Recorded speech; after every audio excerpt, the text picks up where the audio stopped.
How y'all doing? Playing games with my fucking kiln still. Ordered my parts. Ordered some glass.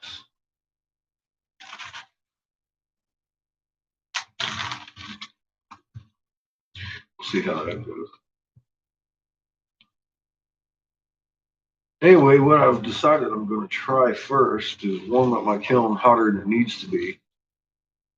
Plugging it in straight. That way the relay switch stays cool until I need it to regulate the temperature of the kiln. Then I will plug the kiln into the relay switch. And we'll see how long that fuck lasts. About 10 minutes.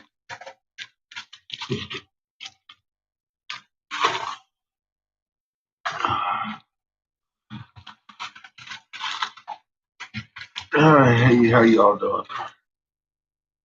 Yes, relay's still fucked up. I got a couple of infinite control switches, but I don't know if this don't work. We'll try those.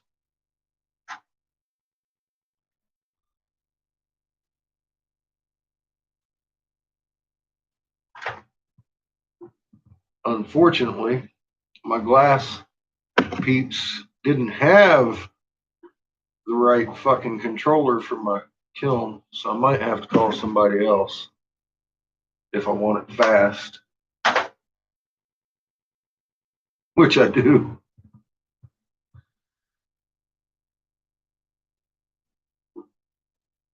I just bought a prepaid card and spent all my fucking money I bought on the prepaid card on glass instead of tools.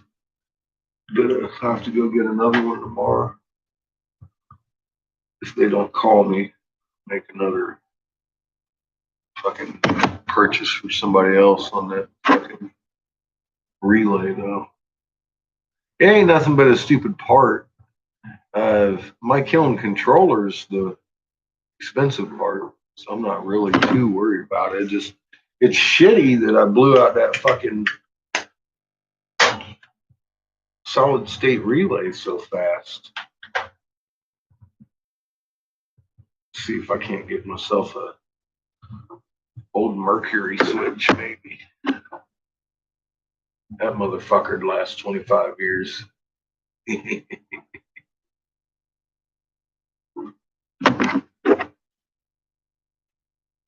Has some delicious sugar hash.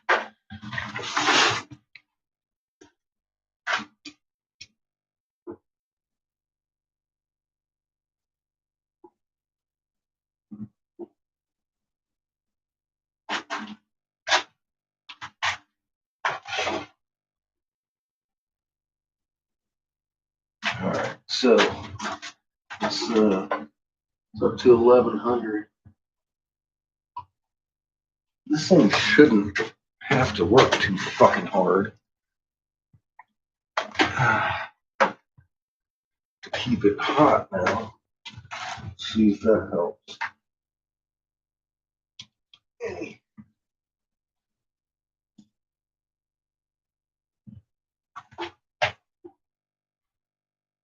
It said, so it's working so far.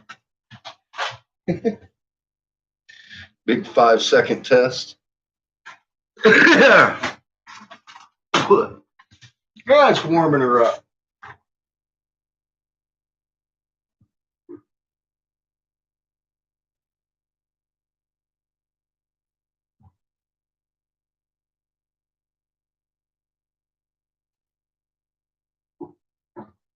She seems to be responding, but it's cold as fuck too. So we'll see what happens when it warms up. We should held relatively close, anyways.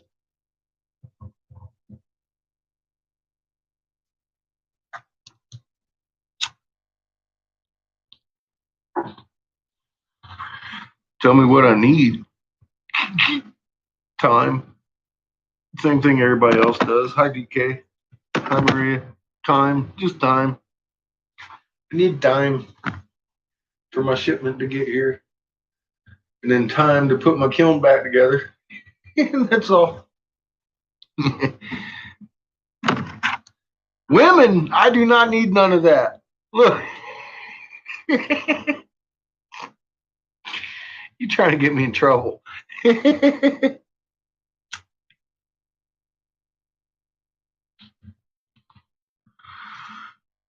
Relay. I don't need anything. I got it. It's cool. I buy prepaid cards, and when I'm ordering shit, I maxed my prepaid card I bought today, so I'll just go buy another one tomorrow. I'm okay. I don't need anything. I got the bills covered. I got my most important thing is I got that colored glass on the way, so I can make my orders, so I can make more money.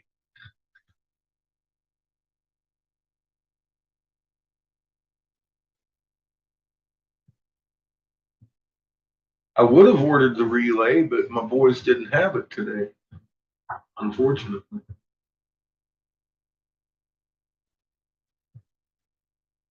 Look at that shit. Yeah, baby. Keep that up. It's working ish. It's working for now. I just heated it up to about 1200, got my bricks nice and warm. Warm, not hot, but said we'll see. Kick on. Kick on. Kick on.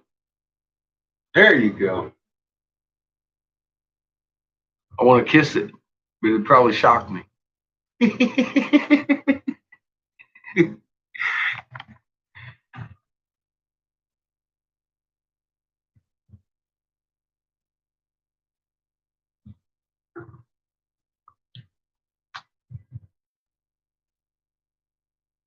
Feel free to block him, Maria. He's not a nice person. Unless you feel like fucking with a troll. I do occasionally, so I leave him open over here. Kind of wish he'd come in, but he only came in that one time. He didn't like it. See, he got caught up on my chat, and now it's in there for public view, so everybody can see what a fucknut he is.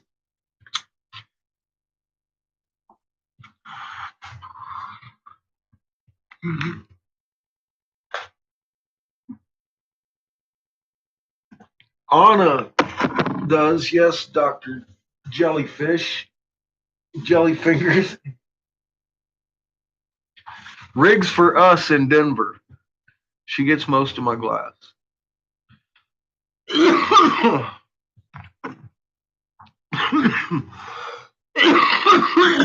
She gives the same deals I do, and she does ship out across the globe.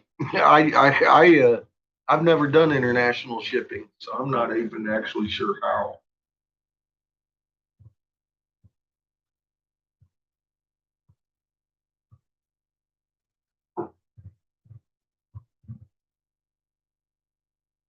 Look at that. Are you going to actually work all day like this? I mean, I'm liking this.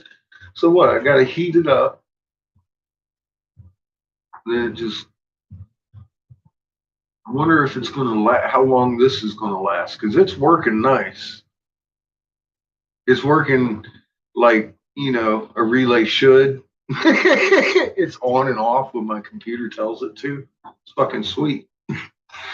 The hotter the bricks get, the less the fluctuation, the less hard it's going to have to work. I just wonder if it's going to hold out that long.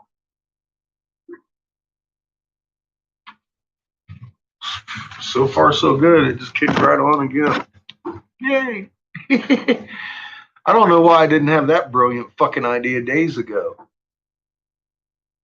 Because, I mean, the whole problem was the relay switch get too hot for some fucking reason.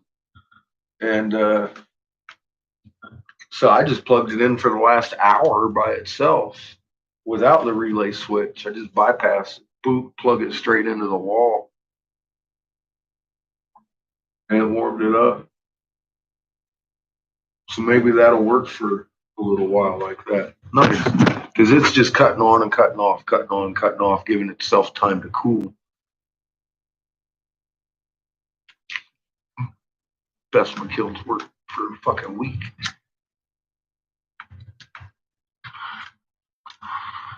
Yeah.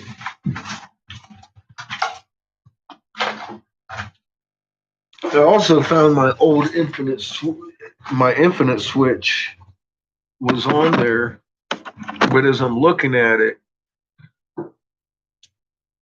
it looks like it may have fucking burned out 20 years ago and I forgot. I'm not sure. I mean, it might work. It might be just that I shorted it out because I know I fucking shorted this motherfucker a lot.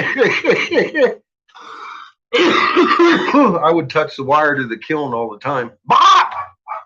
Throw sparks. So I may have burned this out. I may not have. I don't know. We'll try that later if I need to.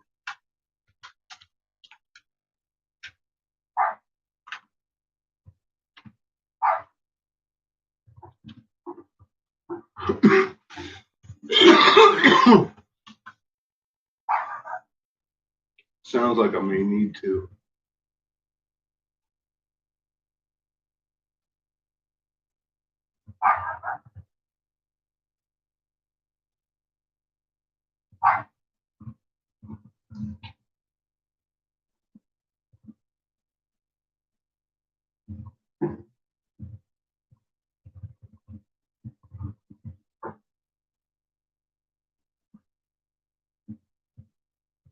Maybe not. Maybe not right now, anyway. But that's the one that came with the kiln. Fucking when I bought it back in the 90s.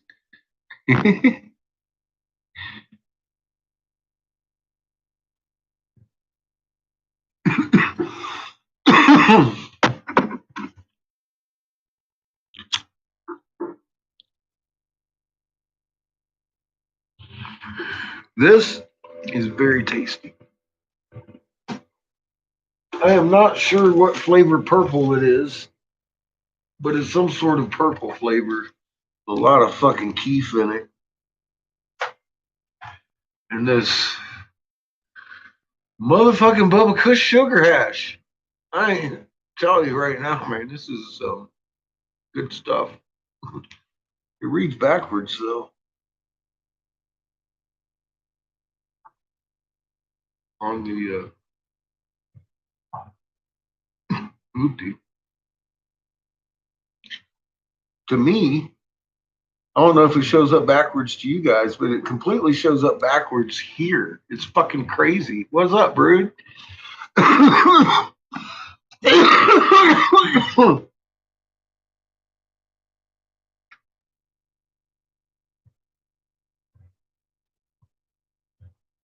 They failed it. Well, you know, that's not a surprise. Are you surprised? NASA failed a lot of shit.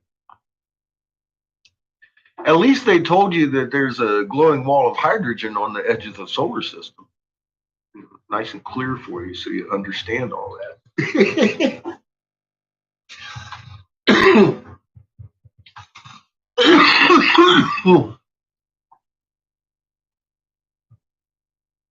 You just got your hotel room.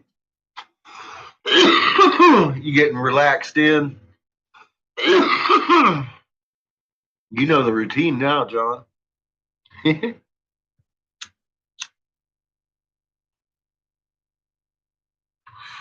Everybody, since I got online, been screaming Mondor minimum or whatever the fuck that is. I'm like, man, you guys don't even know what a fucking minimum is.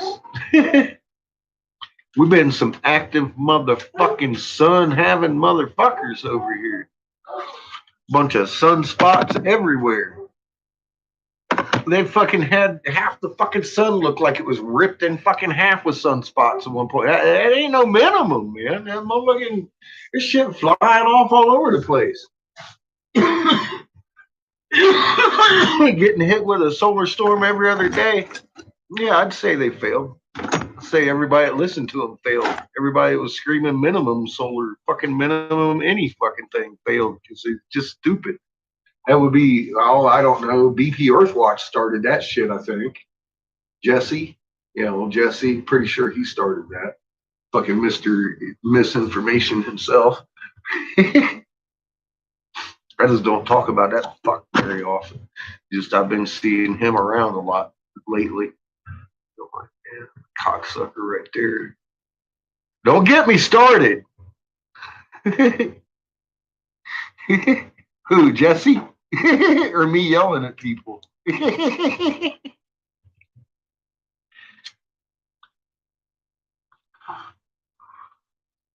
What's up, Ed Bucket?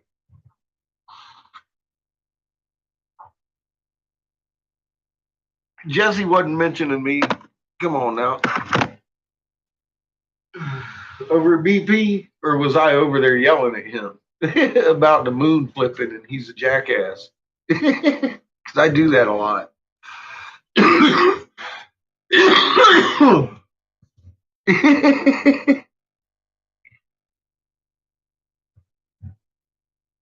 Found me in the comments. There you go. See, I'm everywhere. Thank you for clicking and being curious enough to fucking look.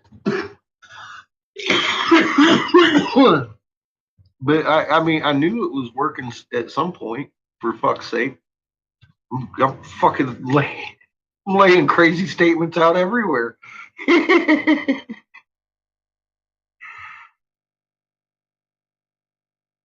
What's my take on Q? Come on now. Donnie's over here helping me. No, I think Q is Donnie. I just yeah, BP Earthwatch. Head fuck it. Yeah, but, yep. Jesse won't talk about the moon flipping.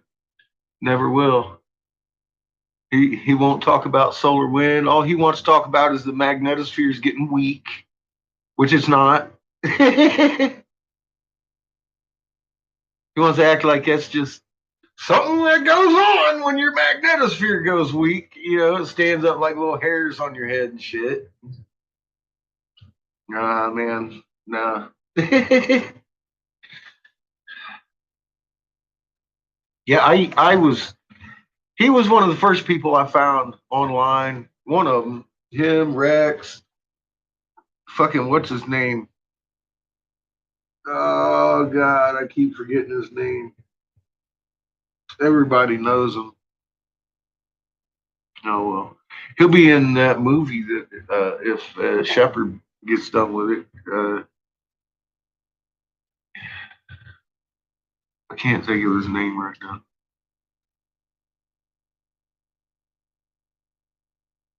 What's up, props?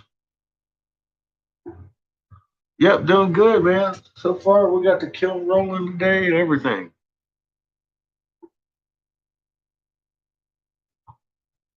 So scientifically and homebrew is the best things you can do for yourself. Stay away from this guy's channel. He's a fucking dickhead. I I don't know why anybody talks on my Angry Catfish channel. I get over there before I ever have my coffee and shit. People's, I'll put a video that says, "Don't ask me stupid questions," and people be up there asking me stupid questions. I'm like, and one lady today, she goes, "What? Something about my perceived fucking responsibility to the world or some shit," and I'm gonna let you know. My responsibility to the world would be the same I would hope that any other human being on this fucking planet would do if they happened to stumble upon fucking secrets that had been kept from us for centuries. I feel like sharing them, and they're immense. And there's an awful lot of videos. I don't feel like I have to do them. I feel like I'm doing them because it's the right thing to do for creation, for fucking people, and for this fucking planet. We've tried this fucking bullshit for too fucking long. And if you got to come over on my page with zero content and start talking about my efforts, you got about one comment, you're blocked, and that's it. I ain't fucking. Are you kidding me? I told the girl, I said, You could have just fucking ignored me, but here you are doing exactly what I just made a fucking movie about. I think I should charge your mom for babysitting money, and I went and fucking blocked her ass. It's fucking ridiculous. I'm not out there bothering anybody. I'm out there trying to tell you the truth. If you want to look at it, that's fine. If you don't, that's fine too. What the fuck you gotta come make my life hard and tell me the moon's fucking wheeling? This is a goddamn illusion. Well, I'm illusioning the fucking skies upside down. Somebody asked me why am I accentuating the fucking moon cartwheeling today? And I'm all like, you're kidding, right? Instead of the three sun system and shit. Well, one, I'm not here to scare nobody. Okay. Now I don't hide that we're in a three sun system. Ever. I talk about it all the time, raw horse, this and that. There. The problem here is with the moon. It's rising wax, rolling 180 degrees, setting weight. That's something your friends, your family can't turn off. They can't close the book, stop reading it, because every time they outside, they're gonna look at that fucking moon, and that motherfucker's gonna be at a different angle every time they look at it. That's why I accentuate the moon, because it's not a funky cloud. It's not a Palladian fucking message. It's not physics.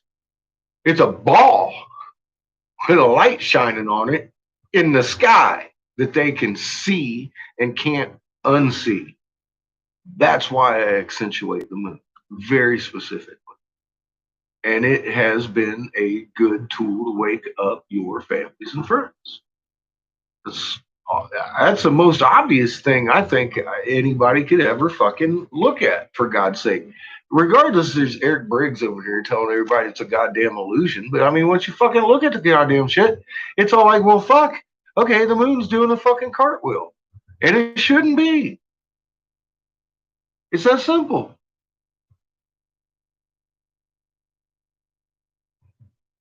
Yeah, it's above and below. Yeah, exactly. It's much more than the moon. It's the actual whole sky because we flipped. But in the long run, you know, and that's funny too, Marie, because somebody said the fact that Mars was up there by the moon woke their wife up because it was rotating too. It was fucking rotating too. Right there. Boop, boop, boop, boop. Just like Jupiter and its moons, like John's got on his page there. You know, it's fucking it's really really obvious once you actually start to look at it. And like I said, it's gonna eat the fuck away at them because they're gonna fucking go home and they'll be like, oh damn it, oh damn, and then they'll go to bed and then they'll try to go to sleep and then they'll get up and look at it and it's moved again. It's like God. See, and within 3 days they're calling you or hey, open up. I want to talk about the they be knocking at your door. I've been thinking about this fucking moon thing. See how that works? That's what I'm talking about for people. I really like that shit. You guys can have a tool to fucking wake your people up with. And it's not something you have to throw on them and keep throwing. You just fucking, hey, a couple of times and they'll see it.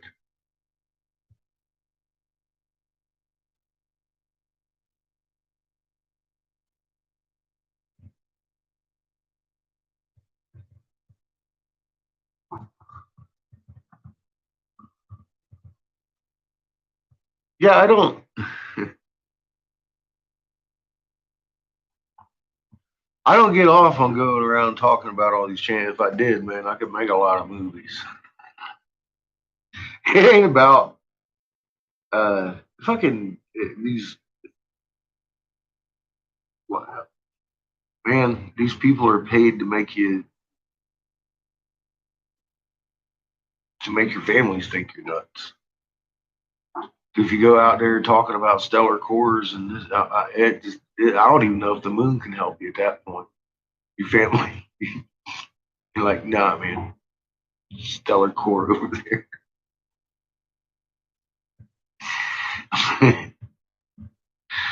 Oh, 20 years they've been out here doing this shit before I got here, even throwing out Nancy Leader and Earth Changes and all that shit at you. Fucking truth channels, Neveroos. Fuck. I get here, it's like shit, this shit's beat up already.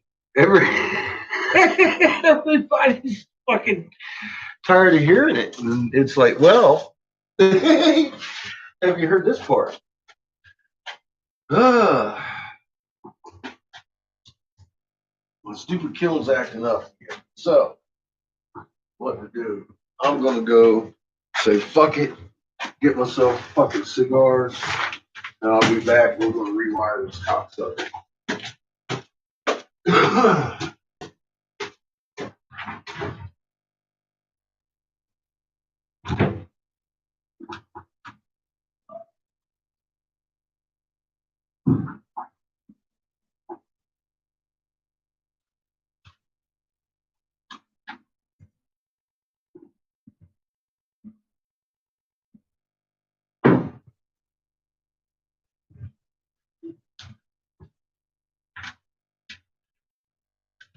Look out, Miss Patrick. Oh, damn.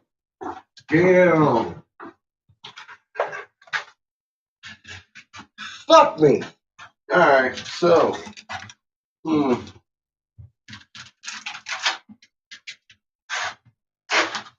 think I want to put my original on there first.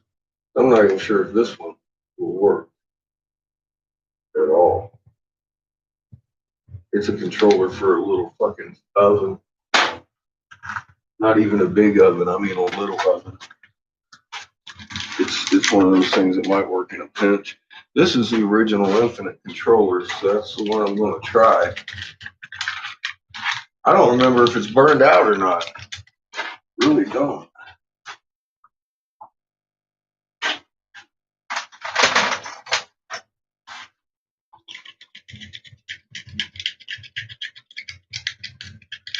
I'm just going to clean it up a little bit.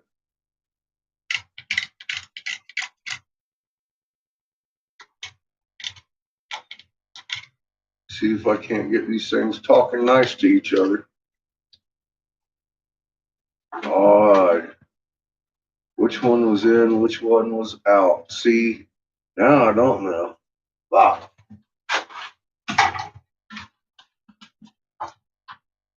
I'm going to guess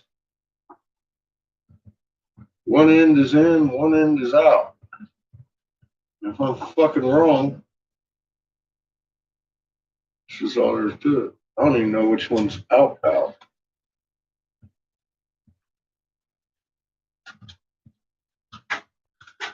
I can tell which ones I've used.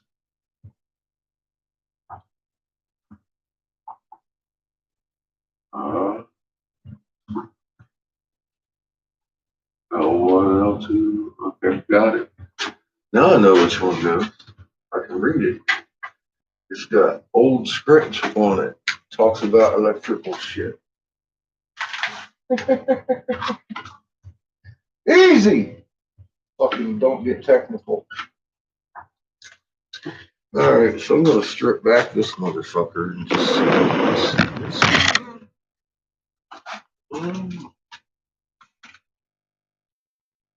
This one's first.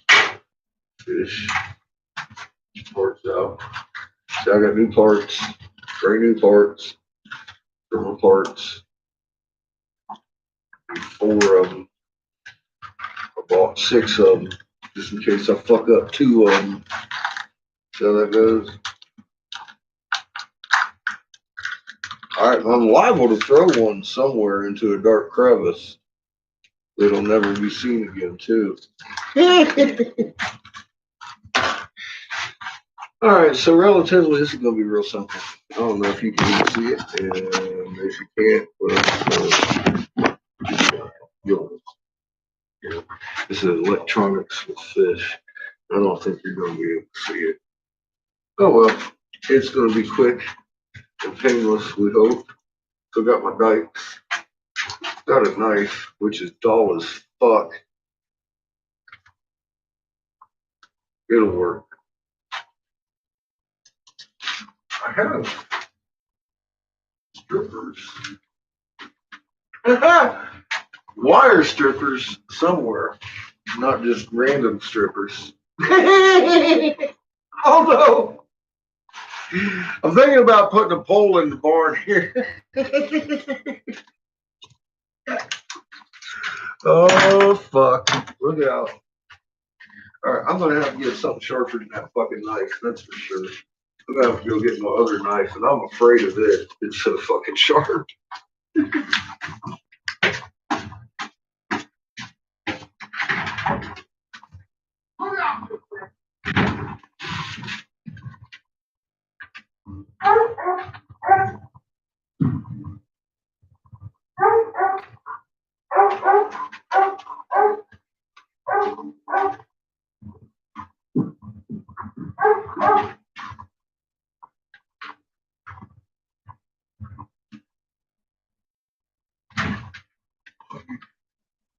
I just packed. Oh. All right. So, all right then. Unplug this from my main power. And plug this one in over here just so I don't forget. Wait, you should get out of here.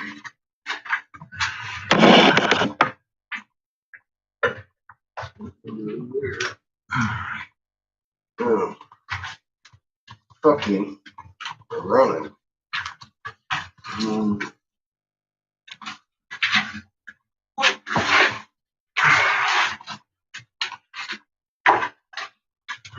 I don't need much.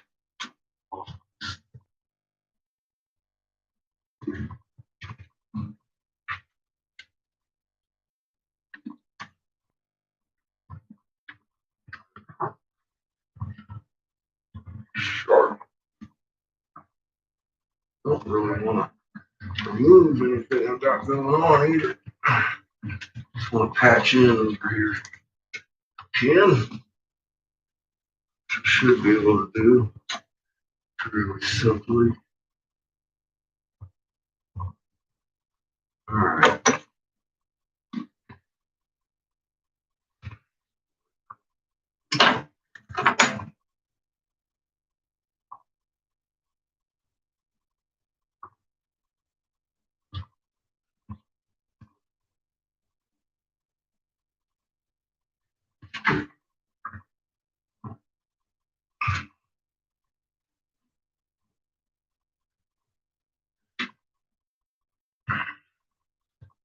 Wish I had the wire cutters. Fuck, I put them. Oh, that's not too.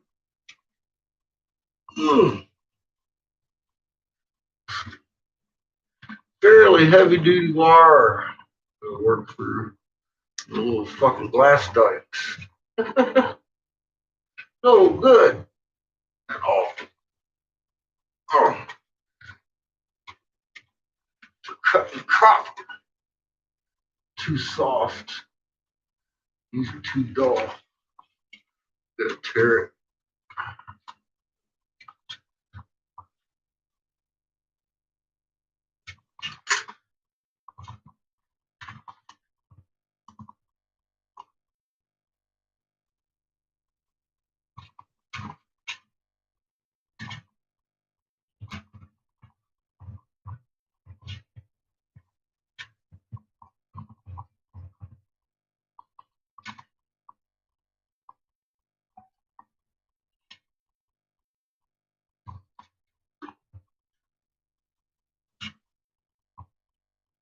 That should work.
break this thing up.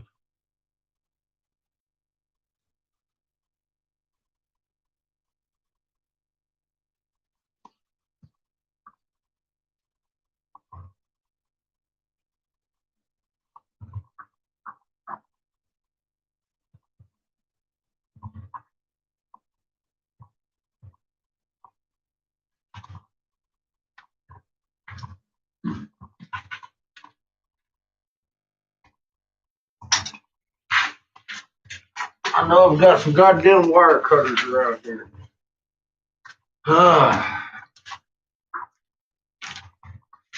Finding the right tool sometimes a big task, but I don't know where the fuck it is.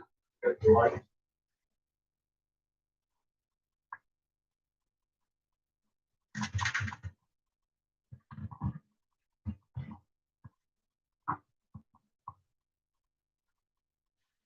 You're probably upstairs.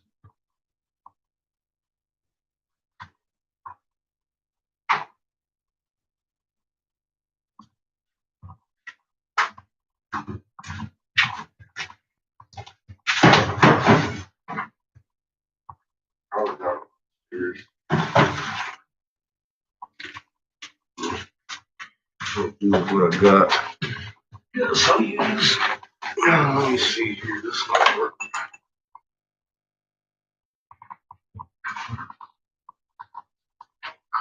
Right.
Better than my other one gave me.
Oh man, this is so much fun.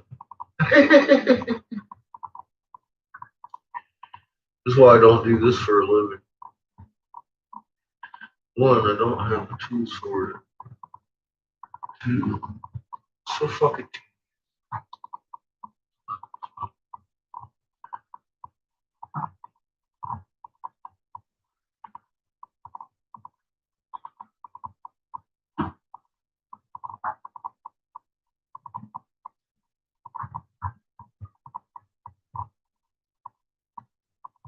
What a pain in the dick without the right tools.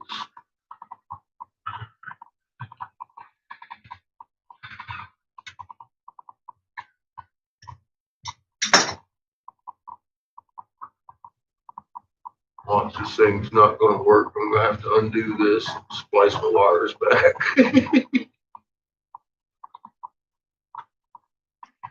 Because I don't even know if this thing works anymore. Fucking came original with the kiln, and I can't remember if I blew it out or not. I may have.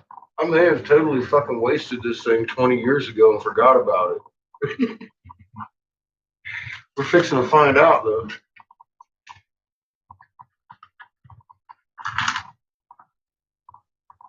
What do you think the chances are? Pretty fucking good. It's blown out. I'm just desperate right at the moment, so I'm trying it. It was there.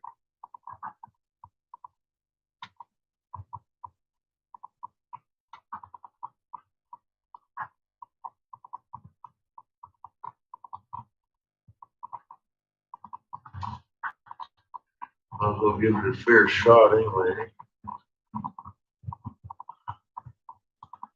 See what comes of it.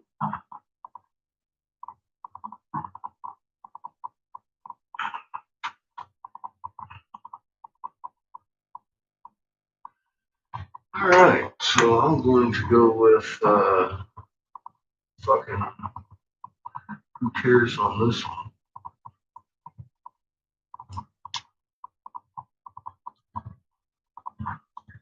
The fucking thing fits. Same for you. I'm pretty sure that's the way you go.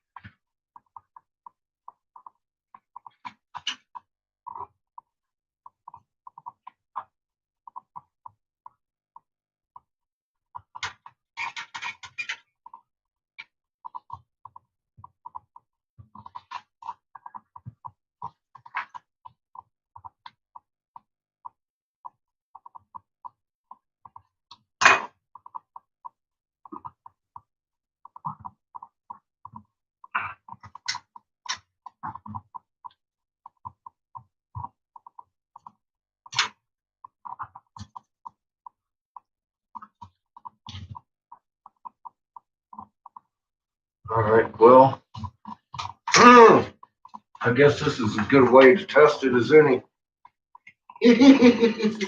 Let's just plug it the fuck on in. See what happens. Oh, shit, fuck. Can't do it now. Hang on.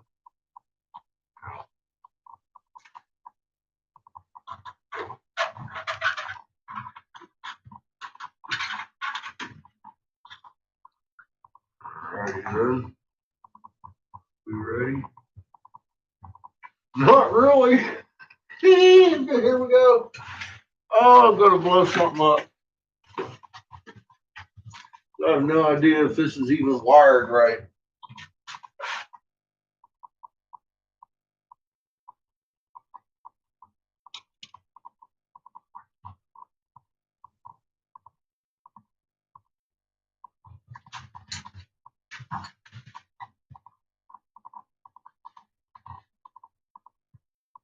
No, I'm completely terrified to touch it in any fucking way, shape, or form.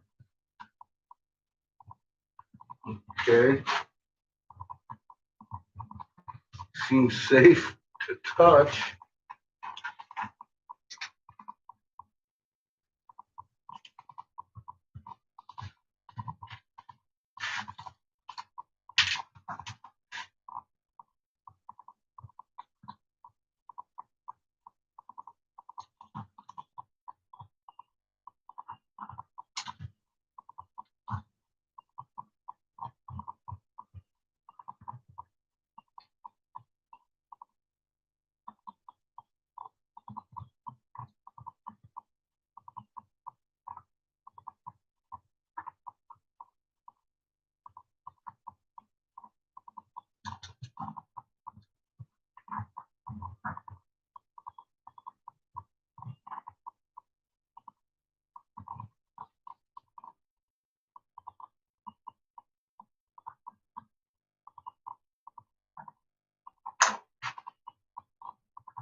Okay, infinite control switch 1 is toast. That's for sure.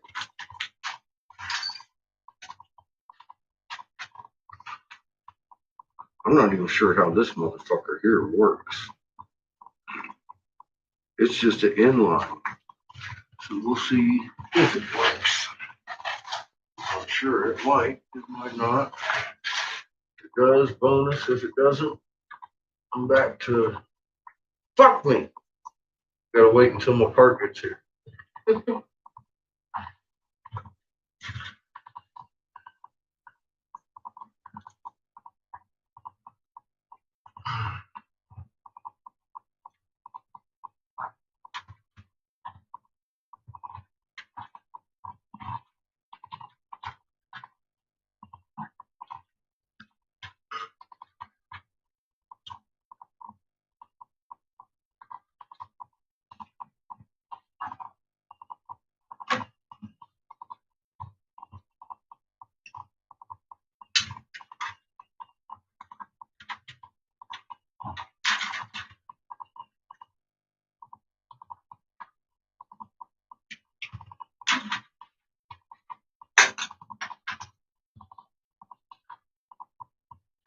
Splice this one back together.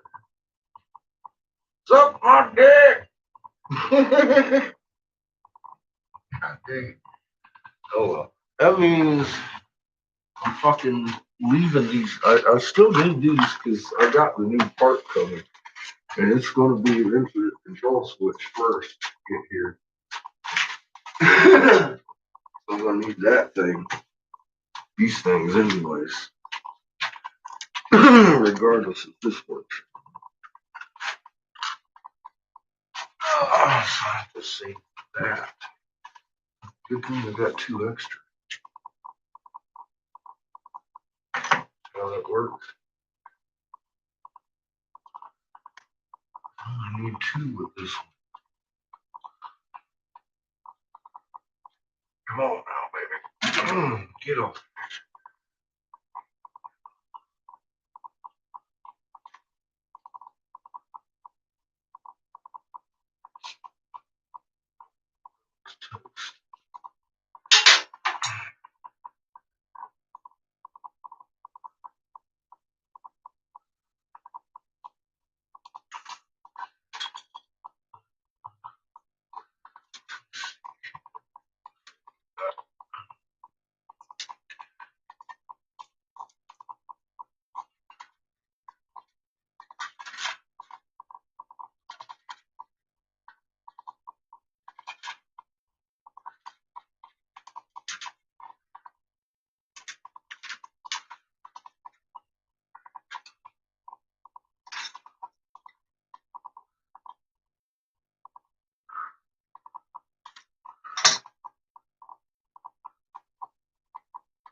Hard.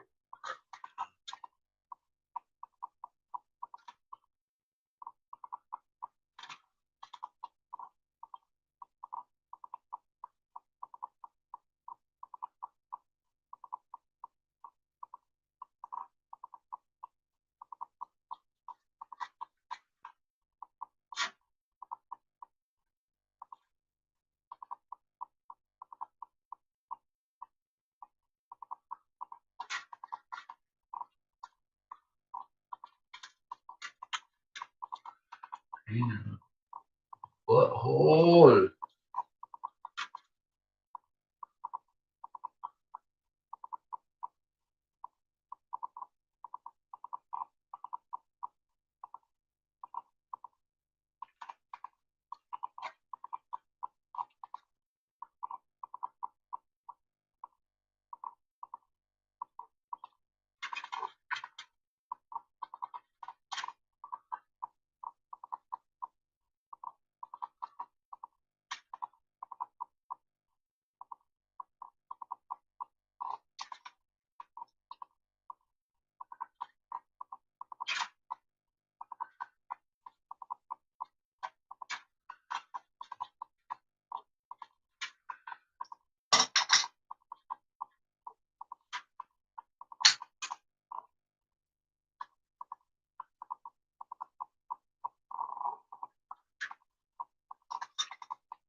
is probably gonna blow up as soon as I plug it in.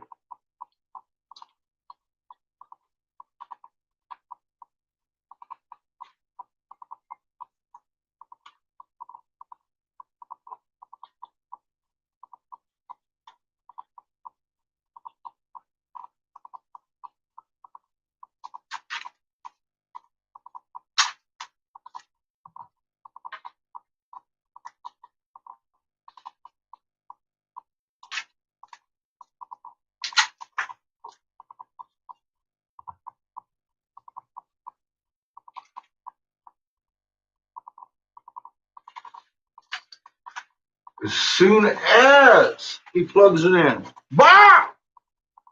That'd be exciting, wouldn't it? You're like, yeah, good angry catfish. He will electrocute himself and then cuss a lot. Oh, motherfucker. I hear noises I like.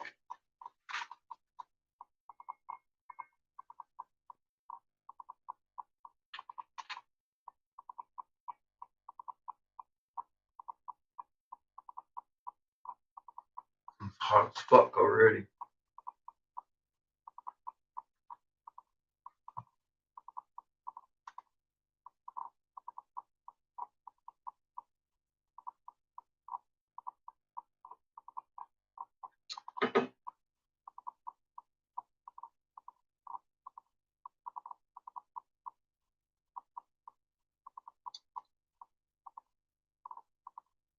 It's going to melt in half. About 2 minutes.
I don't know if this is going to work or not. I think this thing's going to burn in half. This motherfucker here did it 20 years ago, apparently. Ah!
It's actually climbing.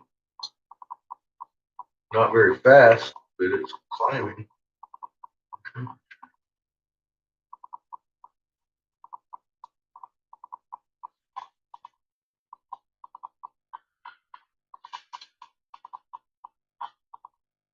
His temperature run too. Okay, let's heat this bitch up. I just gotta blow on my kiln to heat it up. Don't pay no attention to me. Fucking crazy, remember?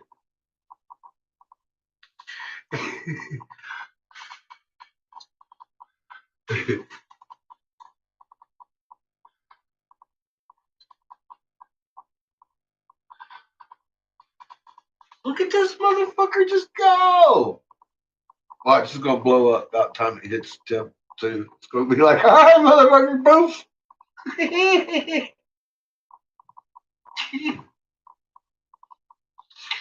I can't believe this little inline's doing it. It ain't gonna last long. I'll tell you that right now.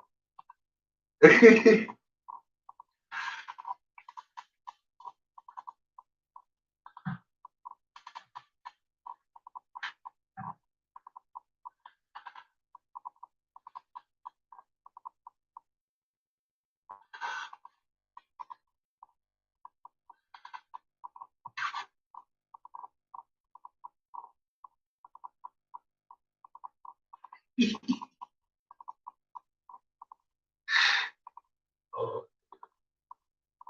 things I'll do to make shit work. Don't judge me. I gotta work. God damn it.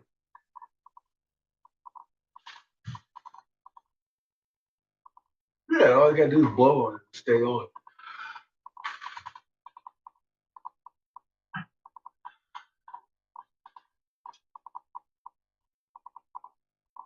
If I had long enough leads for my fucking main transformer, I'd pull that motherfucker out of there. But I don't. I need a little miniature leads for my computer. They're only so long.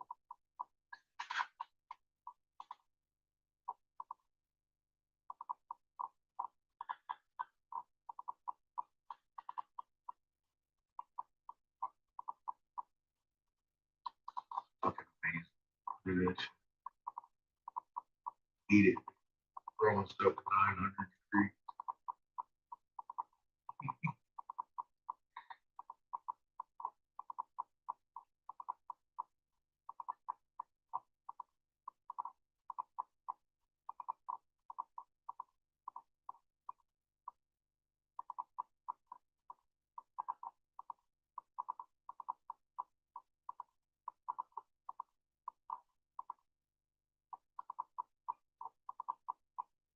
Like cigar clip.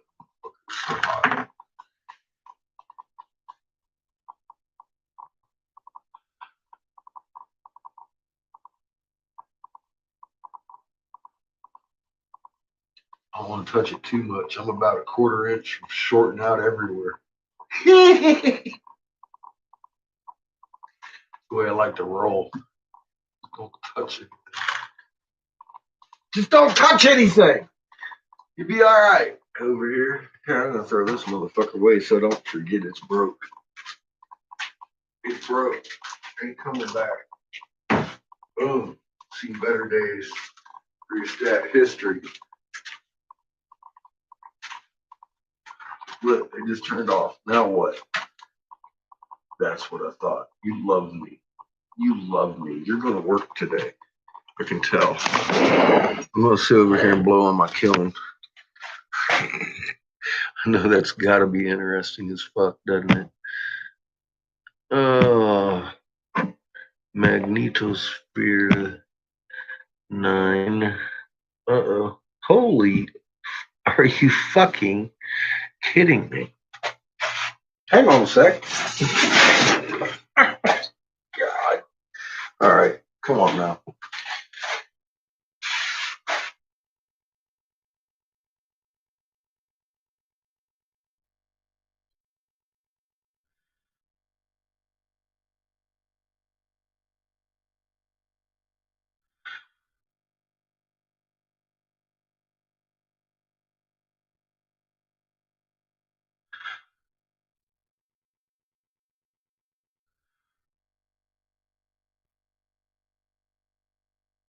It's almost up to 10.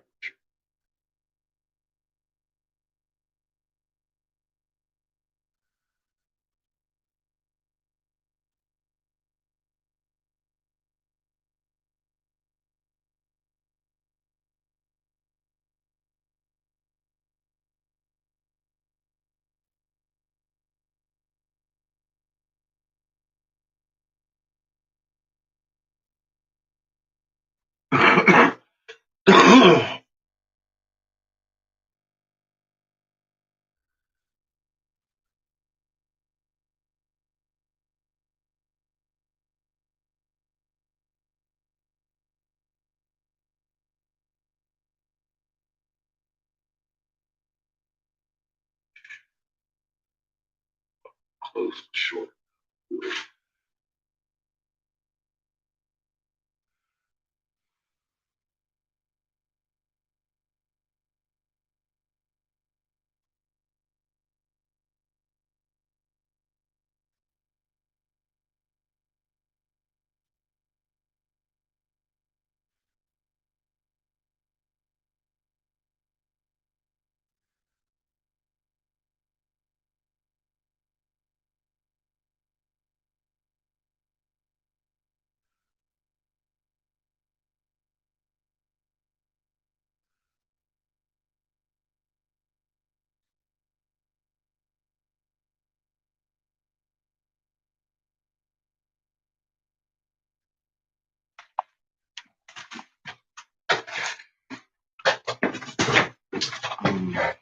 What the fuck is going on here?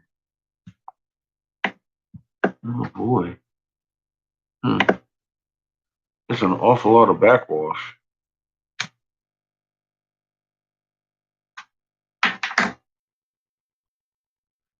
Ra is filling up the sails, so to speak. Wow. He's just kicking in some wind. I'm not seeing it coming in from the front. A little bit of density, but that's all Ra.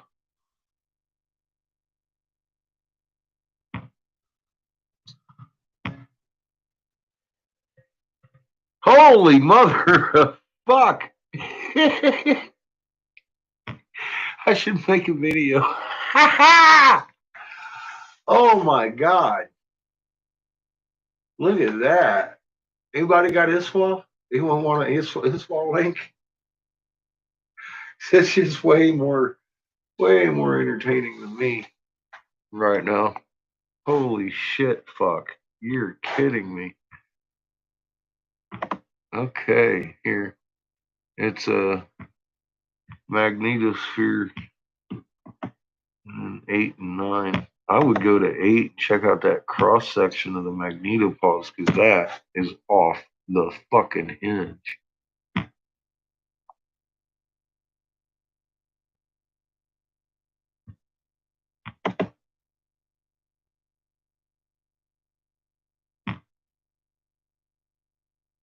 Nothing to fucking see here, boys and girls. Holy mother of pearl. That is some intense activity. Oh my god.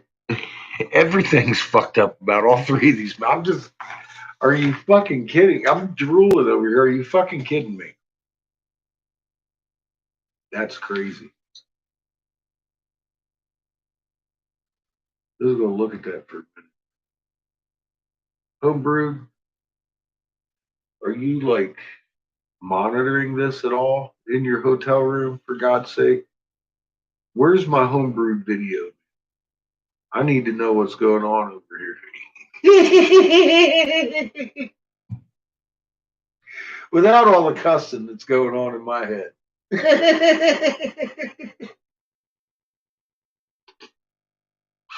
Says his fucking fuckity fuck are you fucking kidding me?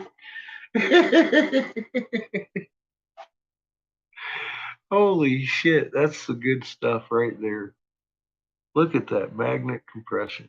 That's just IMF line don't know what to do. Look at it. Oh, we're gonna have some quakes today. Oh dear. Look at that fucking. That is just wash up. I gotta enlarge this one. Look at that. Look at that. Oh wow. Okay, this warrants a little bit more investigation. Just a little bit. like 100 more frames.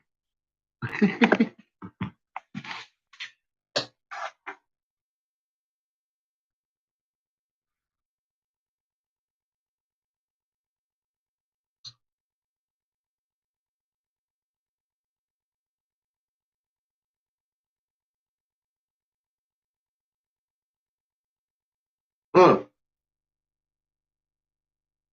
Look.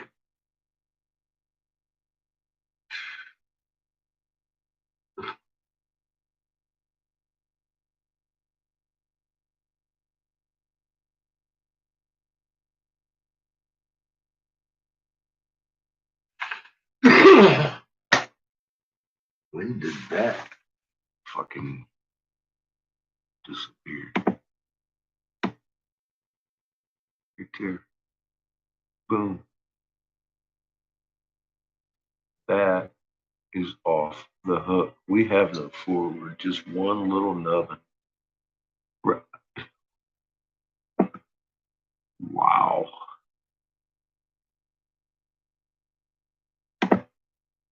Okay. That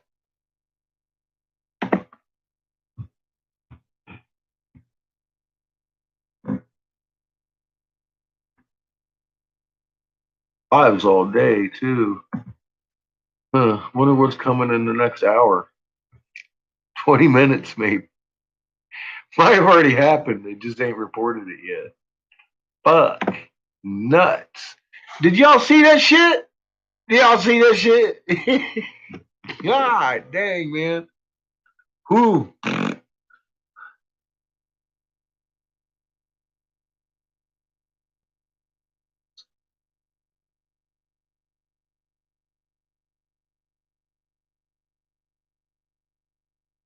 You working on your video, John? Or you eating pizza? Did you look at this one?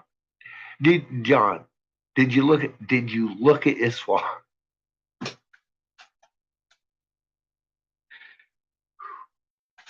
It's exciting over there.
It's like blowing up a kiddie pool.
Oh, all right.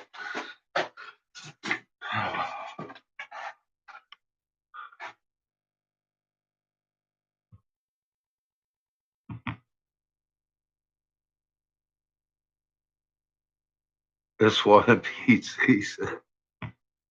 That's a good combination, John.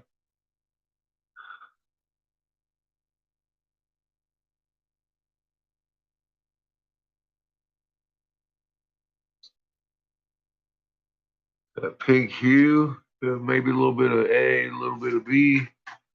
UV light with iron oxide dust, I'd imagine. Maybe a little bit of A, a little bit of B.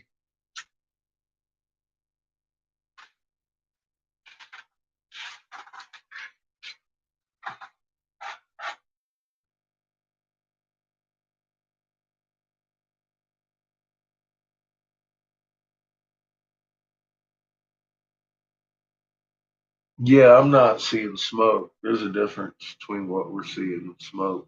Big difference. Homebrew covers that pretty well.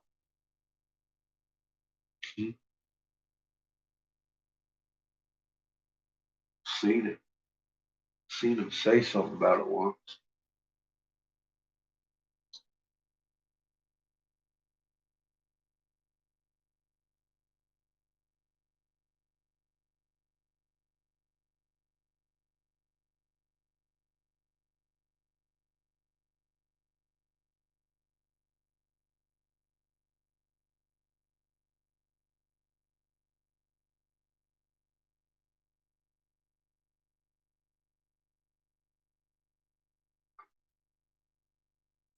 Maybe if I hooked up a little fan to that thing. This fucking killing me.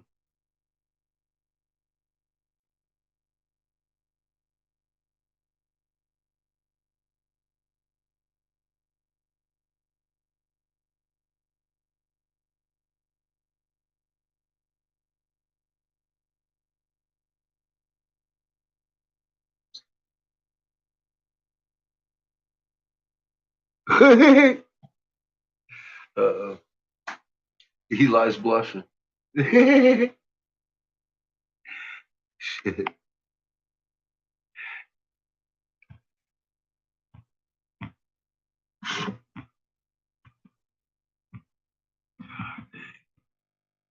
I ain't, I ain't seen Iswal looking like that in a long time. And it wasn't sustained. She's been puffy all day. She's feeling bloated. She's feeling gassy.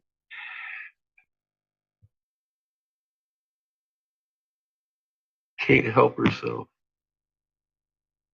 Oh my goodness.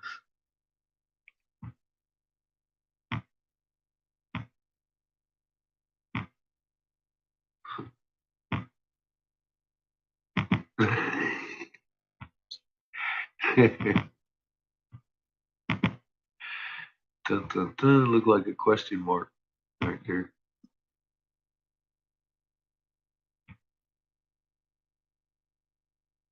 A lot of fucking build up charge. That magneto pause is just like that's crazy looking. That's just crazy looking.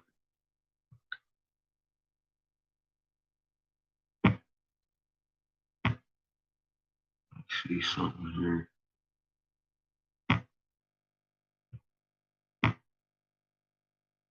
I'm hitting. I keep hitting refresh on Homebrew's page. I don't see an update. He must be getting that pizza on.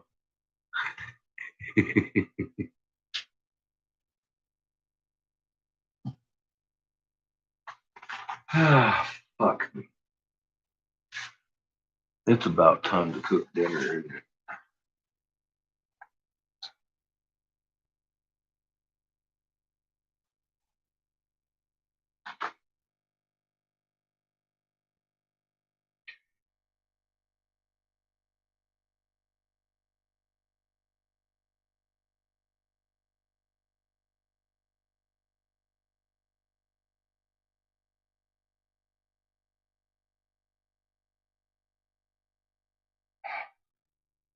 wish I had a whole lot of little tiny wire. I would pull that fucking relay switch out, yank that bottom off of there, throw a fan on it, and make it work. I might have to get myself some small gauge wire. Make that happen. It wouldn't be the right load. These fucking Fuji controllers are a pain in the ass. It has to be the right load. It wouldn't be the right fucking length. Fuck off. Fucking Fuji.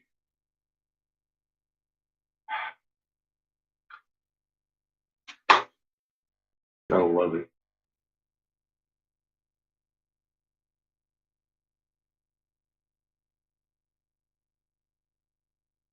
I would if I could, but I can't.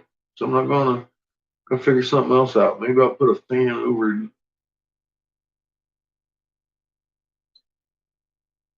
don't know if I got enough of that either.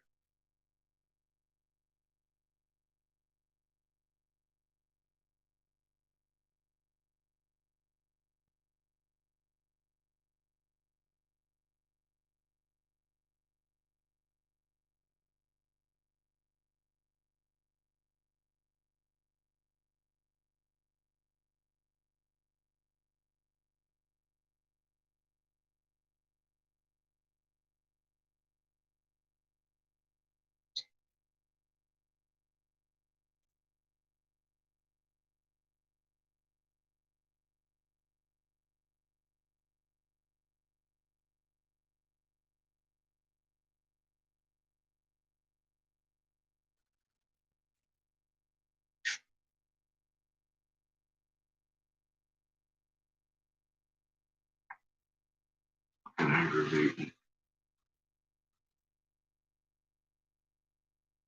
Lay a vacuum hose near it. I'm about ready to throw it across the room here.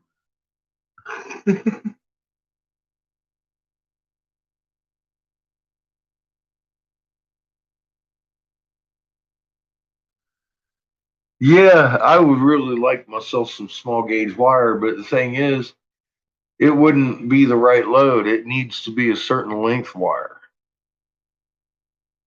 for this stupid computer I'm using. It's very particular about the voltage it uses.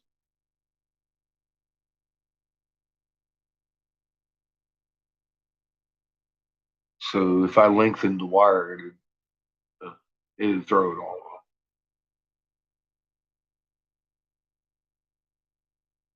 I forgot that part of it. Fuck, that's right.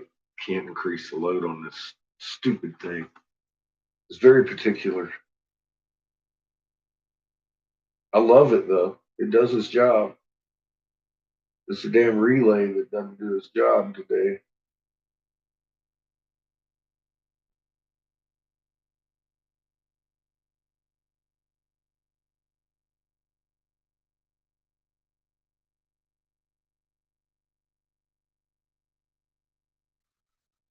It happens.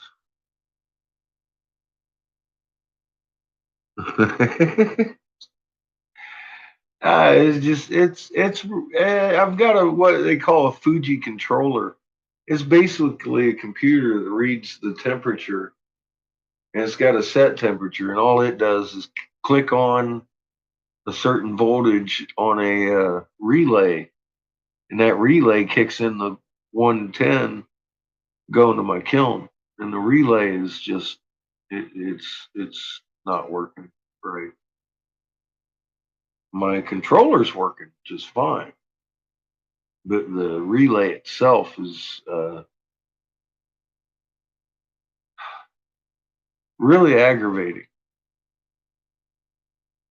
I think from when I get my new relay, I'm gonna from now on I'll just plug in the kiln till it's hot, direct into it.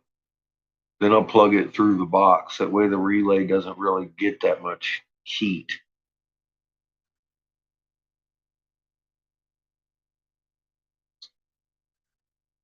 It's just a relay switch.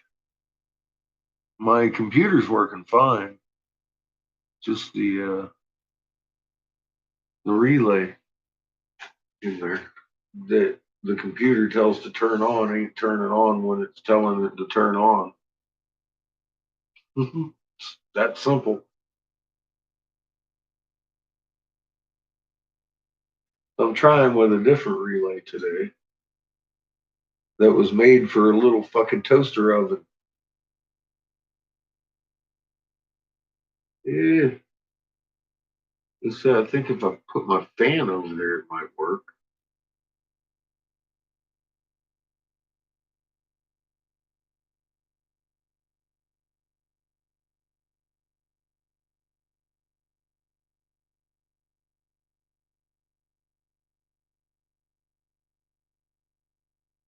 I'm actually impressed with the fact that it's working at all. Working better than my relay.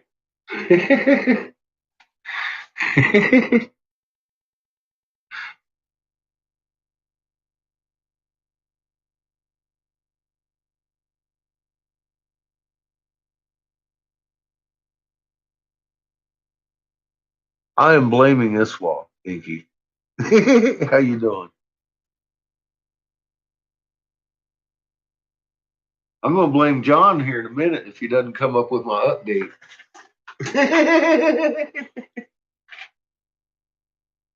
God damn it. Homebrewed. I need an update, boy. I need to know what's going on that ISWAS. I just don't know.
Working.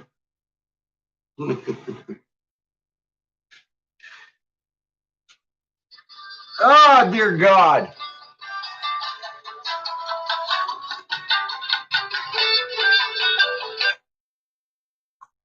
Hello?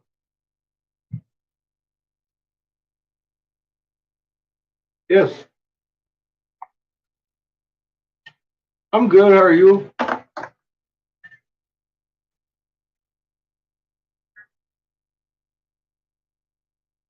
I did. Okay. Yeah, nothing's changed. We're still healthy. Yeah.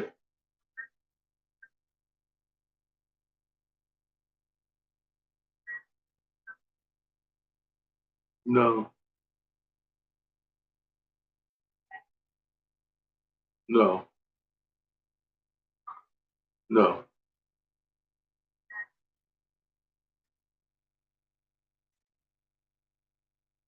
No. Nope. Still got my sniffer.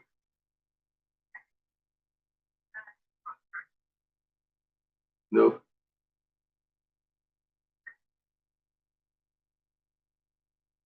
Nope.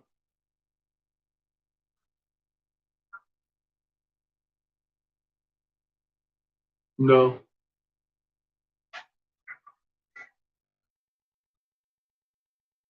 8:30. Yes, ma'am.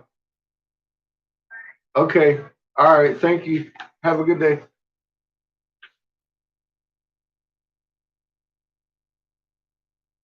COVID screening for my dental appointment tomorrow. They want to know if I had any fevers.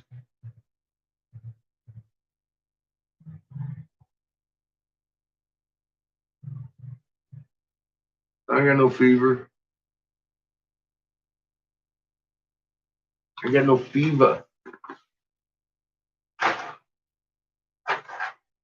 No.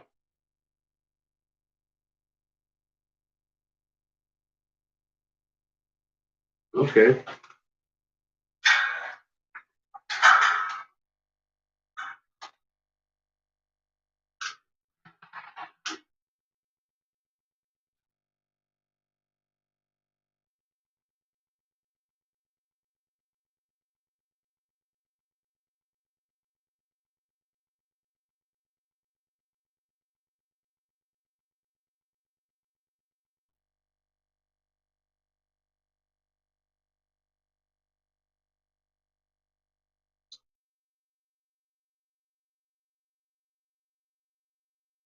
Seems to be working pretty good with the little fan on it. I bet you my other one works great with the fan on it. God dang it.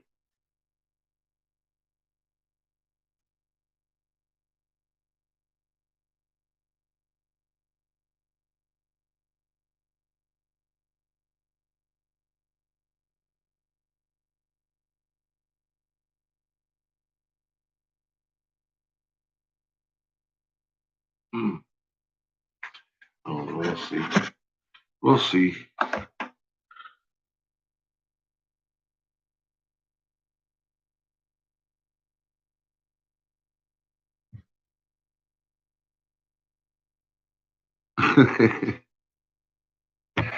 And tell her I need my tooth pulled. I need some bottom teeth too while she's at it. California is still just rocking out.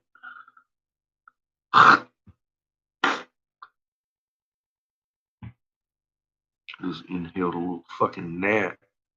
We got gnats, like little fruit gnats, little tiny fucking little gnats floating around all over the place out here. I just inhaled one. It's either Easter Island or the Byzantine Empire, the last of the Romans. All right, it's up to you. Byzantiums. Oh shit. What's the other one? Oh yeah, Easter Island. The Roman last of the Roman Empire or Easter Island today. While we sit around and watch the fool burn himself. Ain't gonna be much burning done today.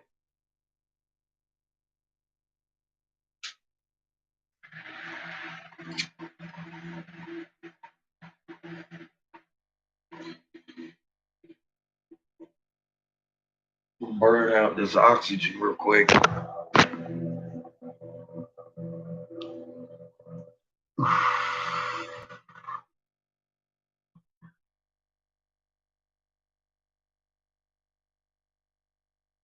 I'm getting all mine pulled out, Eli. Fuck the dumb shit. I've had tooth pain all my life. I'm tired of it.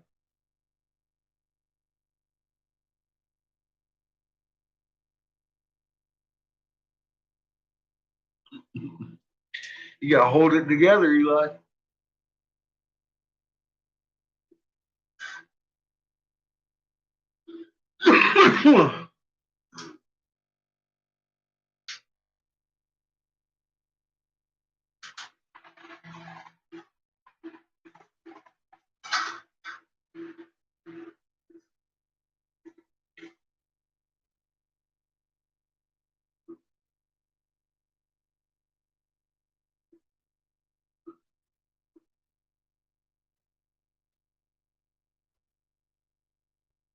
Yeah, I was tired of having it.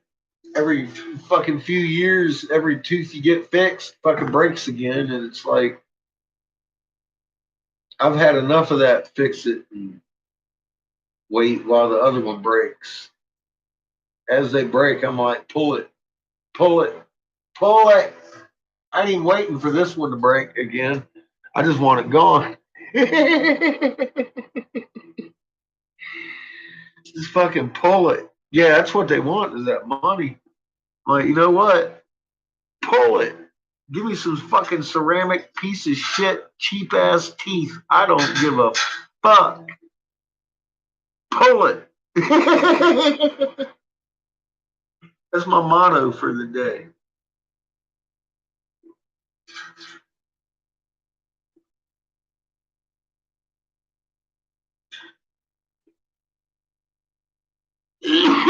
Then give me some little plastic chompers. I don't give a fuck. I'll take them vampire teeth. They chew better than mine.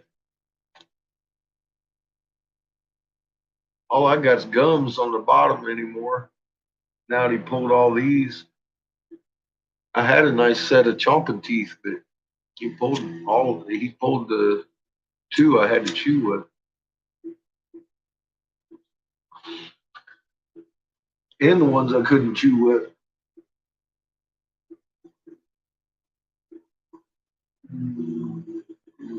God, that is good marijuana.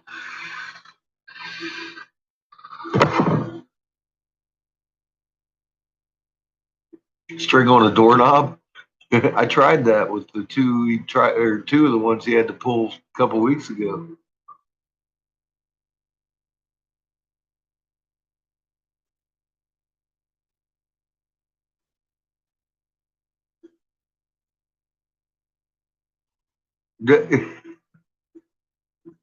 Don't get mercury fillings. I'm getting them all pulled out.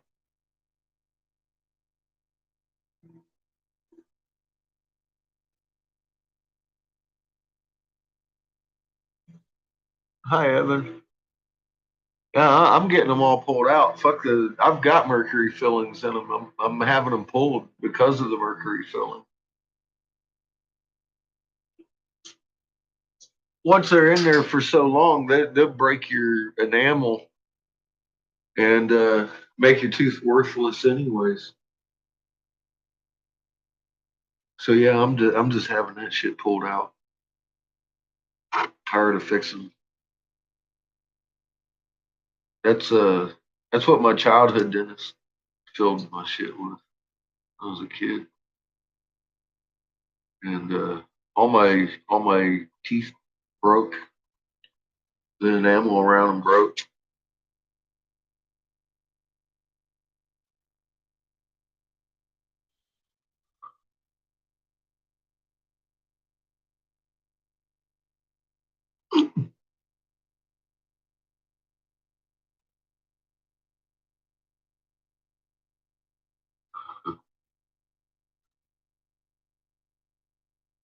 Yeah, I know you are. The math doesn't add up too well on that, does it? Mercury in your head.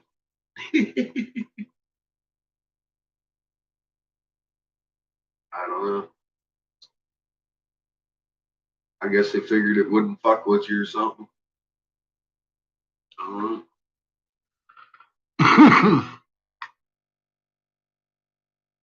Kill it slowly, no shit, head fucker. Yeah, I know. This side of my gums is tore back. They're getting healed. They're about, I'd say, three-quarters of the way healed up.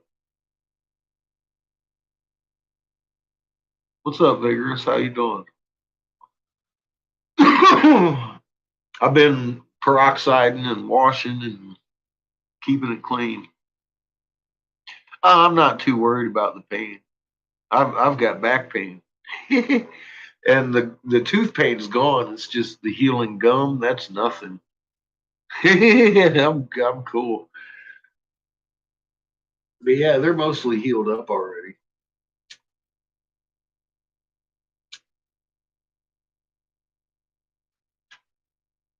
Except for this spot right here. It's almost healed up.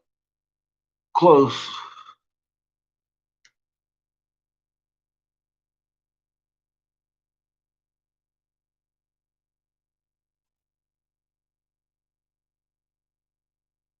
Yeah. Oh, I washed that peroxide out. Shit's nasty. Shit's fucking nasty.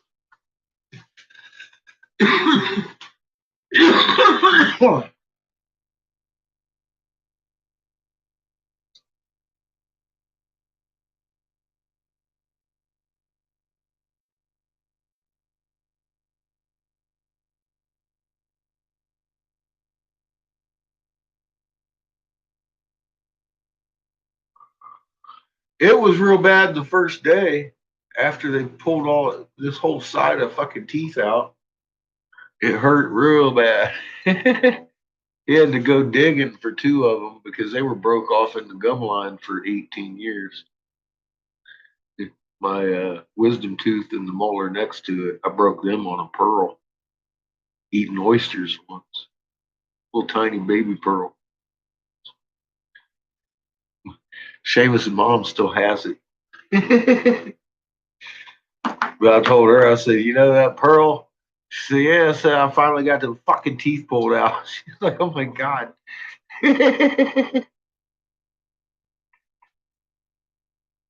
Yeah, clothes is pretty good, but yeah, it's got its limitations.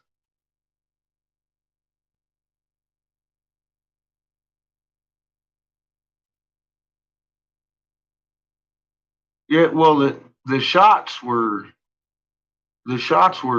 fucking worse than pulling the tooth. You know, the next day, you feel those worse than you do the tooth pain or the gum pain. Even. At least I did. The fucking doctor just, god damn, man, that shit hurts.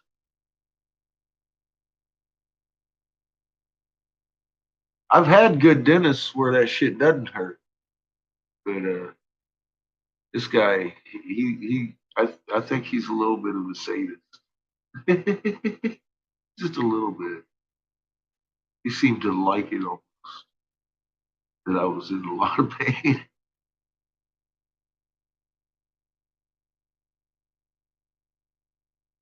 Oh well. After the shots are over, I'm fine. But you get digging around in there with a fucking needle in my mouth, man, and just jamming, jamming, jamming. That ain't cool. That ain't fucking cool at all. I've had doctors go in there and just barely poke you and start shooting it a little bit, numb you up, and then go deeper and then numb you up a little bit, you know, and it don't fucking hurt. Nah, this motherfucker says, "Whop!" He hit that fucking nerve. I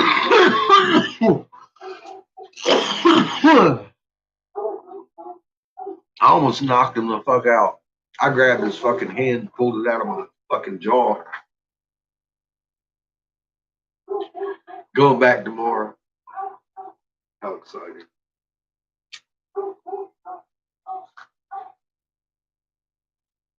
We got one dentist in town. He might get bit tomorrow. That's why I think. That's why I said I think he's a little bit sadistic, just a bit. Not like my childhood dentist, but he's got the tendency.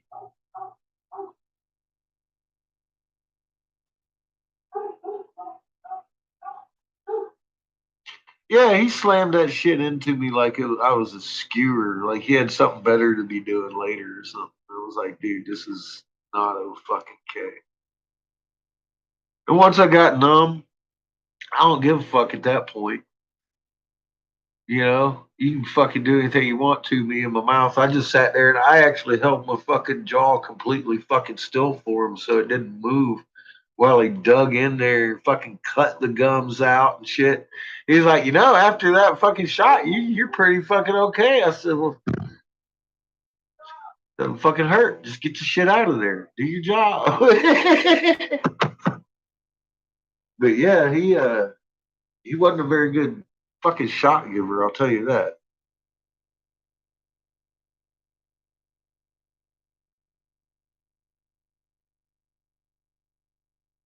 Yeah, he's first generation royalty, head fucker. I did a couple videos on it.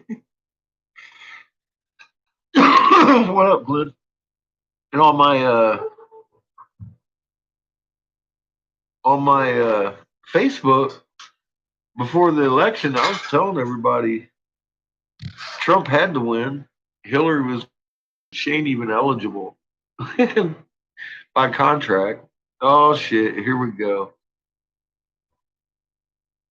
They're unstable in me. I bet y'all got yourselves a few of those fucking whoopies going on.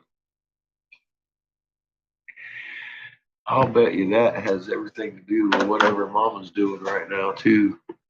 I lost net earlier completely, so don't expect me to be here next second. I'll be back if they let me. But I'm expecting a pretty good shake here pretty soon because this shit has just been going on. And we've had the fives all day. It's about time for a six to pop off here between now and 9 o'clock. I'd expect one down there in the Indo to New Zealand area. I saw one pop off in Japan proper yesterday or this morning sometime. I don't know. My Quake mat, it only shows a few hours, so it's fucking confusing sometimes if I'm getting into too many naps. Oh, oh, it's gonna straighten out. It's okay. It's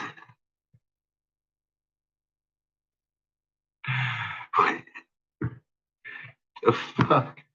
Doing a little dance. You down with your bad self, motherfucker. Mama dancing. Look at that shit. Look at that shit, John. Look, the forward bubble, John. The forward bubble. Forward bubble, John. Look at this. Look at that, John. Look at the. Look at the current. Look at the current. John, look at the current current picture. You there, John? John, are you seeing the? Uh,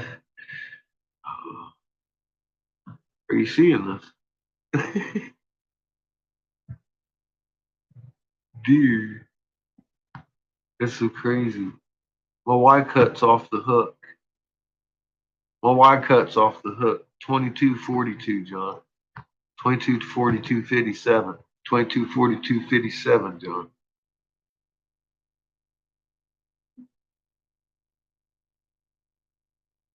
Mama's doing some stuff. She's sucking some juice. She ain't even got no forward bubble. Where'd that bubble go, John? I can tell you when it disappeared. It disappeared about 60 frames ago. It ain't been back. Where's John? Where's Homebrew? Are you there, Homebrew? Are you there eating your pizza? God damn it. Look, John, you got me messaging you. I'm going to messenger you. I'm going to messenger you. So the front bubble disappeared about 50 frames ago. And have you seen the last current frame? Have you seen the last current frame? That's all. Have you seen the last current frame? 2242.57 UT.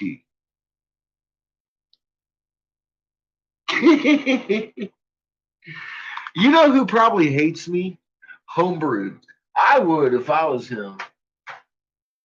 I would be like, fuck, this guy's always trying to talk to me all the time. He's asking me stupid questions.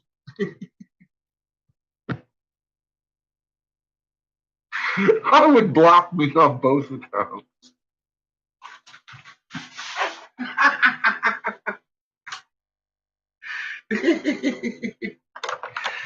Oh my God. He's got the patience of Job. That's crazy. Anybody else need an SWA link? Because that's some crazy shit.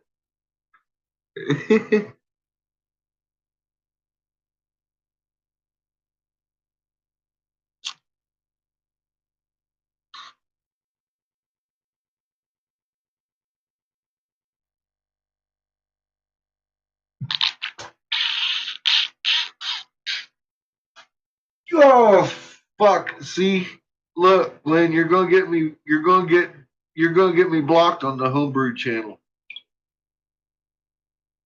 You good? Glenn is reminding me that I forgot to tell you we need an update. He ain't even reading my shit. He's probably Oh my God. He's got hookers in the hotel.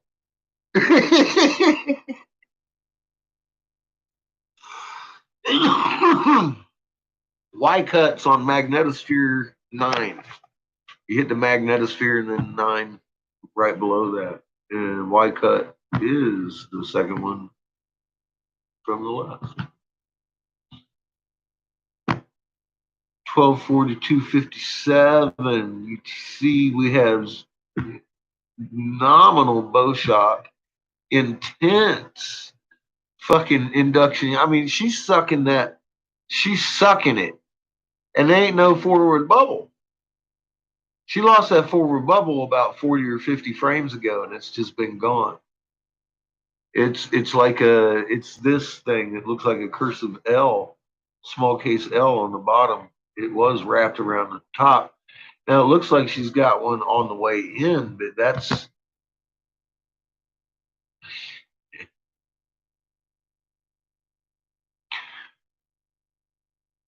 we're capped. Look at that. Look at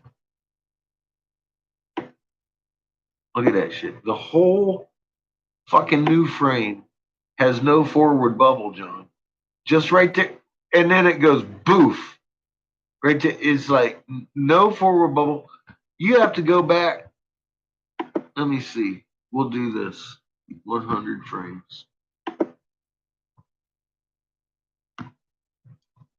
And I mean that forward closed field line. You know what I mean, John? You know what I mean. Right there it is. Here it is. Where does it disappear at?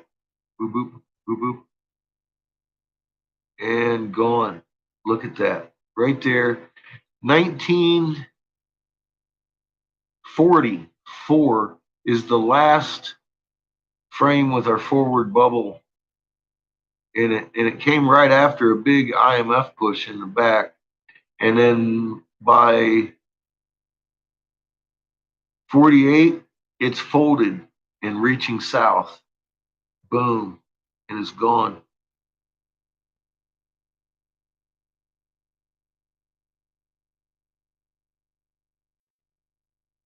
So that's been since 1944.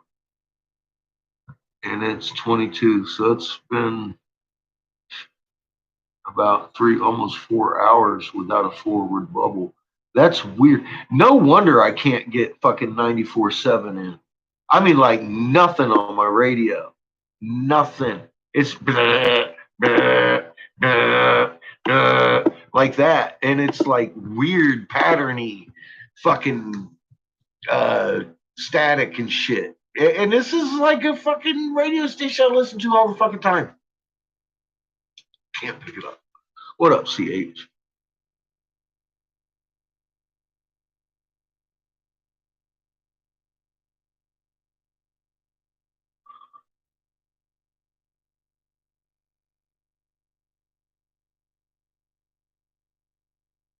It's like Ron's blowing up her dress and saying, "You ready? You ready, girl?" That's her daddy. He gonna catch her.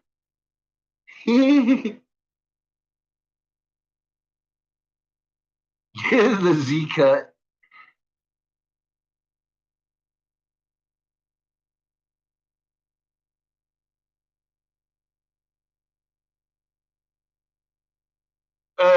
It's being buffeted. Basically, it's being blown off from behind. What we're looking at, and it's there's a lot going on over there right now. There's a lot going on right now on this one. Yeah, that's what I'm saying. Eli, we are being filled in from the back. That's why it looks that way. That's not anything from the sun side affecting us, really. Well, I got to take that back.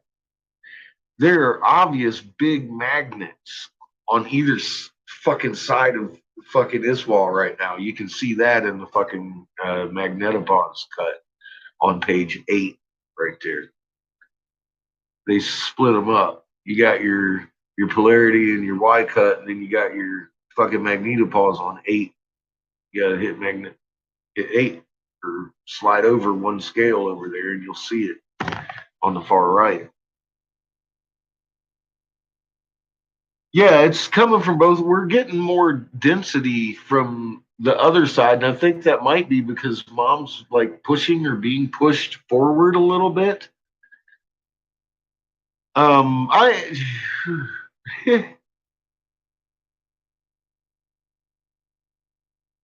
most of it's coming from the back. I'm not sure how much of that is pushed forward or density coming in as energy from these planets or something, because they're definitely affecting the front shield. You can see that there's a couple of big magnets all over the front end of us, um, indicated in that IMF line. That's doing that all the way. I'm all like, oh God. So, it is what it is. It's pretty intense though to watch. We go, if I was planet Earth, I would have definitely fried all y'all motherfuckers by now. Run into the moon a couple times. Ooh, careful back there.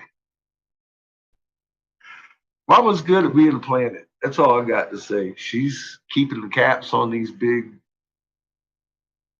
ash spewers and keeping us all alive right now. I'm impressed. She catching a few trees and houses on fire, but I mean that ain't all her either. Them planets behind her are just fucking pushing too. That's a lot of charge coming through the atmosphere, and you can see it.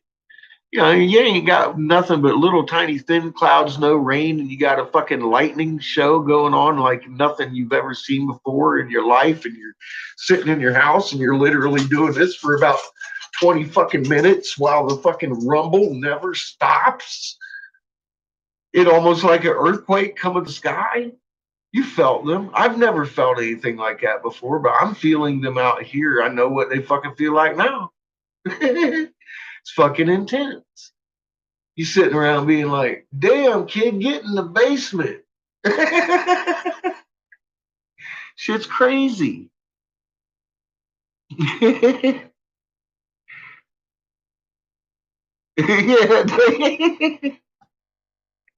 I'm going to go get my mask. It make me feel safe. That's good shit. It's intense. You're sitting there listening to it roll and rumble and drive, and then you go outside and look on the front porch. It's like bah, bah, bah, bah, all out of one spot in the sky. That's not a thunderstorm. That's something else entirely. That's atmospheric, ionospheric, fucking extreme disturbance because of magnetospheric fucking interactions. It's all layered down right to us, and that plasmatic shit just don't layer very good. It comes from fucking there to here, fucking light shit up, purple and pinks and reds. It ain't regular lightning. Lightning's yellow and white. Motherfucker, you're getting deep purple fucking lightning strike. Blah! Fucking big purple fucking displays of light. That ain't lightning. That's a different monster.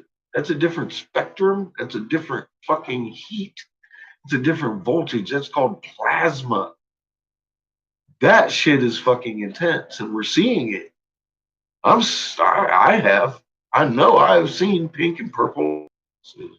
We're on our side, and things are getting way more exciting than they were 10 years ago. I gotta tell you, like, fuck, man. It almost makes me wish I'd have just shut the fuck up for a while and just sat here and researched all this and had all these answers and come out with it. But it wouldn't have been no fun. I wouldn't have found out who Daza and Eric Briggs was, all that shit. I would have never known about Five Eyes. Motherfuckers, man. Our government's got together so they can propagandize us. And even if we catch them doing it, so what? They're in other countries. What are you going to do? It's like, are you fucking kidding? What government pays for this? What kind of bullshit is that? How much do we gotta fucking sit and tolerate? That's people don't even know about this shit. Five Eyes. Five Eyes is a real organization. I mean, you wake up one day and all of a sudden somebody carrying your name around is following everybody that fucking watches you, telling them, "Oh, it's an illusion. The moon's doing a cartwheel." Taking you to fucking crazy sites that he's made to show you this guy standing on the top of the fucking planet and then on the bottom of the planet to make the moon flip. And well, that's not the way we spin. Well, it wasn't. It's not normal. I get that every day. I'm like, are you sure it's not normal? I'm like, you know what?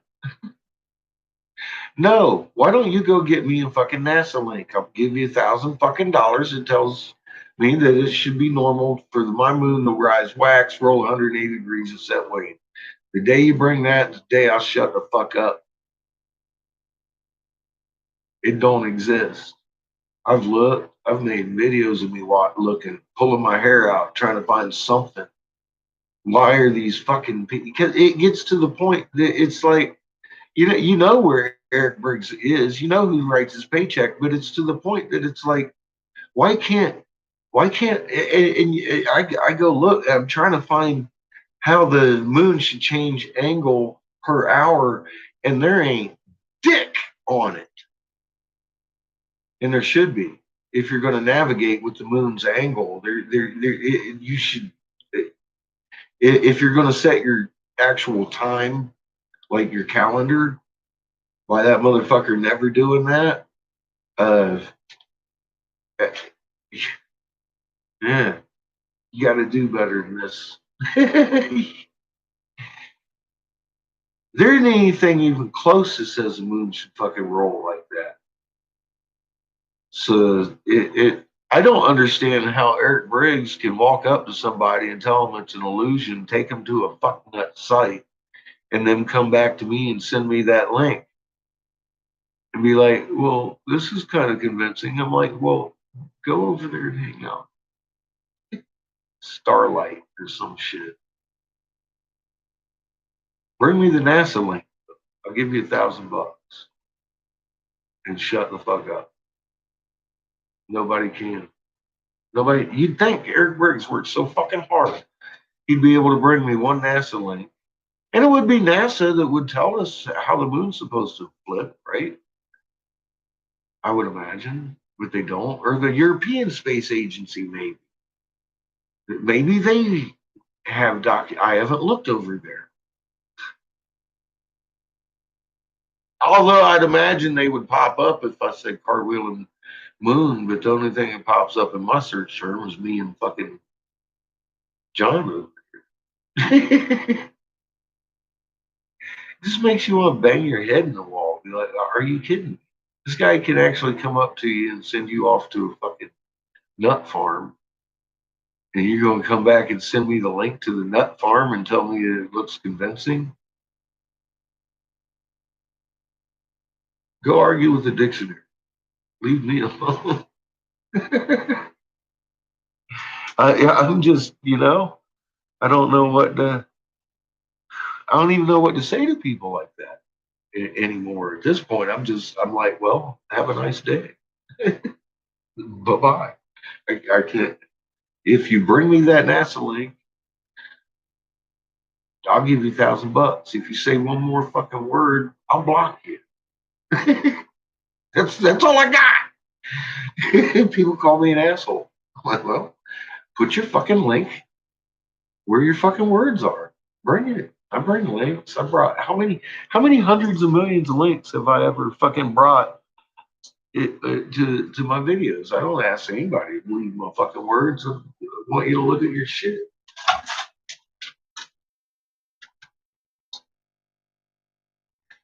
You got stuck on, didn't you, baby? Yeah, you did. What the fuck happened there? Motherfucker got hot.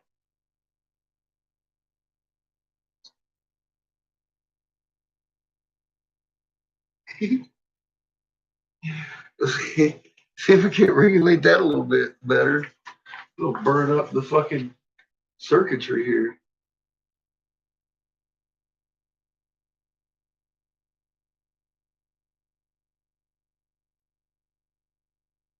I think my bricks are getting hot enough.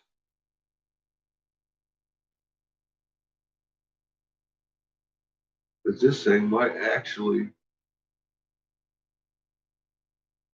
work.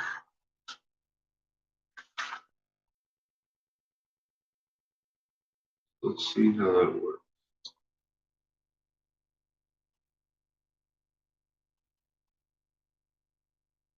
If I can get the cooling rate slow enough to jive with this little motherfucker here.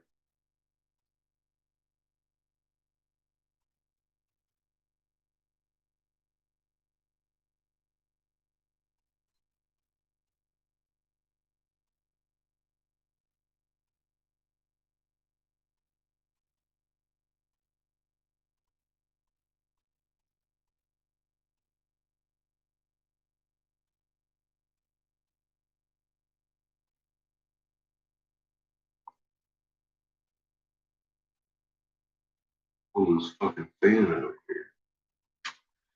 Put it back in my exhaust right where it belongs. I think we're in business. Peoples.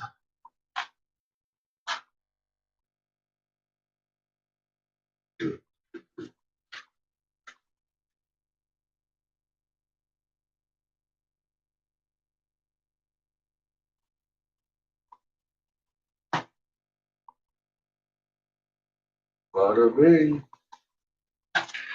Look at that. Magic. Fucking magic, huh? I'll take it anyways. Blow some glass here. I've got about 400 or 500 pounds to heat up. That should take me about an hour or so. I'll put it into dinner time.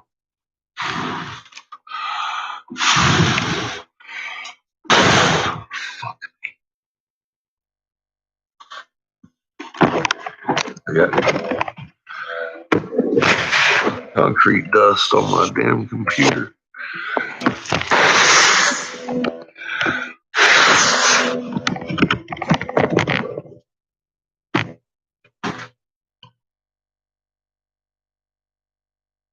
Still got dust on that ledge from where I was repointing the basement. I rebuilt this whole fucking footer, the whole fucking foundation around here.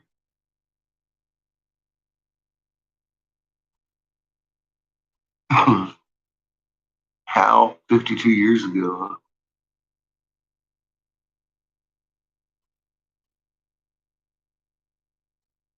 Smokable. You know what, Glenn? I like your thinking. I have it sitting here somewhere. I was just looking for it. Couldn't locate it. Now that you've mentioned it, I found it. It's a little tightly packed. Gotta loosen it up a bit. It's got a lot of hash. I'm gonna have to clean my pipe, Glenn. I'm gonna have to clean my pipe. Usually I break a pipe before I have to clean it.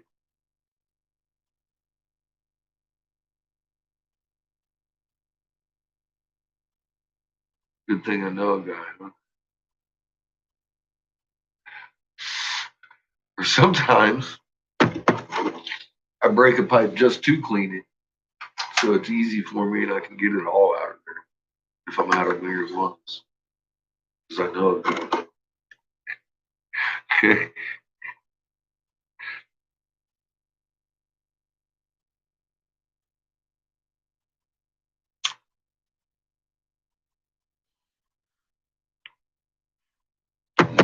there's a nice little bed of concentrate there. I think I got a boogie. Hang on a second, my fucking nose is killing me. It's either a fucking long ass stray hair or a booger.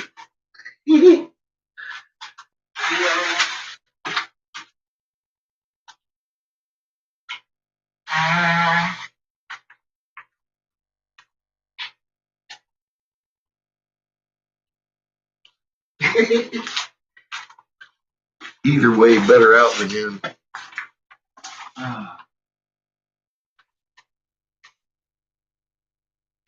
Okay, as I was saying, let's refresh this with some waxy butter. Of what flavor is this? Purple punch. On top of my purple, on top of my fucking sugar wax, on top of, we'll top it. Then I'm gonna bust out a few pipes. I ain't got much gas left. I just ordered some pipes, about after $100 worth of glass. I got 4 collared tubings coming. Fucking God. I think the Bubba Kush is better, but that ain't bad.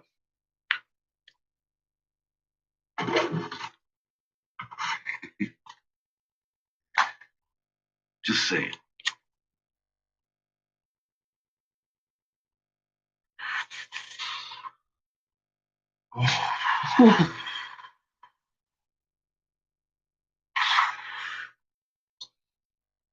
And that there was pretty much concentrate. Now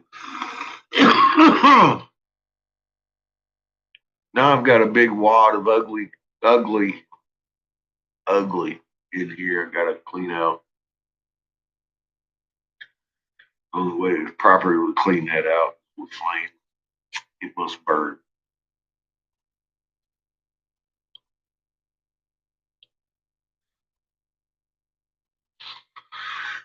May take a while. But no, says purple on top of purple right here. On top of Bubba sugar hash. Oh fuck.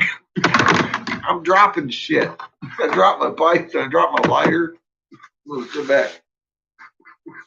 Look what you do to me, Glenn.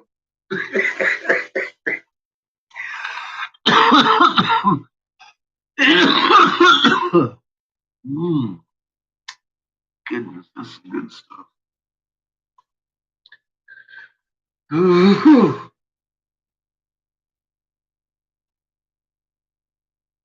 liked you better with the fan on.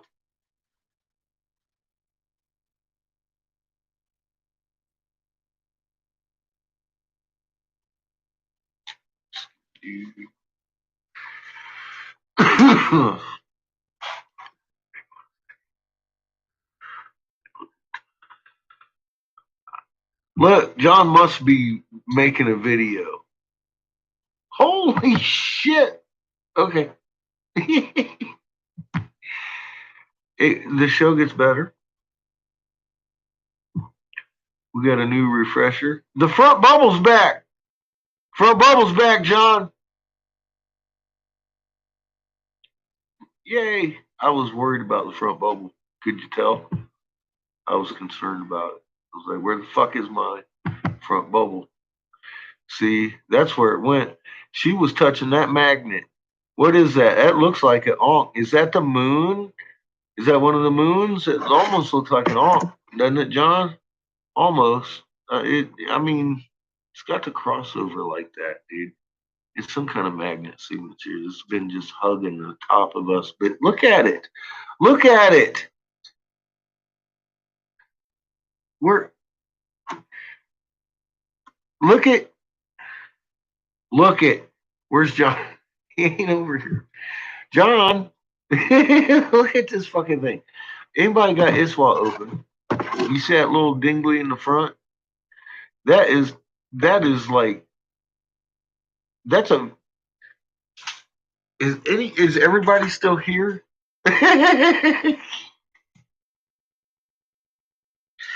those kind of things will usually dingle around the outside of the magnetopause over here. Those things don't usually penetrate in like this into the. I mean, that's a look. I need to push play on this thing and just get a good. What is going on here at that? Is that fucking? That's intense. Look at that. That's a little magnet. See, now I've seen it do that. All right, the A-frame thing. Why are you fucking with me?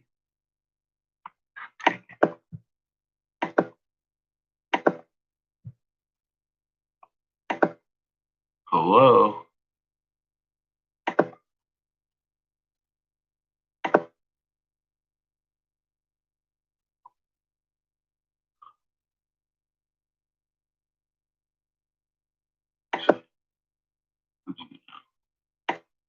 All right, get off, please.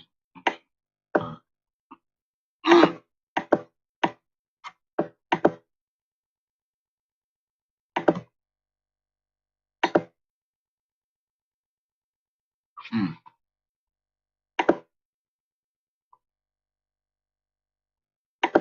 It's just look how far that. All right, 23, 23, 16. That magnet signature in the front of the planet has penetrated through the planet. From what I'm looking at, it's just fucking nuts. This little gnat is driving me nuts. I'm fixing to suck him in. I'll suck you in, gnat.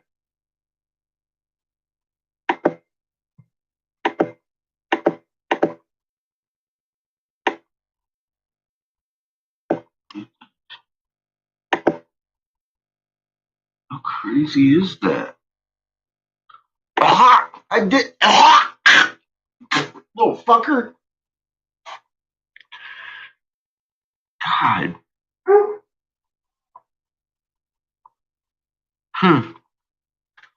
That's really fucking interesting.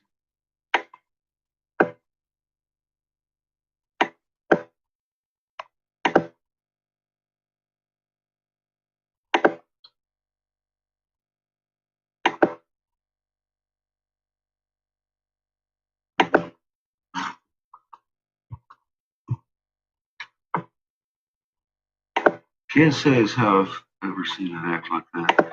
So what did we decide? We're going, hey, Jason, what's up, man? What's my diagnosis? Well, hmm,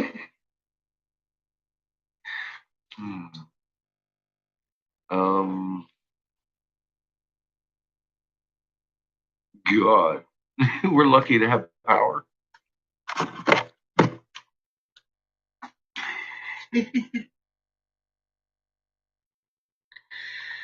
um, Diagnosis. I think she's got bloating.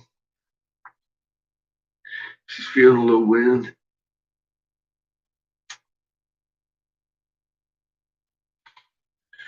little bit gassy. Mm. Oh, fucking definitely from behind. Getting getting just that skirt blown filled right up like Marilyn Manson. Think Marilyn Manson when you're thinking of Mama right now. Ra's like that fucking great blowing air up her ass. Mama's going like this.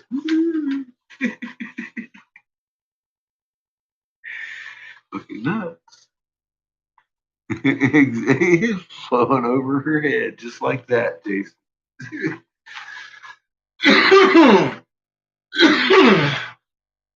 Yeah, she's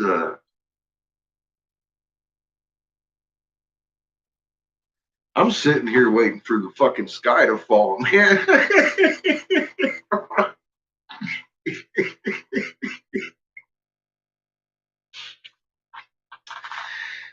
guess it's gonna get worse than that. I keep saying I don't know what it looks like the day we jump, but we'll see. It's getting better and better every day, isn't it? It's getting there, huh? Daddy's home. That's the feeling I'm getting, Glenn.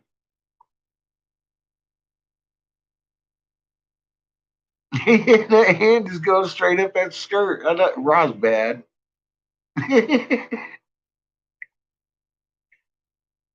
Well, Jason, I know you've been here watching. It's worked up to this slowly, very slowly. Everybody's been asking me when. I don't know. I, I'm just telling you what's going on, right? But what I told you years ago, or a year and a half ago, anyways, everything just we're there now. um,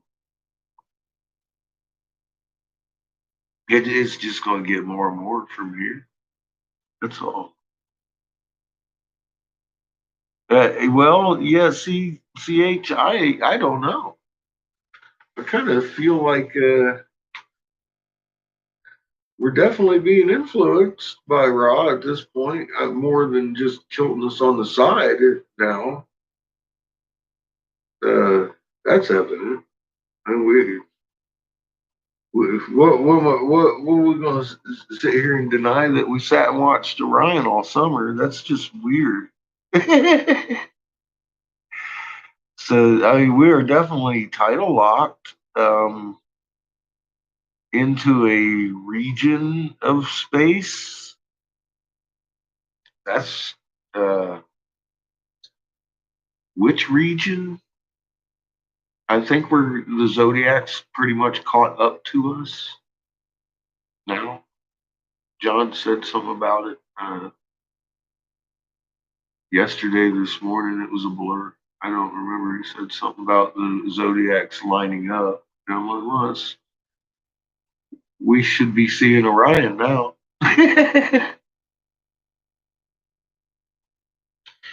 But all summer, of course, it wasn't lining up. Apparently, because we were also seeing Orion then. So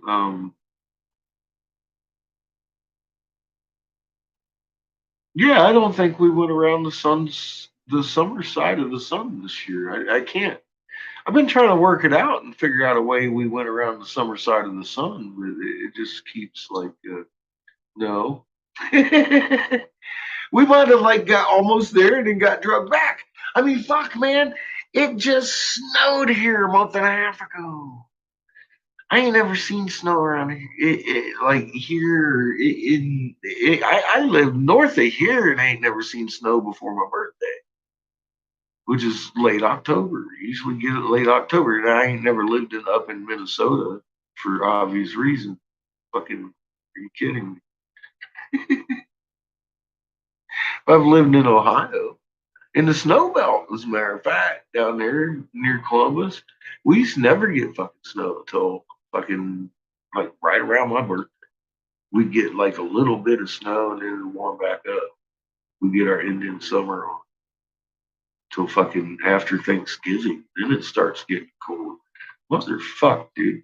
I just had 2 inches that stayed here on the ground for fucking days.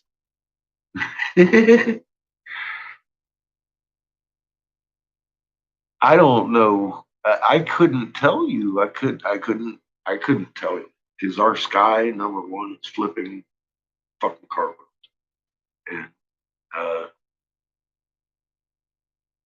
the sun's still there. I just have these things travel in uh energy travels in fucking arcs, big arcs.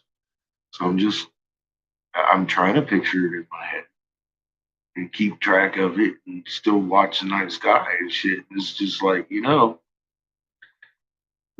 things that I can make sense of is one, I shouldn't have seen Orion all summer at all. We should have had a couple, 2.5 months. We should. But right at the beginning point of where we shouldn't have been able to see him, I started monitoring. So did everybody else.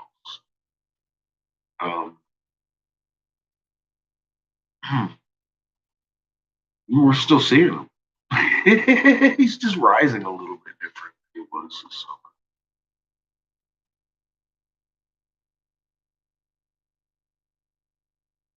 I mean, obviously our tilt's changing daily almost. Yeah, well, see, that's what I'm thinking. I see. Yeah, like all this weird weather is definitely attributed to these new magnetic, new energies. Uh, it really, I pity the weatherman. Try to make any sense out of this and not understand what's going on. Um,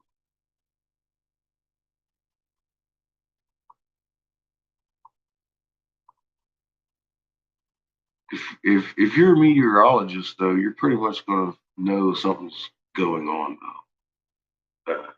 Just nobody's telling you. I've had think tanks approach me, meteorologists. I honestly thought they were going to like Eric Briggs me, except in a good way, like help me out. Like, nah, you're wrong, dude. Here, look. That wasn't the case. This two individual think tanks actually approached me for my input. I think you know my input. There's one reason for a closed field line in nature. That's another magnet pushing against it. And that's what I'm seeing in this walk. Now we're seeing it so defined that they're coming out in IMF lines. I mean, it's like, where's all that coming from? That's not Earth, indicated by the key itself. Kind of like Ra, right? Ain't no random pattern in space. Dingley Cobra, dude, Dingley fucking Cobra. I got a Dingley Cobra for you. Random pattern in space that just cracks my skull wide open.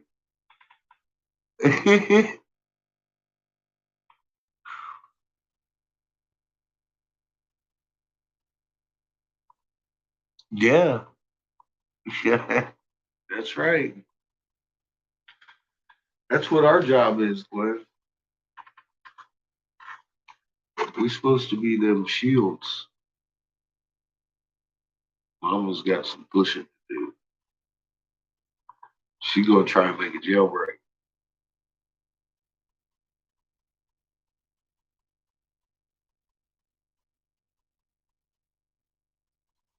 Mom says she ain't never made jailbreak before, but she's pretty sure how it works. I'm pretty sure how it works. I'm sure she knows better, right?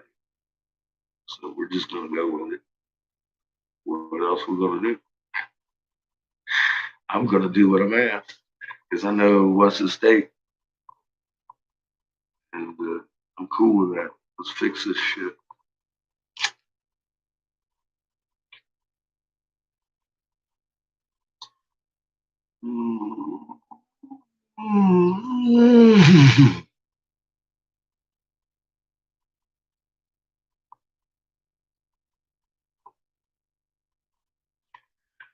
I ain't never met a person so beautiful as Mama. Do anything for her. The creator made her. And she just a little piece of creation.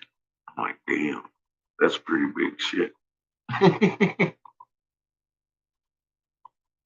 But she's my little piece of creation.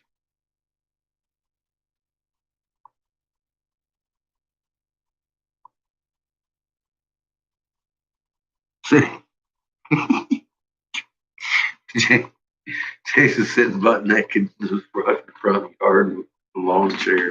Hell yeah, buddy. I ain't gonna try that one here.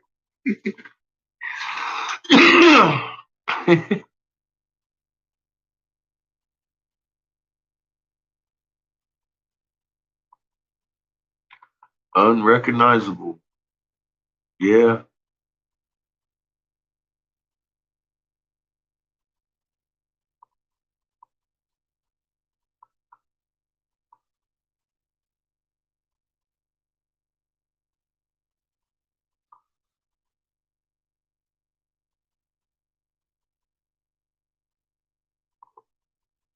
I believe it.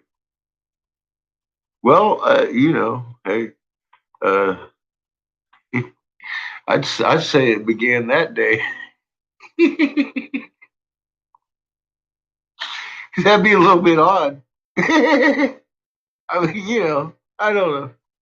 But we've been on our side, and for all descriptions that I can find, including this new guy that I can't remember his name right now, about 10 years. He's pretty specific about 10 years, 5 months of tribulations, then the quickening. And then he shortens the quickening because of the horrible things that going on, this and that and everything. We're, what is today? All right. So we're about 9 days from 10 years that I noticed the moon was outside. So,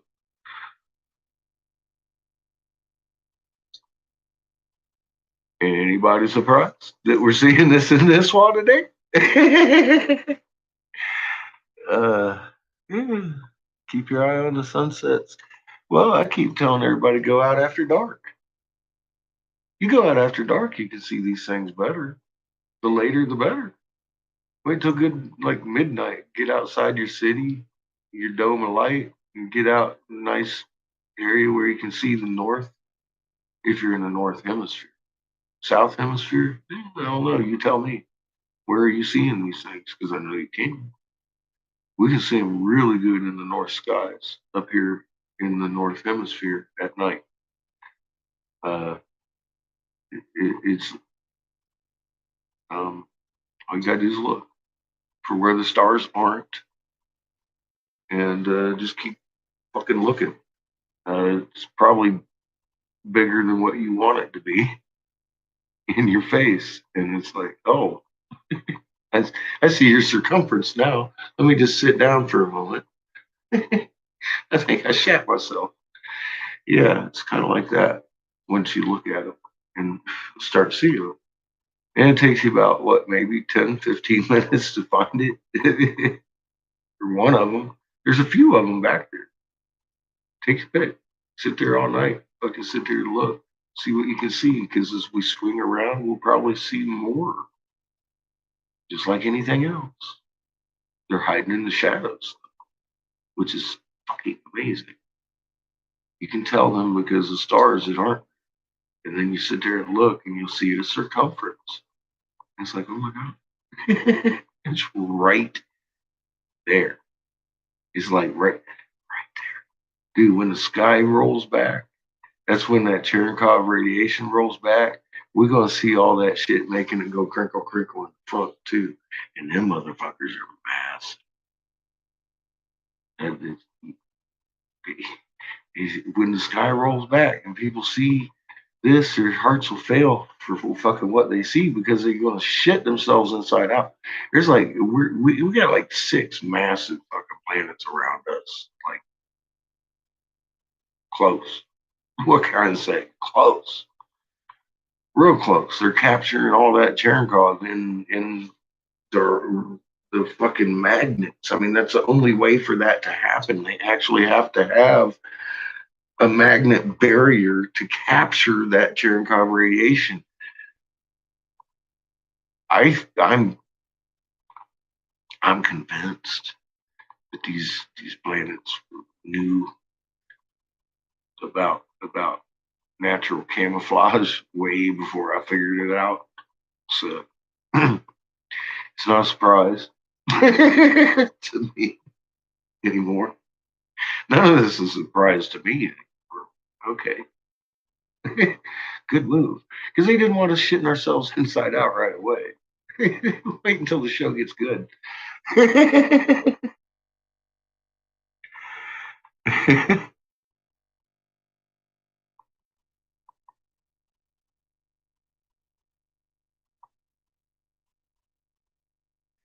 Well, when all it's going to take is like one of these big bad boys to roll to one side and release that magnet barrier, and all them ions are going to go out about the speed of light. It's going to look like a veil revealing the sky because it's blue.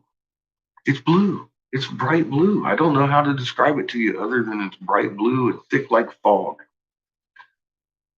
It's I've seen it. I've seen it in action. I've seen this planet just come out of it and then disappear back into it. It was like me and my oxygen guy stood there and fucking shat our fucking pants in the middle of his fucking field and fucking freaked out about it every time we talk about it. Like, goddamn, those things are everywhere. And you see weird shadows in your sky. And once you see something like that, you know that what is making that weird two tone all of a sudden. There's a big shadow rolling through your fucking sky. And it's like, I see you. It's fucking goosebumps. Fucking huge. I mean, it was like an experience that lasted like a whole fucking like maybe a minute, two at the most. That thing just comes out of the fog and then just fucking rolls back into the fog. Like that was intense. I was shitting my pants. I made a couple videos.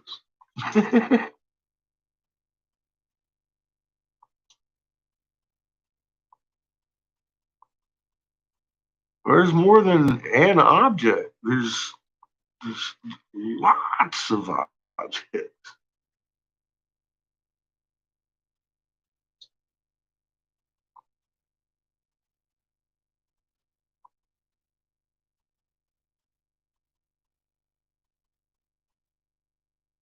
Oh, that was my friend Michael. He's a truck driver. He's seen that a few times now. I don't get out enough. I ain't gonna pretend. And when I'm out driving around, I'm not looking for it.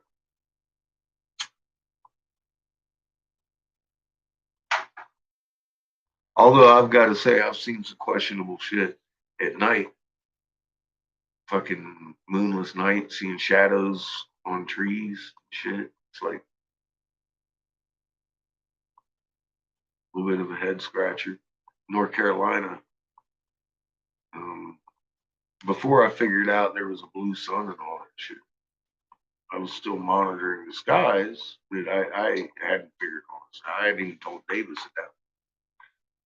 But I started seeing some shadows at night. It's weird. I never equated it with a blue sun or any. I was a fucktard still, complete and utter fucktard as to what there was. I didn't even know the blue sun existed. I just I knew one we had a sun moving in at least because we were on our side. That's all I had. But I hadn't found either one of them at that point yet. Real close to when I started finding.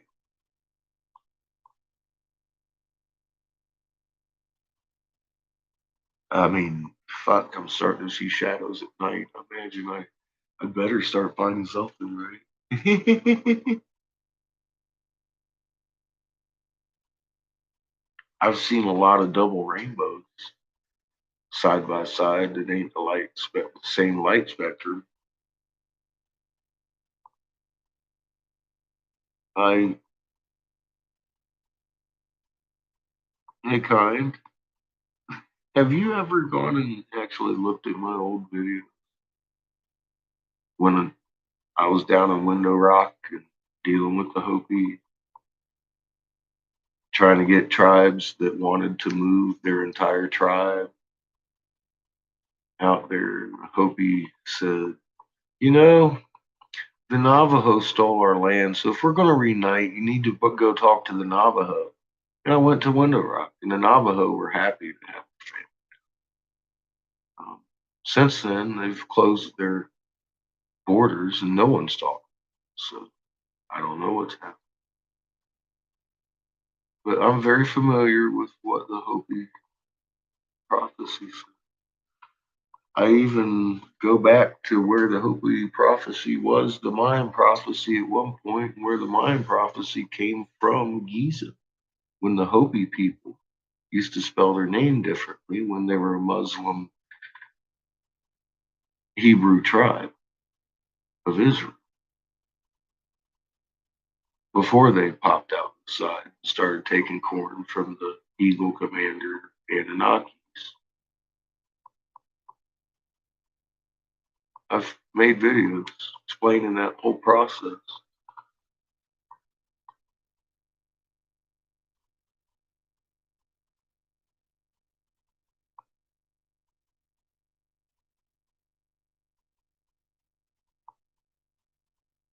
They will move to the fort. See, you're not listening, are you? They were going to disperse everywhere. And the Hopi said, let them. Talking about tribes that were out in Oregon that had had visions of mass visions of drowning if they stayed there. And they had already made the tribal decision to uproot their and leave their tribal lands. And the Hopi rejected them, sent them to the Navajo. So this is the Navajo uh, prophecy, if anything. All right, the Hopi ejected themselves out of this by default, as far as I'm concerned. And I'm the assistant with the mark that woke up and could read the ancient languages as if they were his own one day. You know that guy, the one that shakes the world, made CBD legal and shit like that, and all that. See, I shook the world, and then I came here and I read the languages. Now I've handed them to you. I'm very familiar with my part prophecy, where the actual hand that wrote that prophecy centuries before. And I made videos. You want to see the mark? Would you like to see the 9-pointed fucking blue star swastika on my body? It's been there for 25 years that I've been so embarrassed of that it's still brilliant blue because I've hidden it under this sleeve since the second week I got it. I sat and hand drew with my buddy Wayne my chi. It's a throwing star. I hit you hard and cut you deep, don't I? Truth. I don't beat around the bush. So I thought it would be cool to have the tattoo. And a buddy of mine says, damn, dude, I never saw you as a fucking hater. And he saw it in there, and then I could never unsee it. But it's a swastika. And it's my chi. And it's right there. That's got 9 points. It's a star. And it's a swastika. It's mentioned twice as if it's two different marks. It's not. And it's not the Nazis. The Hopi prophecy was talking about. I'm the assistant.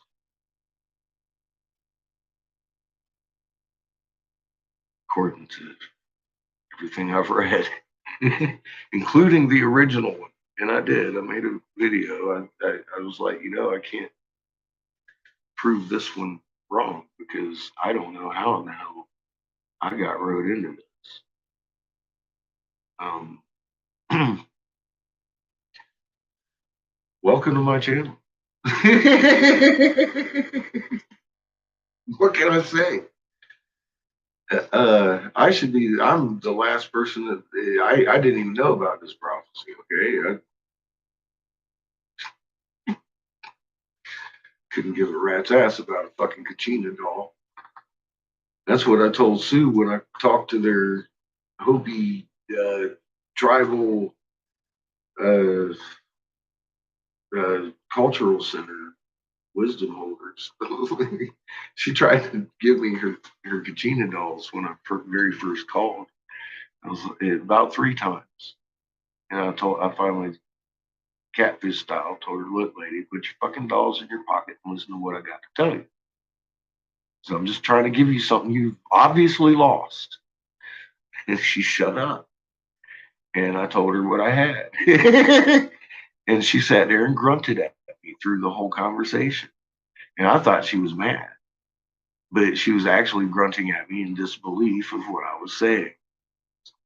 And she was frantic with her little sticky notes all over the office for Stuart, her boss, um, and gave me his emails. And then I got a hold of Stuart.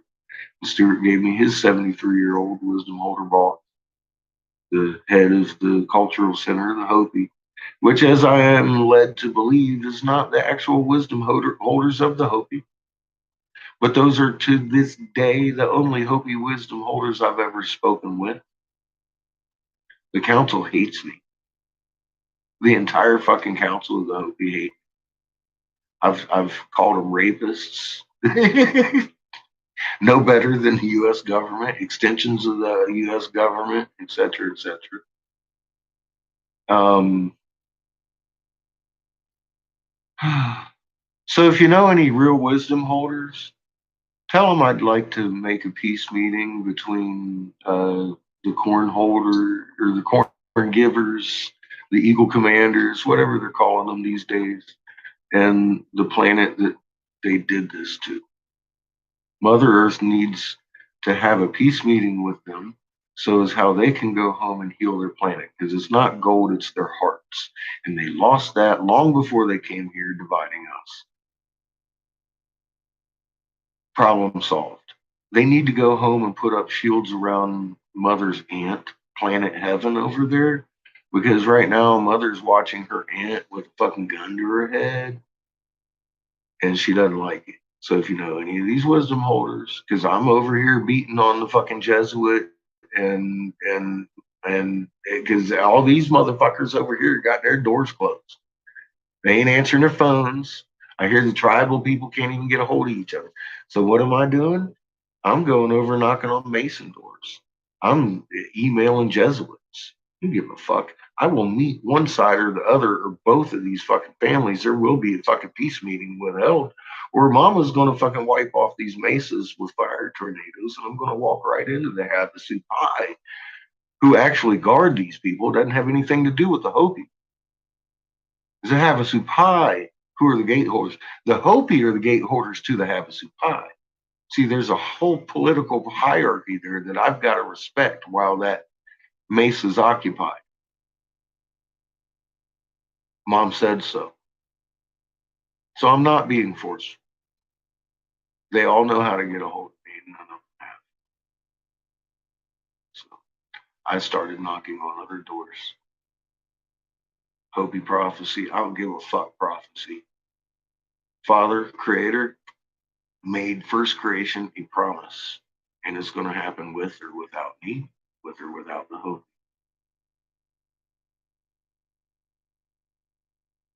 So I'm going to do my best to bring her family together. And that goes way beyond the Hopi and Four Corners. That ends up in her womb, where we're adding shields to hers with our magnets.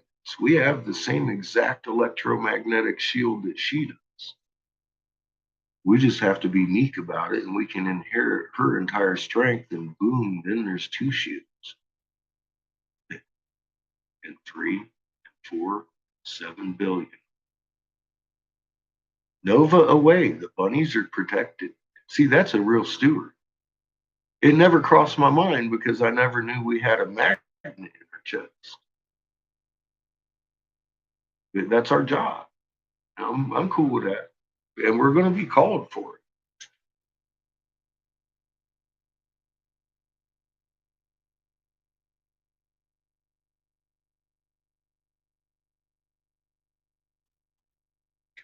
Yeah, they say simple words you can understand, but I had never read it. I had, I'd never read it.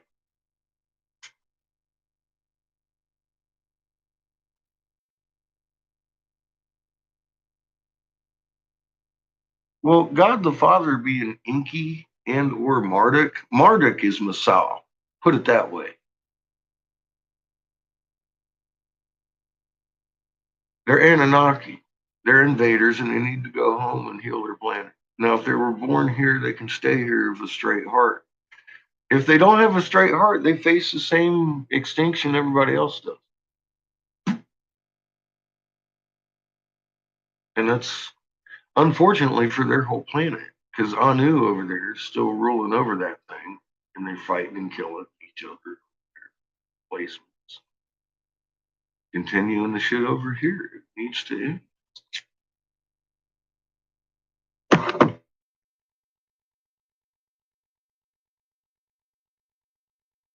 God the Father isn't working with the Creator. See, if you listen to their own writings, these cats are telling us about how the Creator of all has been haunting them in their own dreams to give us our planet back. And then they went and justified genocide because we were sinning, because Marduk went over to Peru over there and to Egypt and did a little bit of a world tour telling people he was God. And then what they do, they destroyed his they used the weapons of terror that scorched the earth. Period. We're hearing about how all these places just been, well, we don't know how. Well, we do know how. The descendants of Cain, they have no hair on their face. We know exactly where they came from, when they got over there, why they built those temples, why they built the runways and the landing place and all of that stuff. It's way deeper than a Hopi prophecy. The Hopi prophecy is like a comic book version of this shit that I got in Egypt from the original source. And it actually comes from the Hopi people. That's the amazing thing. That's what blew Sue's mind. I walked over her Hopi prophecy and handed her the Hopi prophecy. I know I just said Hopi and Hopi, but they kind of spelled their name Hopiee. And I'm all like, okay, well, that's different, but that still says Hopi in a way. I had people in Egypt sending these things, being like, hey. Once I started cracking the code, I read that hieroglyph, motherfuckers from Egypt and India and Turkey, they came squawking. There's more people around the globe that know what's going on than I did. I did. They were giving me these things talking about Warlock is all shit. Made a video. I did.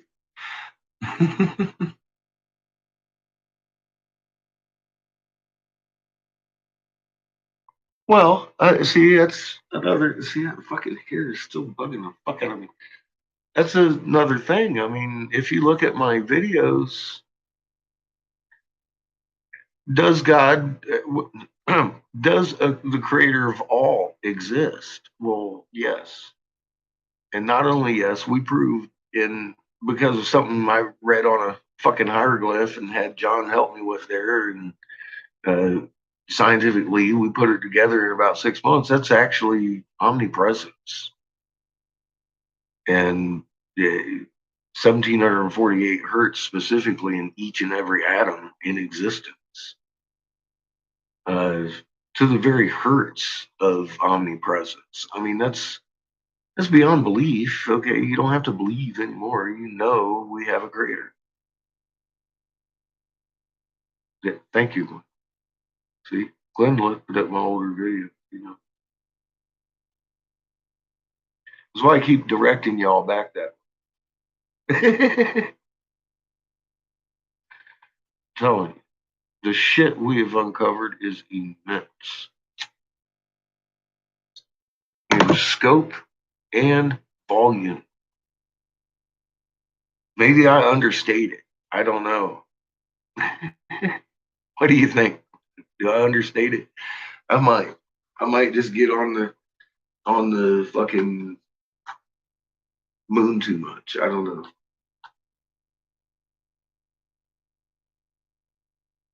I don't want to bury it back there behind 400 more fucking videos, man. That I got to fucking strip down because I nailed it. I nailed it. I nailed it. It's alright. It's in video. And I proved it. I didn't ask you to believe me or have faith. I prove it in physics. We have a creator and we're designed.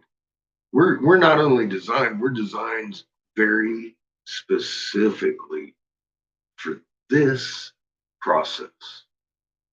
That's why we exist. That question's been answered. Why are we here? To add magnets to Mother Earth when she needs them to protect all of life. That's why we're here. Biologically created to do that specific job.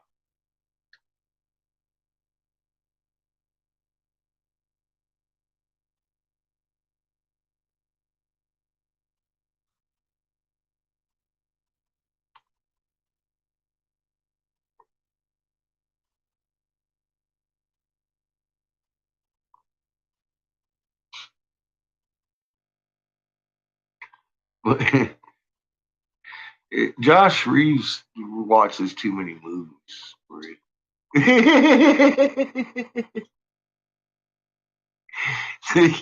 I like yelling at him. I like yelling at the this fucking what's his name too. I can't remember his name, but the fall of civilizations. So what are we going to listen to today? Easter Ireland or the fall of the the last of the Romans?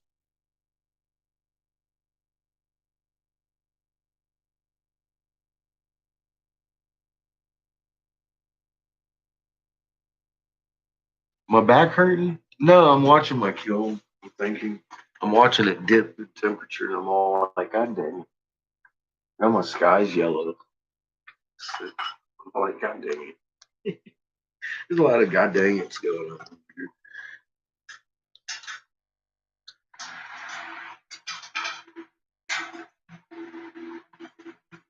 I'm about to freak out. My voice starts getting low. Just back up. Check the color of my eyes. They might be black. I don't know. I think they look green, brown ish. I can't tell. Ark of the Covenant. Well, I know where there's a couple.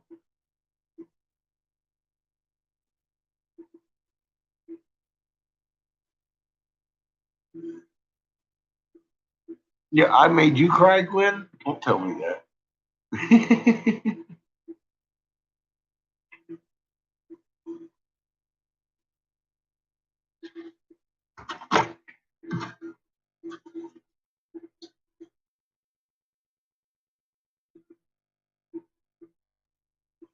Making my kiln heat back up. It cooled down too much again. I was watching it. It wasn't working premium style.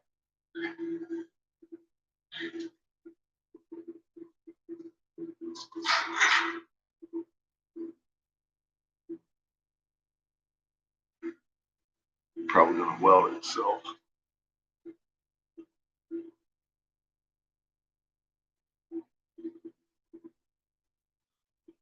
Yeah, and they're made of metal and concrete, and they're occupied right now. TK, they can't even get in there.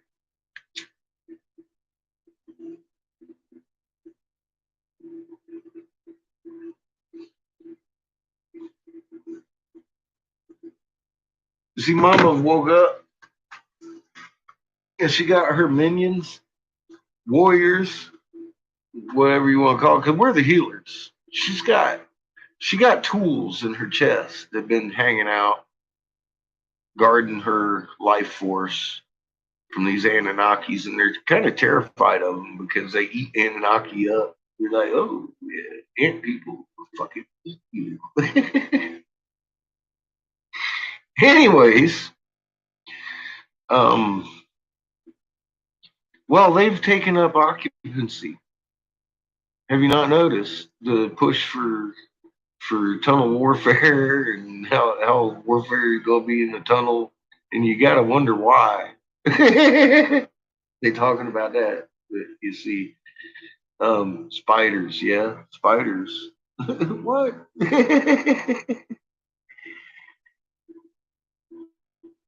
So they're having problems getting in their bunkers because these things that they haven't been able to beat for centuries have they're farting on the beds, and I think they might be farting on the pillows in there, as I understand, because they're very upset that they're in the bunkers. There's no escaping this one.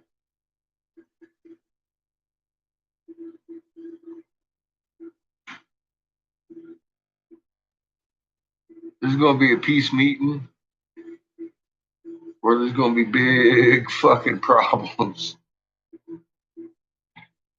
Big problems for all involved. And if your peeps are in the militaries or on the wrong side of this, I'm telling you right now, all involved. Because if the shit breaks loose, the skies are going to darken, all right.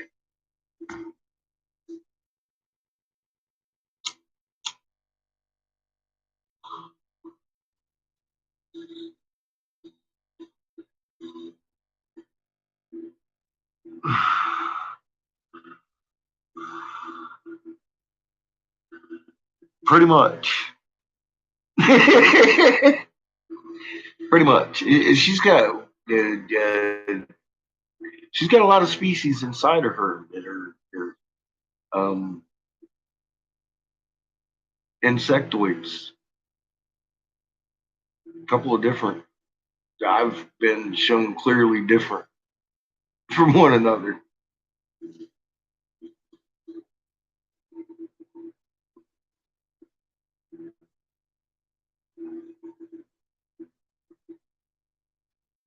Well, I've seen them where they're like a tan brown, like a dirt brown, and they fly, and they can definitely darken the fucking skies, and those fuckers are vicious. Then there's ones that are night black that have the face of a man, and they can talk. But when they talk, here's the creepy part. All right, you ready for this? When they talk, their face opens up like mandibles. I was like, shit, that's creepy. But it looks like a man at a distance, a man's face on their mandibles. It's like they're coloring. It's fucking crazy. Yeah, there's warriors that will just go shred and harvest and, yep. Know your heart, though. See, they speak our old language. That's the beautiful thing about this. If you're straight heart and you're on mama's side, man, they're going to know you. So fear not. That's why you're being told now. I'm sure that's why I've been told. I've relayed this in a couple of videos. Apparently, all folks have missed a few. So get your supplementals.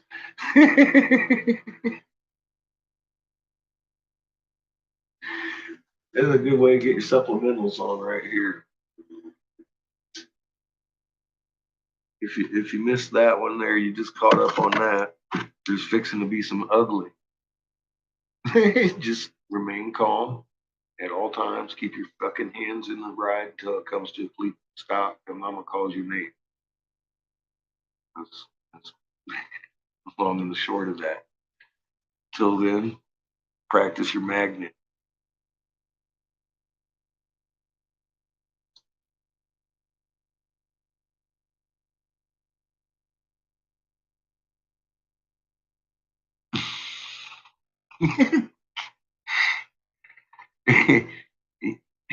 Pretty much, Glenn.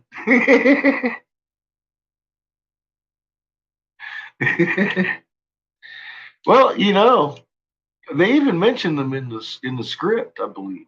Something about stinging. The brown ones, I believe, are the ones you're talking about.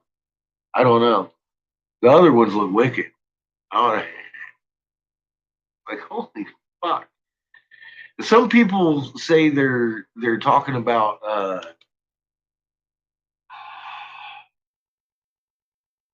helicopters with the stinging tails and shit like that. Scorpions fly is with the flying scorpions with the stinging tails. They meant that literally. I don't know. Just put it that way. It ain't no fucking Huey chopper. We're talking fucking darken the skies, multitudes of these freaking things. Think about how big Earth is and how very little we occupy of it. And then layer that all the way down. Here's occupants.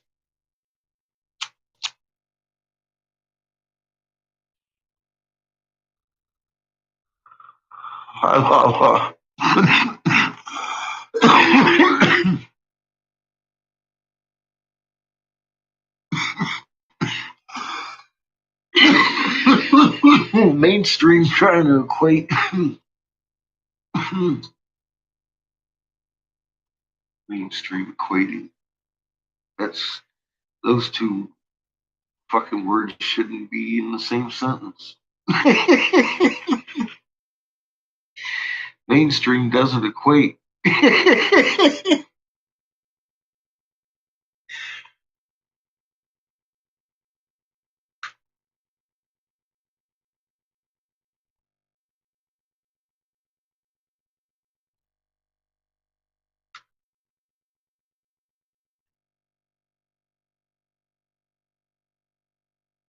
Well, it's because the Hebrews were slaves of Sumer for centuries. They were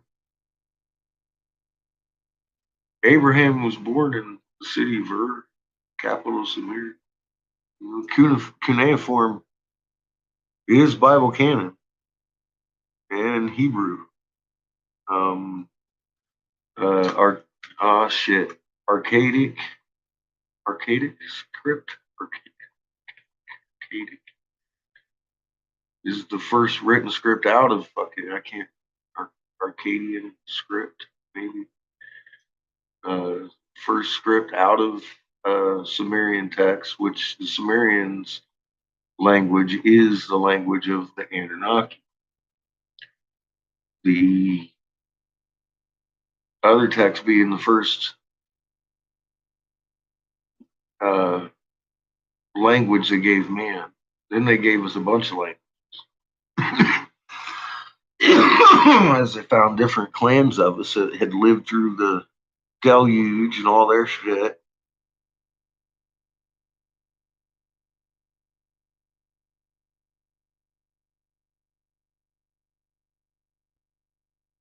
Yeah, it's not helicopters, Eli. These are things that are released out of creation. That if she needs to protect her healers, we will be protected. It's like you say, don't fear it. It's actually for your good. This is going on. So just fucking keep grounded.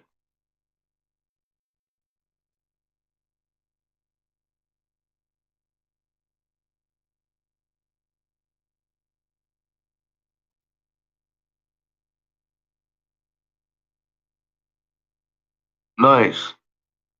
That would be a good place to look at the sky, while you're out in the middle of nowhere camping.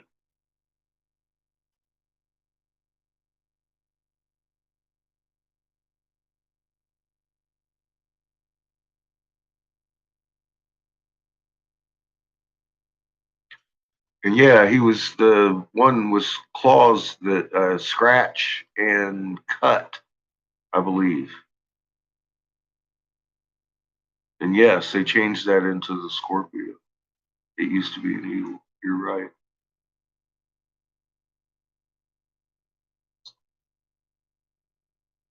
Arcadia, yeah, Acadian. Yes, thank you, Eli. You rock. Akkadian. That's the first human language that was translated out of Sumerian language. Sumerian language being the language of the gods. So That's the story I got. I know I've read a lot of these texts, so that's what I got. I got the Kate. I just couldn't think of the exact name of it. It's a Kate. That's the first language the gods gave the humans. I was like, and, oh, yeah, that's the roots of all that. And the Akkadian is where the Hebrew text, Hebrew comes right out of that. So yeah, it's not a coincidence. All these stories are the same because they literally are. The root of them basically being Inkies. As far as I can tell, the oldest tale of this whole thing being Inkies depiction. Then it was picked up as a Enuma Elish, and Marduk had already got his hands on it 3 generations later. And they look at the Enuma Elish and Middle East and all that. So, fuck Marduk. He's a fucking troublemaking fucking Anunnaki. Corn giving motherfucker. I don't need your plow. Well, they trapped Mother Earth on a low energy sun, knowing that she could no longer provide abundance, and we would have to labor for our fucking food. And there's simple as that. They hold what about 600 on our planet. So we do all this for 600 fucking Anunnaki. Yeah, they're gonna thin the herd again and again and again. Well, I say not this time. Let's try to avoid it. We got the moon. Start pointing at it. Look, the moon's doing cartwheels. Get away from those.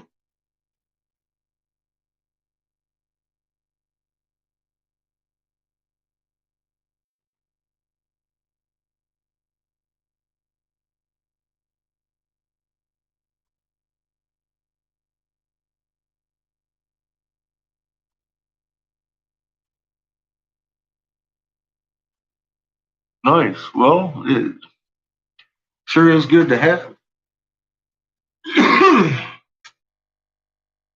You may need to travel. I don't know. You just keep saying I'm not good. Don't ask me where to go. Get away from the ocean, for fuck's sake. For now, if you want to, for now, while the fucking initial fucking rocking begins, I would hit a craton. Look one up. They're around you.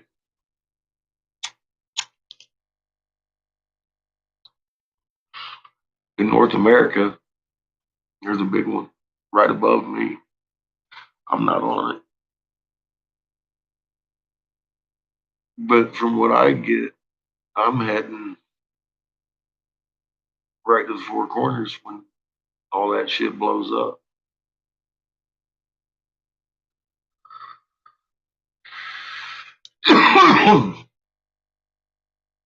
I wouldn't follow me.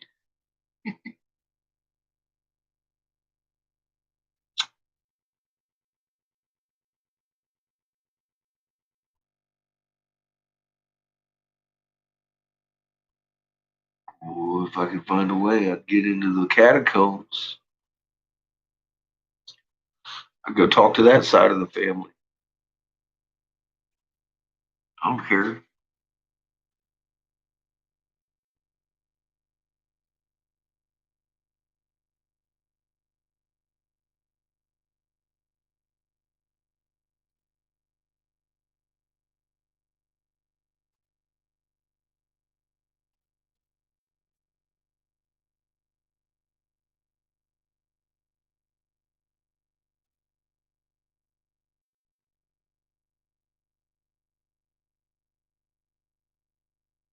Shared what link was disallowed on Facebook? Shared my link was disallowed on Facebook? Not a surprise.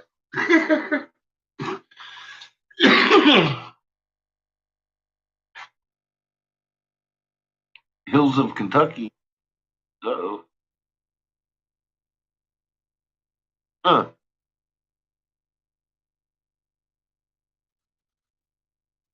Yeah, Glenn. Well, they're going to know our hearts. Yeah, it has a lot of meaning. You bet. First creation is going to judge our asses.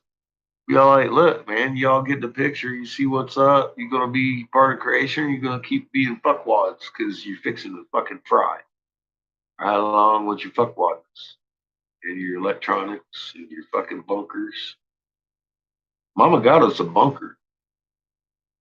We just gotta be straight heart to get there.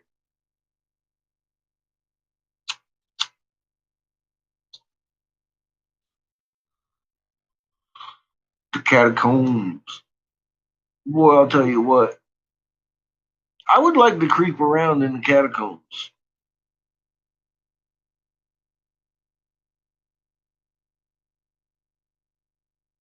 You gotta have to get me there on a boat though. I ain't flying for fucking nobody. I,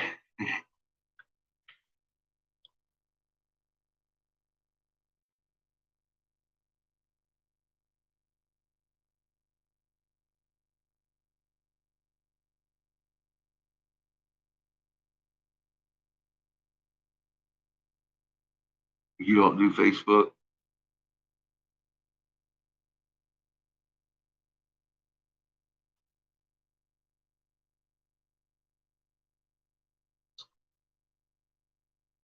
Oh shit.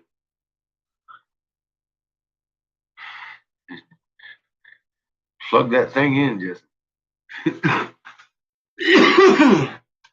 Yeah, I'm not a big fan of Facebook. I just like Messenger. One, I really like Messenger because I can push a little fucking microphone button and talk to you instead of having to fucking sit there and fuck with my damn spell check. Love it. And two, Facebook is really easy to document all my shit on. And as long as I don't go over there fuck nothing too many people, they don't block me. And if they block me, I have an alternate page.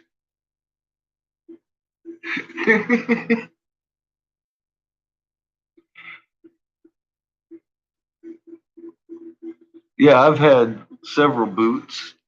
Thanks to Eric Briggs. Eric Briggs, my friend, has. Hi, Renee. How are you? Eric Briggs, my friend over there, he has a Facebook page also. And on his Facebook page, if you go to the about part, he is the CEO of No, the Moon is not doing a cartwheel every night in the sky, Inc. And just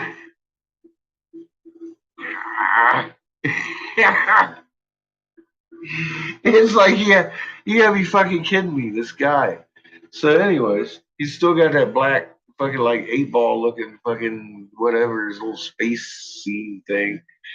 And he was reporting every word I would say on Facebook and kept getting me 30-day strikes, man, until I blocked him.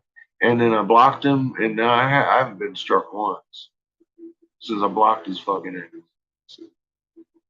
I found I found my Facebook problem. Oh my God, Glenn. Ah.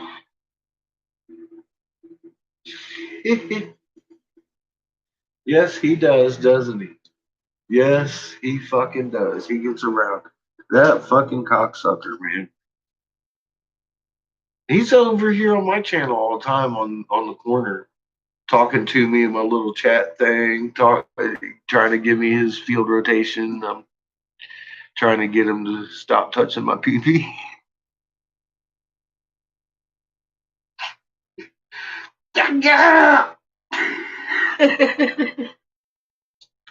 Fucking prick.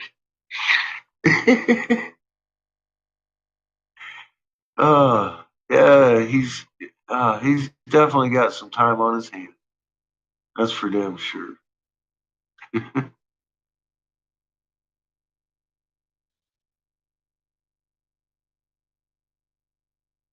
Yeah, there's no other planets in the sky. It's an illusion, dude. It's an illusion. All the stars are there.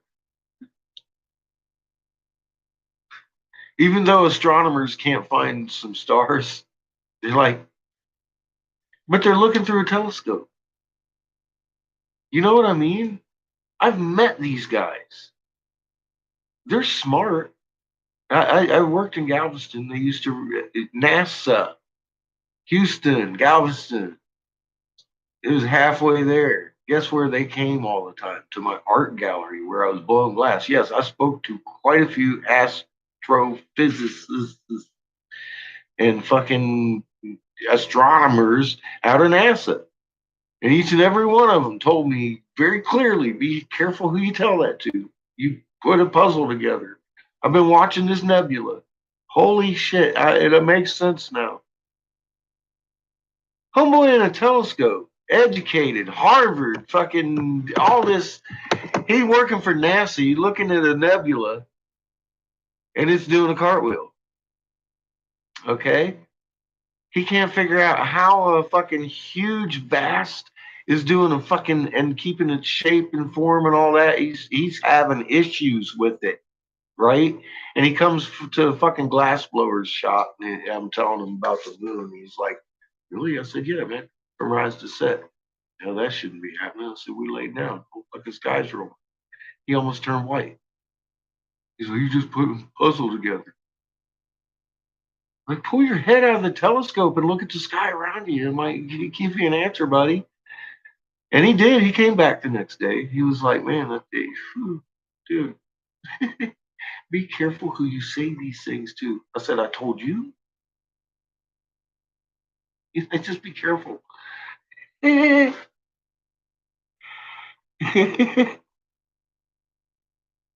I see Iswal right now?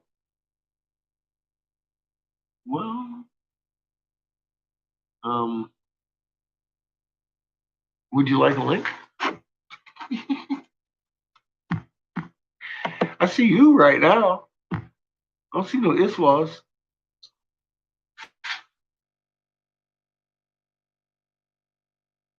That should take you right there, though. I should look. All right, look. I'm gonna look. I'm gonna. I'm gonna look. Y'all still ain't decided, or we listening to the Byzantine or Easter Island tonight? See, like I asking y'all these important questions. Y'all want me to look at Iswas?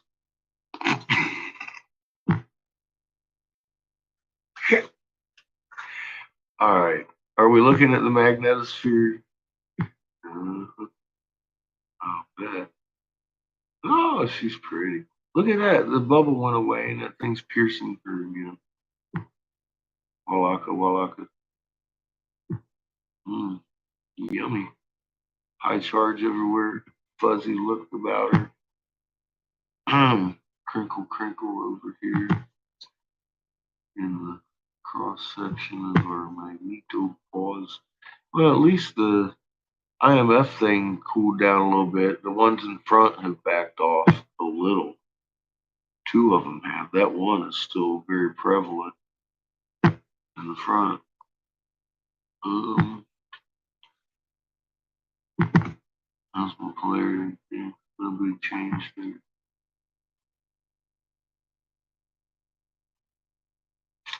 And yep, Mama's bloated and feeling gassy. The bow shock's blowing off because we're getting filled up from behind. She got the creepy crawlies coming up from behind. She got something that's piercing right through us in a magnet signature right now. And I'm like, seriously?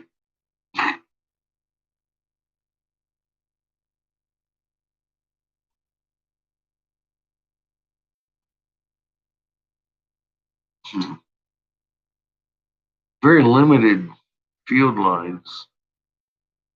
Just because she, if you notice, see, this is what I would expect when she closes a field line. We lose the pole lines because she only has so much energy as a planet that naturally has this boson. Now you can see she's drawing a little bit from the bottom over here, but she really can't get a good grip on this bow shock right now and power herself up.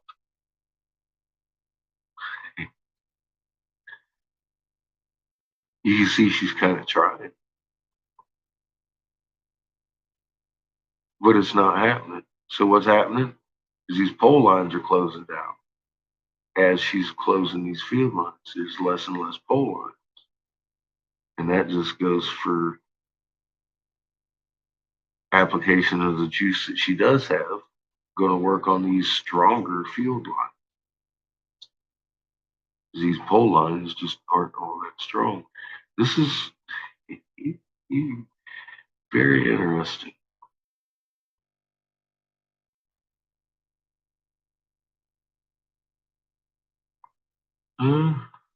Well, see, that all leads into the fact that I keep saying she's going to have a double bow shock, and those bow shocks going to reverse when Ra overpowers our sun.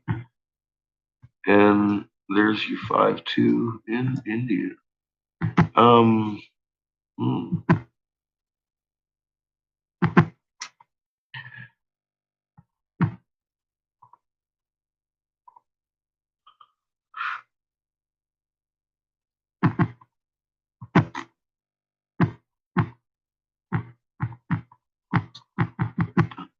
Looking at the helioplots, those are pretty fucking active today. No bell ringing, just some significant. Every one of them's got something. Activity. Some small, some bigger than others.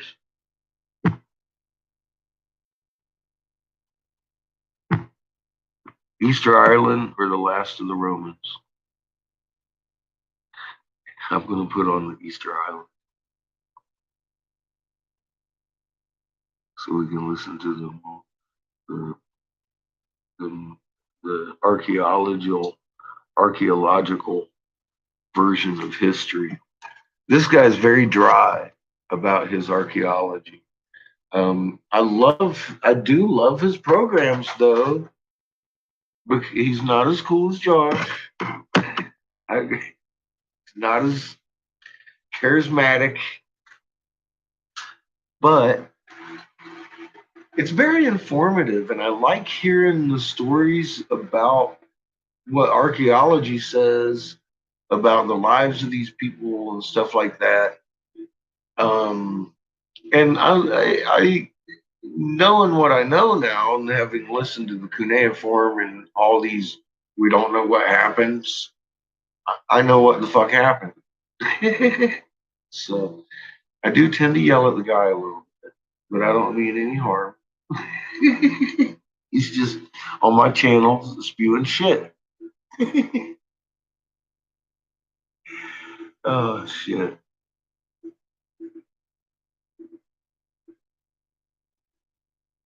Is it? I ain't even touching it. I don't. I don't. I don't play cards very much, so I ain't gonna touch the trump card. I'm just gonna leave it lay on the table. They all right, call it what it is. It is the trump card.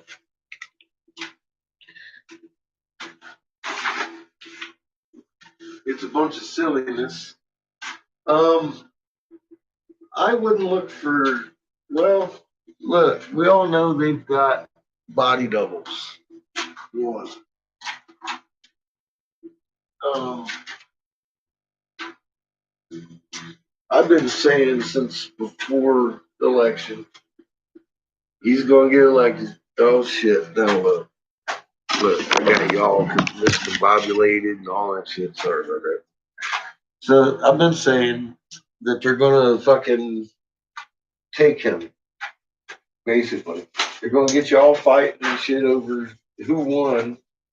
Like, ain't my president because he didn't get the popular vote. He didn't. But I predicted that too. I said he won't get the popular vote. Why? Because they want you to be more pissed at each other than you normally would. And then guess what? Hillary actually got popular. And honestly, I don't even know if she got the first vote. I I can't. I mean, I'm sure she did. I'm just saying, it doesn't matter. It's a script. I called it to that point. This is the second time in U.S. history there's a fucking non-popular fucking president, and it happened to be Donald Trump.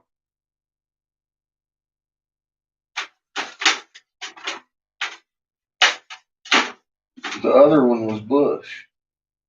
We're going to have 4 more years of Trump, one way or the other.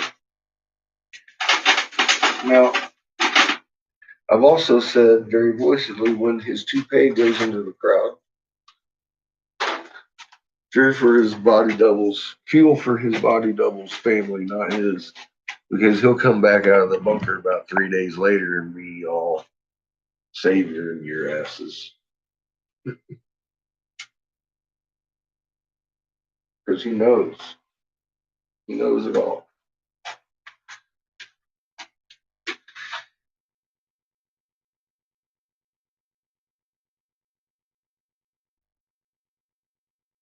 See, I know the script. He's also the one that leads us into Syria and what you call it,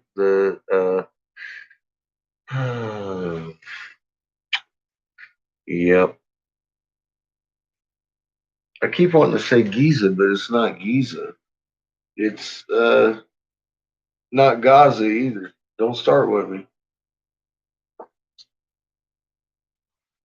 Megiddo. That's the one. You know, we just marched troops into there. Google it.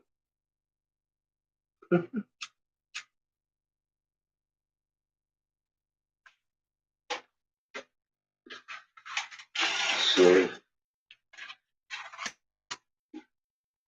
well, don't be surprised. I mean, look, we had the Revelation 12 sign. Okay, that put on the timeline right there, right?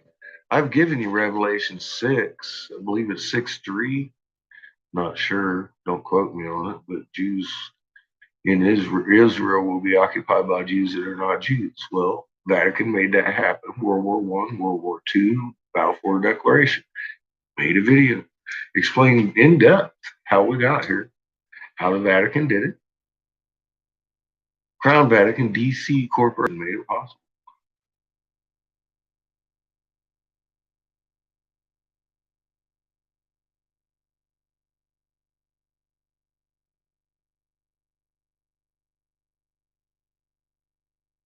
Why? What's he got? No, that I'm gonna gleam off of it. Have you given him raw?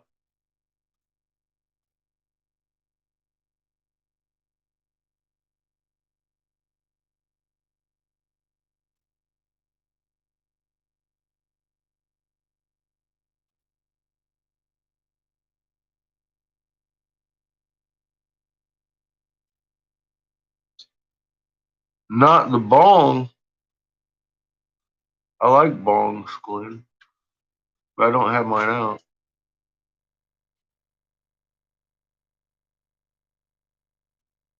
No.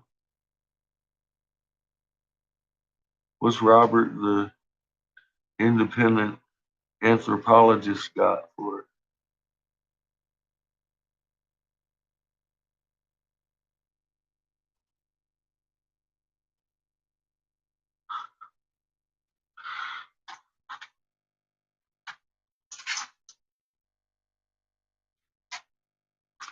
I mean, people come tell me to check out a lot of stuff. I ain't gonna check it out unless you tell me what the hell I'm checking out in the first place. I ain't gonna waste 20 minutes just just checking out something that someone told me to. Now, if somebody told me that the moon was still carbon, I might check that out. That's pretty specific. But I've checked out a lot of people, and I've been like, why in the hell did I sit here for the last 20 minutes looking at this fucking bullshit?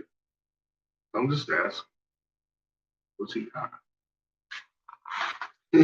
What's he got?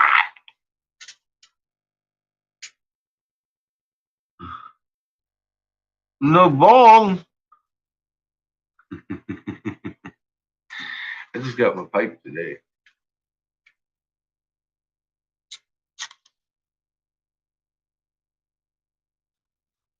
Play music? Man, that's going to get me all struck up, Glenn.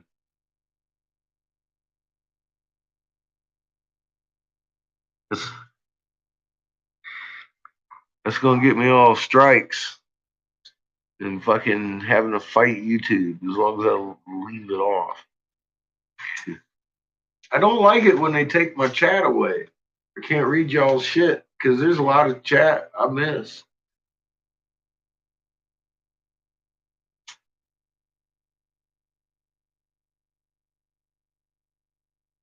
They're pricks, man.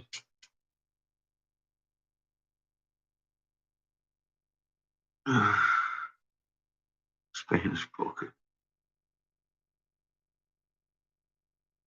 Threefold. Oh, that's, see, look, I get hit for ACDC.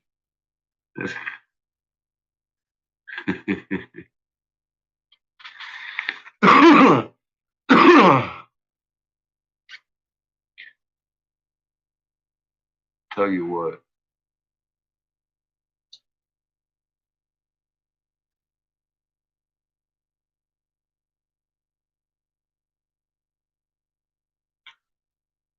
who bought BOTG?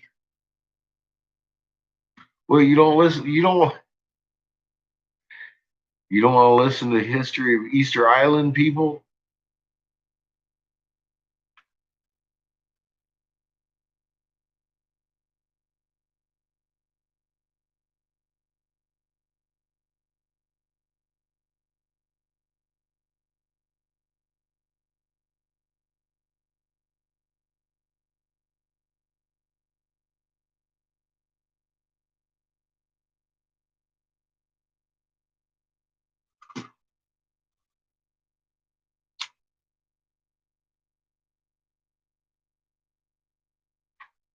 I can blow your head.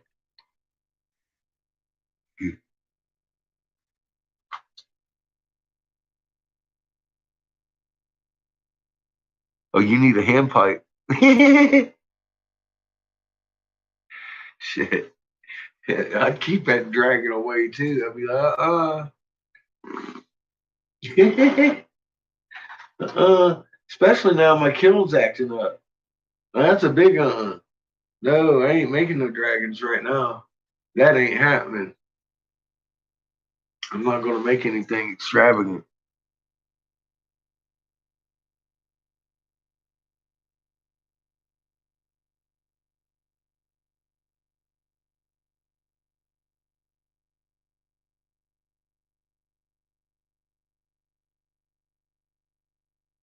Yeah, I've seen some of the guys work.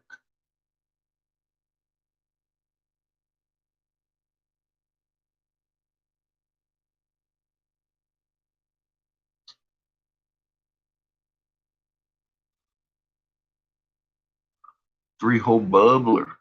Yeah, on Messenger, just hit me up.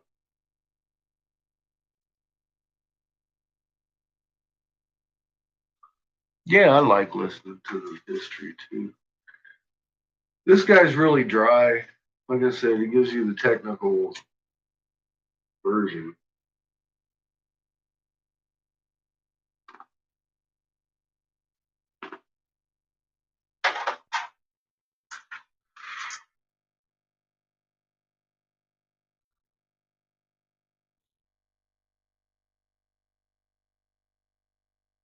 I still want to know what the anthropologist has that I'm supposed to go check out.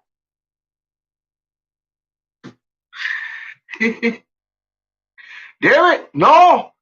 What the hell?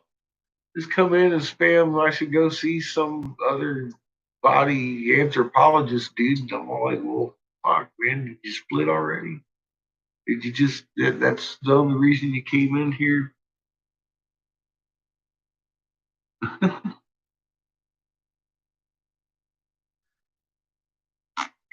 Well, maybe you want to go look at the anthropology guy. I don't even know. I don't know what he has. No, no. I was talking about Null. No, this guy I've heard about, and yeah, he's got, but he's missing some stuff. Like I said, you take my work to him. I mean, Christ, we already pole shifted. I mean, we already pole shifted for God's sake. The moon's doing cartwheels. That's pole shifting, and we've done it for almost 10 years. These guys need to wake up. Yeah, they were definitely talking magnet globally. He's on the right track. He is, and they were telling us our magnets the one that is the key to fixing this. Though. See, that's the other thing that we're telling.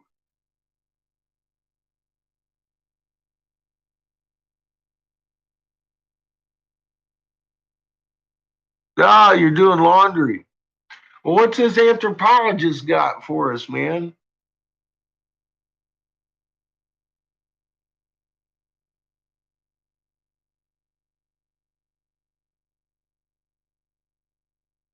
Yeah, chaos. He got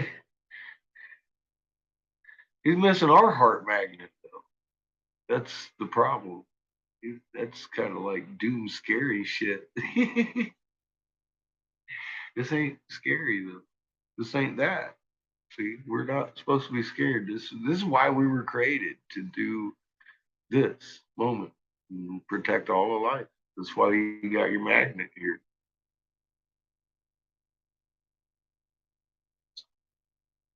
That's it's like that's what Lee's missing and all that. It's like everybody seems to be missing the magnet in our chest. It's hidden behind that aura. Everyone thinks you're talking about an aura. I ain't talking about no auras. I I wouldn't be talking about no aura. Aura ain't nothing I can prove in a fucking feral cell. I don't I am not a bunhead subscriber to auras myself. And I didn't even know we had a magnet in my chest, and I think that made me ignore the I even more. You know what I mean? I was like, now we ain't got to. What is these people showing me on this hieroglyph? And I went and I started looking, and I found we actually have a magnet in our chest. I was like, oh fuck, wait a minute, we what? We what? And I try, and I'm like, wait, what? What do you mean we got a magnet in our chest? I'm all looking and searching. I'm like, what the fuck are you talking about? We have a magnet in my chest. Fucking amazing.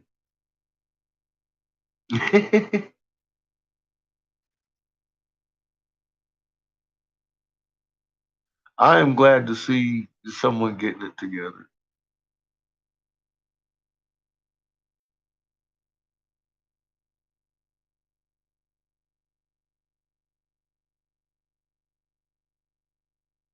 Uh huh. Kind of like Lee then, but going into detail about all kinds of subjects and all.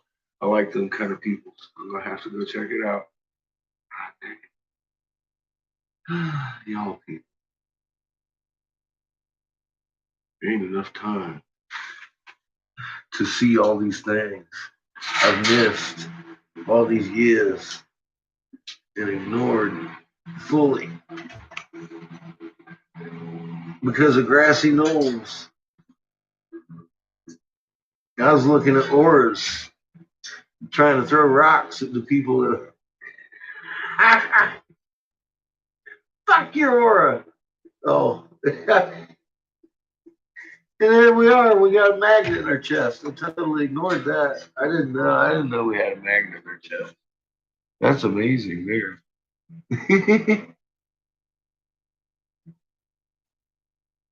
Nice. So what's the channel name? Is it a channel?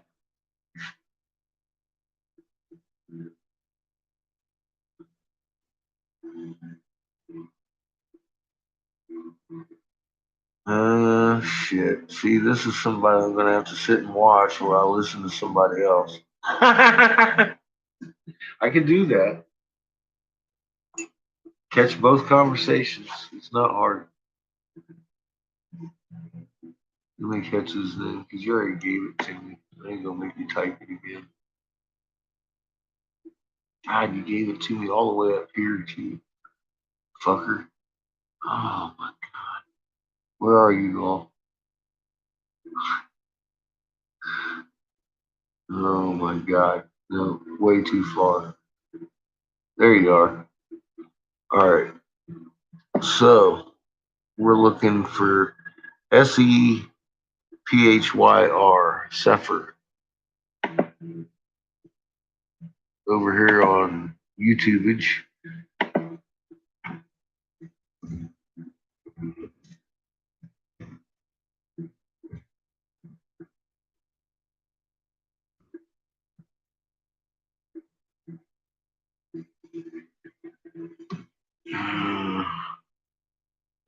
YR. Well, he looks like an anthropologist. Yeah, I'm going to subscribe to him. And then if I don't like what he's got, let's listen here. Oh man, he's a sacred geometry guy. I already want to punch him.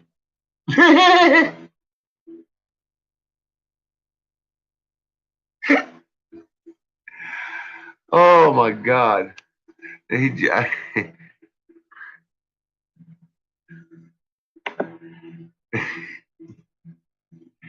I can't help myself. The light of Lucifer and speed of Seth. That sounds interesting. Oh, she's a cutie. What's up with that? Aryan bloodlines of ancient Babylon. Hey, babe.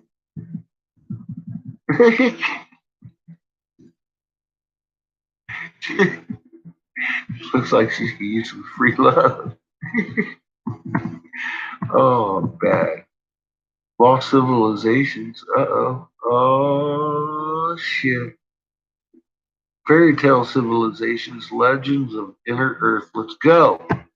Let's go. Let's go right now. We're listening right now. We're going. We're going live. To microwatt levels. And oh fuck, he got castles. He brought a castle right off the bat. I've always been enchanted by the many myths that are found amongst castles from all around the world. Whether they involve gnomes and fairies and lush forests, y'all, shut up. Or knights and princesses and towering castles. I never seem to get tired of imagining what the many civilizations of antiquity must have been like that have come and gone through the ages, especially the ones that we are never told about, except in legends. I'm especially fascinated by the tales that concern the possibility of kingdoms that exist inside of the earth, subterranean worlds right beneath our feet. I want to hear what he has. And while modern academia considers these fanciful myths and legends to be nothing more than child's play, I still choose to play, as they haven't stopped me from entertaining the possibility that there could be more to our history than we're being told by the experts. There is. Especially since I have personally taken a look behind the curtain and found that the so-called experts aren't really as expert as they would like us to believe, especially in this post-World War II era.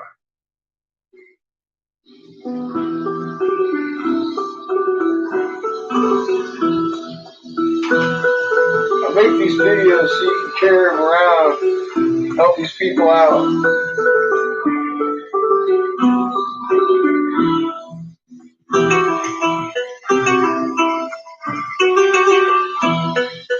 The possibility that the Earth contains massive subterranean caverns, or is at least partially hollow, and that these regions are accessible through hidden passages, and that ancient secret breakaway civilizations flourish within them, has renewed people's interest in the subject still considered by the media to be taboo.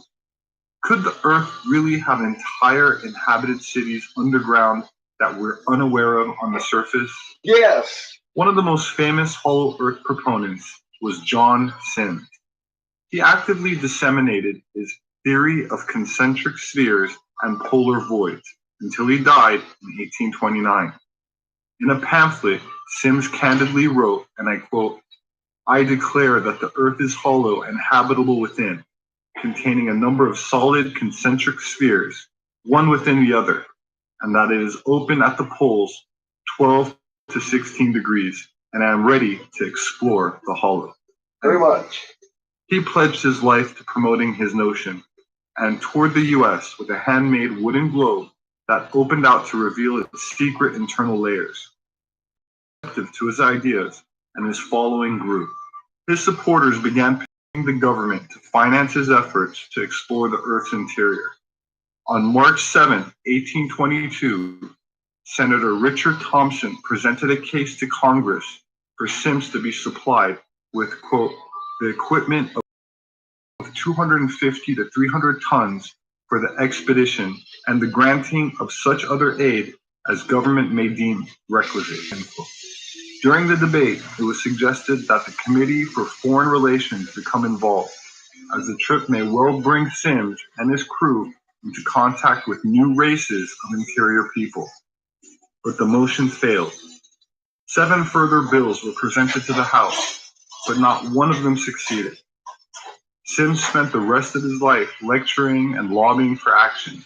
In May 1829, Sims died, totally convinced up until the end that the greatest discovery in the history of mankind had eluded his grasp.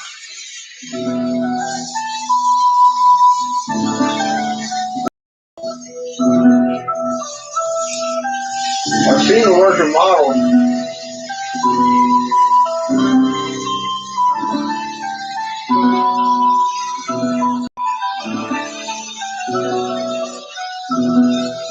William Richard Bradshaw was an Irish-born American author, editor, and letterer who is best known for his novel, The Goddess of Abdubar. His novel used Simsian geography and the ideas of John Sims to describe a utopian civilization living inside the earth. In the story, war breaks out amongst the people of Abdubar when the subterranean goddess falls in love with a man from the surface world. Following the conflict, contact is established with the surface world and trade relations are opened. It was published in 1892 and featured an illustration of the inner earth.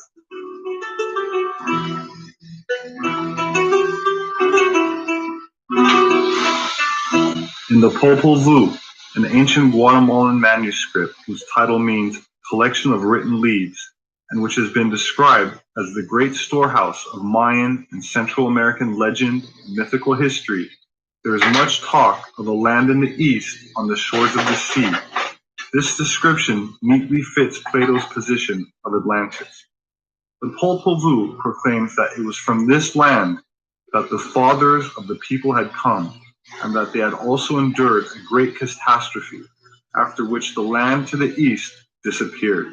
Archaeologist Harold Wilkins remarks in Mysteries of Ancient South America that there are ties between Atlantis and South America, and I quote, "One of the South American colonies of Atlantis may probably have been the land called Brazil, and Brazil indeed was actually the ancient name of the land and born thousands of years before the arrival at Rio de Janeiro of old Pedro Cabral, the Portuguese that occurred in AD 1500 and has given rise to the sheer legend that King Emmanuel of Portugal named the land Brazil because the dye wood, Brazil wood, was found there.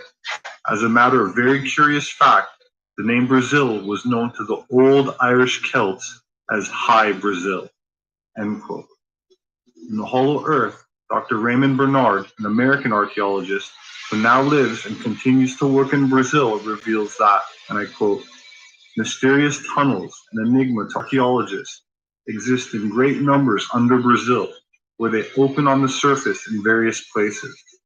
The most famous is the Roncandor Mountains of northwest Mato Grosso, to where Colonel Fawcett was heading when he was last seen," end quote. Colonel Percival Harrison Fawcett was a British archaeologist and South American explorer.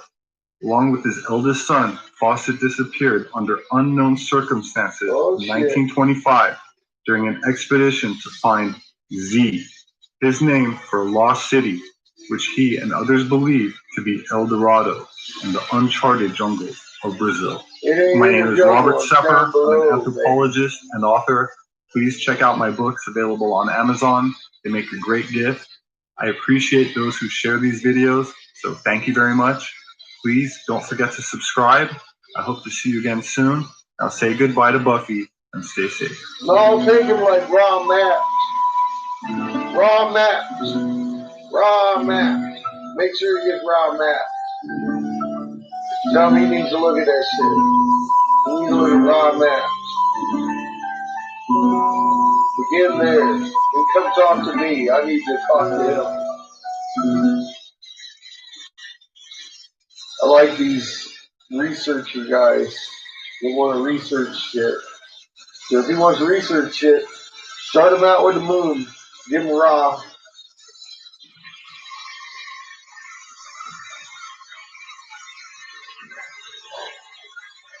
Sometime around the year 1540, a ship full of Norwegian sailors made the dangerous voyage to Iceland, a frozen island in the middle of the North Atlantic. It was a notoriously dangerous voyage, and when they saw dark storm clouds begin to brew on the horizon, they knew they were in trouble.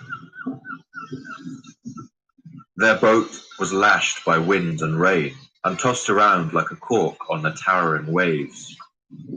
The storm went on for days, blowing them far off their course with no idea where they were heading.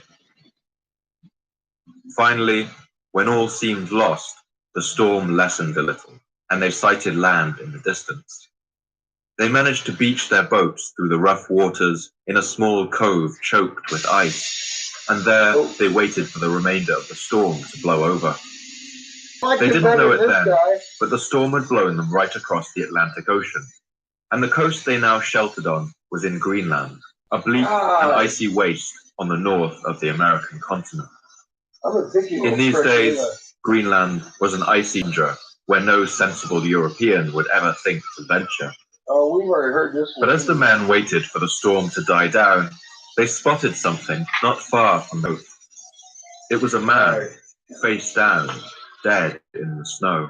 In the snow. They saw his clothes made from seal skins and the fur in his hood, and they thought he must be an Inuit, one of the indigenous inhabitants of Greenland. But as they approached, something didn't look right. They turned the man over and saw with surprise that he had red hair and pale skin. He was a Norseman, just like them, but he was dressed in the clothes of an Inuit hunter. On his head was a hood, well made, and otherwise clothes of frieze cloth and of sealskin. Near him was a sheath knife, bent and much worn and eaten away.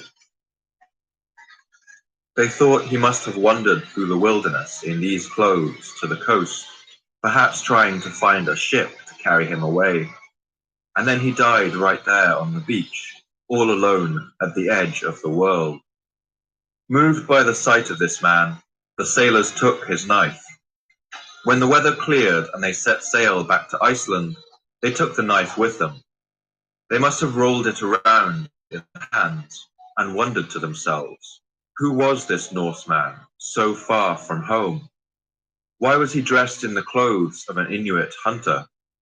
And in this bleak and uninhabited waste, where in all the world had he come from?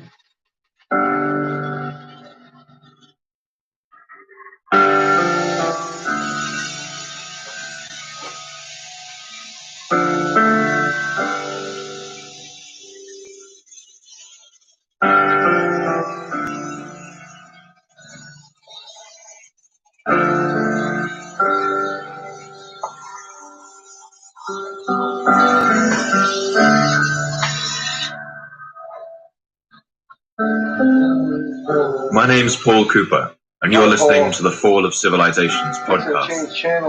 Every episode, I look at a civilization of the past that rose to glory and then collapsed into the ashes of history.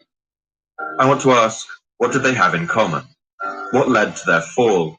And what did it feel like to be a person alive at the time who witnessed the end of their world? In this episode, I want to look at one of the most unlikely tales of a society's fall, the incredible saga of the Vikings of Greenland. I want to show how these European settlers built a society on the farthest edge of their world and survived for centuries among some of the harshest conditions ever faced by man. I want to explore how this civilization was able to overcome the odds for so long, and to examine the evidence about what happened to cause its final and mysterious collapse. Always mysterious with you, Paul. If I were to ask you who was the first European to discover North America, you might think of Christopher Columbus landing on the sandy shores of the Bahamas at the end of the 15th century. But actually, Columbus was far from the first. In fact, Europeans had made routine journeys to America for more than 5 centuries before Columbus was even born. And their story begins over 1,000 years ago in the 10th century. The people who made this dangerous journey were Norsemen, otherwise known in the Middle Ages as Vikings. They were sailors, soldiers, and settlers from Norway and Denmark who had a terrifying reputation in all the lands they encountered.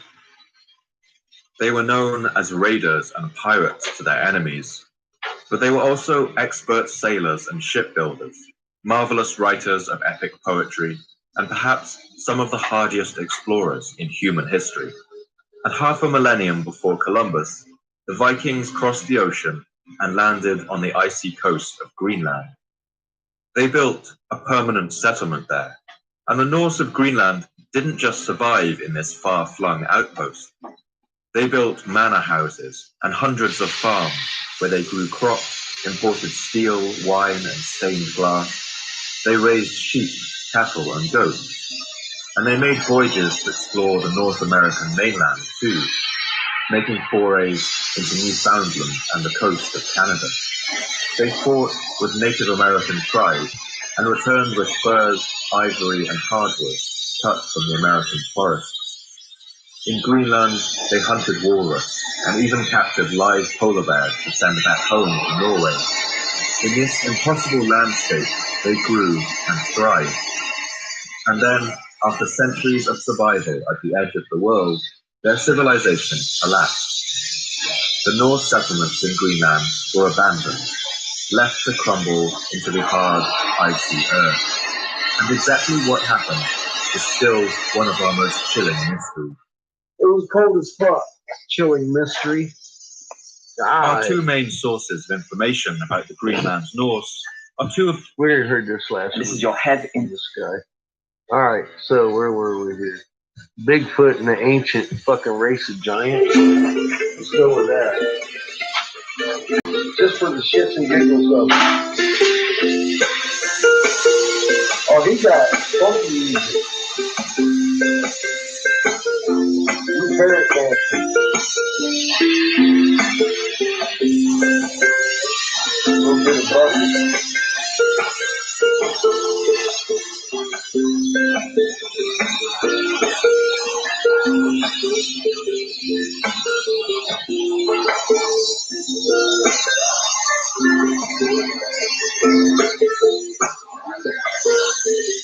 Cryptozoology is a field that aims to prove the existence of mythical entities from folklore, usually rejected in the mainstream, but not totally ruled out either. Probably the most notable example is hominids that is said to inhabit forests or mountains. In 1958, journalist Andrew Ginzoli of the Humboldt Times highlighted a fun, if dubious, letter from a reader about loggers in Northern California who discovered mysteriously large footprints. Quote, "Maybe we have a relative of the abominable snowman in the Himalayas," Ginzoli jokingly wrote in the September 21st column alongside the letter. His article received a lot of interest from the public, so Ginzoli and another journalist named Betty Allen published follow-up articles about the footprint reporting the name loggers had given to the so-called creature who left the tracks, Bigfoot. So allegedly, that's where the name was born, but earlier accounts of the term may have been documented. Regardless, the most popular modern U.S. concept of Bigfoot can be traced directly to the Humboldt Times stories in 1958. But there are many other various myths concerning large, wild men from around the world. For example, in Western Canadian folklore, native stories about a large creature that lives in the forest was dubbed the Sasquatch. It was described as human-like and hairy, but has never been captured or officially recognized by the scientific community. Hundreds of alleged Sasquatch footprints have been documented, some measuring up to 24 inches in length, as well as some questionable video and photographs, but none that have been officially verified. The Soviet scientist Boris Porshnev suggested that Sasquatch and his Siberian counterpart, the Almas, could be a remnant of Neanderthal. But the fossil evidence suggests that Neanderthal was not a giant specimen, nor do I believe he had a hairy body like most primates. In Asia, we have stories of something called a Yeti, also known as the abominable snowman of the Himalayas. Said to be a large bipedal creature that leaves tracks in the snow, it is also said to dwell below the Himalayan snow line. Despite dozens of expeditions into the remote mountain regions of Russia, China, and Nepal, the existence of the Yeti remains unproven.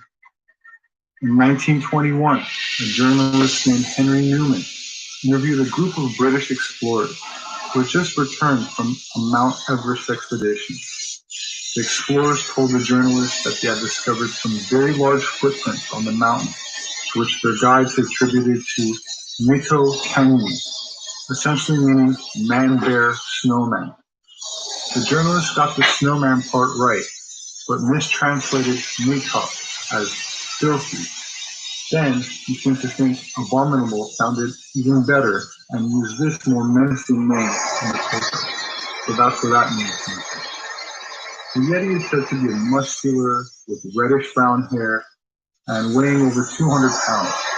It is described as relatively short compared to North American Bigfoot, averaging about 6 feet in height, but that's still taller than the average height of the locals. In the ancient legends and folklore of the Himalaya people, the Yeti should be avoided, like dangerous wild animals, and one should stay close and safe within the community. Alexander the Great demanded to see a Yeti when he conquered the Indus Valley in 326 BC, but according to National Geographic, local people told him that they were unable to present one because the creatures were so rare at low altitude. In 2013, Oxford geneticist Brian Sykes put out a call to all Yeti believers and institutions around the world claiming to have a piece of Yeti hair, teeth, or tissue taken from a sighting. He received 57 samples, 36 of which were chosen for DNA testing, and compared with the genomes of other animals stored on a database of all published DNA sequences. Most of the samples turned out to be from well-known animals, such as cows, horses, and bears, with 2 of the samples coming from the jawbone of a Pleistocene polar bear that lived sometime between 40,000 and 120,000 years.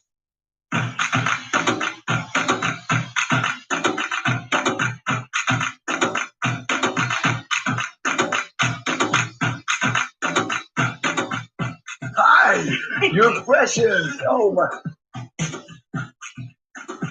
Hi, your name's Precious? There you go. The word Sasquatch is believed to come from a Salish word meaning wild man or hairy man. That said, since the primary evidence comes from the large footprints and legends, it seems highly probable that rather than belonging to a hominid creature that resembles a Wookiee from Star Wars, the Bigfoot legends may actually be based on larger than average people, which in some cases were historically referred to as giants, which were bearded rather than with bodies entirely covered with fur. If this is the case, one can expand the search to include many other myths and legends passed down by native tribal people from various lands. According to numerous written and oral legends of Native American tribes, a race of white giants has existed in the distant past, and in some cases, the tribes have maintained some empirical evidence. According to Paiute Indian oral legend, a tribe called the Sitika were a tribe of tall, red-haired giants that once occupied the area in the distant past. Amazingly, 9,400-year-old mummified remains were indeed found in a cave in Nevada, and while controversial private testing was published in this case, independent scientific study is not allowed on the remains for political reasons, and only a drawing of a photograph of the remains is permitted. Sarah Winnemecca Hopkins, a prominent female Native American activist, educator, and daughter of Paiute Chief Winnemecca, related many stories passed down in her tribe, firsthand about the Sitika in her book, Life Among the Paiutes, published in 1883. Quote, "My people say that the tribe we exterminated had reddish hair. I have some of their hair, which has been handed down from father to son. I have a dress, which has been in our family a great many years, trimmed with the reddish hair. I'm going to wear it sometime when I lecture. It's called a mourning dress, and no one has such a dress but my family." Her book also tells of an alliance between the various tribes to help Paiutes in defeating a group of giants with red hair who had taken refuge in Lovelock Cave. A large fire was set at the entrance of the quarry to get them out, but the giants refused, so it was that many of them died of suffocation and others burned alive. In the early 20th century, archaeologists found thousands of artifacts, and as I said, skeletal remains inside the Lovelock Cave to show that it was not a mere myth and that the Paiutes told the truth. For more than a century, a story has persisted about the skeletons of giants being found in Lovelock Cave in northern Nevada. And for many years, human remains were put on display in museums here and elsewhere, but that changed. Most of the bones and skulls that were once considered to be historical artifacts have been returned to tribes for burial. If oversized bones from the so-called Lovelock giants ever existed, they are no longer available to the public. But their story behind the legend still remains. The I-Team's George Knapp has more. Slicing through the bone-dry Humboldt Sink on a long dirt road, it's hard to imagine that all of this was once underwater. Remnants of a vast ancient lake can still be seen in the distance. For generations of first Americans, this was a lush paradise of tules, fish, and waterfowl. Humans have climbed this same narrow path up the jagged mountain for more than 4,000 years. That's how long indigenous peoples lived in and around the Lovelock Cave. The roof of the cave is still coated with soot from countless campfires. According to tribal lore, a race of red-headed giants made its last stand in this cave. Among the Paiutes, with most of them saying that the giants were real? All that I've talked to say yes. I've never heard anybody say no. DuBois Monk has spent all of her 80-plus years in Lovelock. Her family's home today houses a small museum, jam-packed with artifacts and depictions documenting centuries of Native culture and pioneer life. Monk has earned the trust of Paiute elders who say the stories are true, that the red-headed interlopers not only killed but ate their ancestors. My Indian friends tell me they were cannibals, that they set traps, and we have a paper in the other room, that they dug holes in the pathways and where they walked and then covered them, and then the Indians would fall in, and they said the best part to eat were the thighs. Famed Nevadan Sarah Winnemecca first wrote in her acclaimed book that the Paiutes waged a 3-year war against a tribe of red-headed cannibals before trapping and then killing the last of them inside Lovelock Cave. Mainstream archaeologists have vigorously rejected the entire story, to the point that the State Museum in Winnemucca admonishes visitors at its front entrance that the red-headed giants are a myth.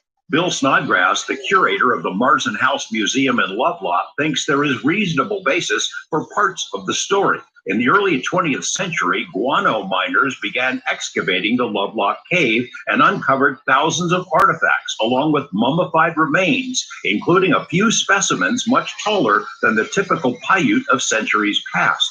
Later, scientific excavations found troves of native antiquities along with bones. Some human remains were destroyed. Others were sent to museums for display. A few, Snodgrass says, were consumed in bizarre initiation rituals. He adds there is evidence, including basketry, of an unknown culture that lived near the cave. Records show some of them had red hair.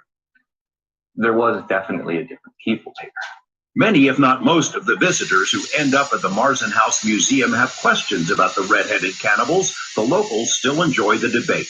Whether the red-headed giants ever existed, visits to the two museums are worth the drive up to Winnemucca and Lovelock. The Lovelock Cave is in Churchill County, off the beaten path, but not hard to find. A mummy has been discovered, a mummy that may reveal the secrets of an even older society, one that dates back to the dawn of civilization. This is extremely significant. This is unprecedented. We haven't had a find of this importance in my lifetime. One thing that makes the mummy, known as the spirit cave man, so important are these fine hand-woven fabrics discovered at the burial site. These textiles represent an extremely sophisticated ability to weave fabric by hand in a time where we didn't realize that people were doing that before. The mummy was discovered tightly bound up in this matting. Out of respect for the dead, this photograph and this drawing are the only two pictures scientists will allow to be publicly displayed. Recent tests reveal that the mummy is 9,000 years old. That's 3 times older than any other mummy yet discovered in North America. That news has stunned archaeologists because a mummy can tell scientists how people back then lived, what diseases they had, even what food they ate. Scientists can get that information by studying the mummy's DNA. That requires cutting a small piece of tissue from the body. But it shouldn't be done. And that, says Paiute Shoshone tribal leader Alvin Moyles, is desecrating the dead. The mummy was discovered near Paiute Shoshone land. Moyles believes the mummy's spiritual journey has been disturbed and that the spirit cannot find peace until the body has been properly reburied. God wanted in the spirit. They're not to be bothered. They're for them to put to rest, and that's where they should be left. But scientists claim that the mummy is so old that he couldn't possibly be related to the Paiute Shoshone, that the mummy's tribe was here thousands and thousands of years before anybody else. They do not appear similar to any living Native American in North America. They have receding cheekbones, narrow face, long face. Some Indians have some of those traits, but as a group, those are Caucasoid traits. Those are Caucasoid traits. Those are Caucasoid traits. The two sides are now caught in a catch-22. One way to prove kinship is through the DNA test. But the tribe doesn't want that because it would require further disturbance of the remains. The DNA evidence would be definitive for ruling out certain groups. You can't necessarily prove with it which group it was, but you can rule out contending parties. Until a decision can be made, the mysterious spirit cave mummy will remain trapped in limbo. Yeah, he's kind of in the legal, spiritual, ethical limbo. In Carson City, Nevada, Vince Sterla, Channel 3 reports. The mummy can avoid the law and bureaucracy, it appears. Many archaeologists agree it's entirely possible the mummy is not related to any existing tribe in North America. That sounds like the mummy predated most of the Indian tribes. Okay.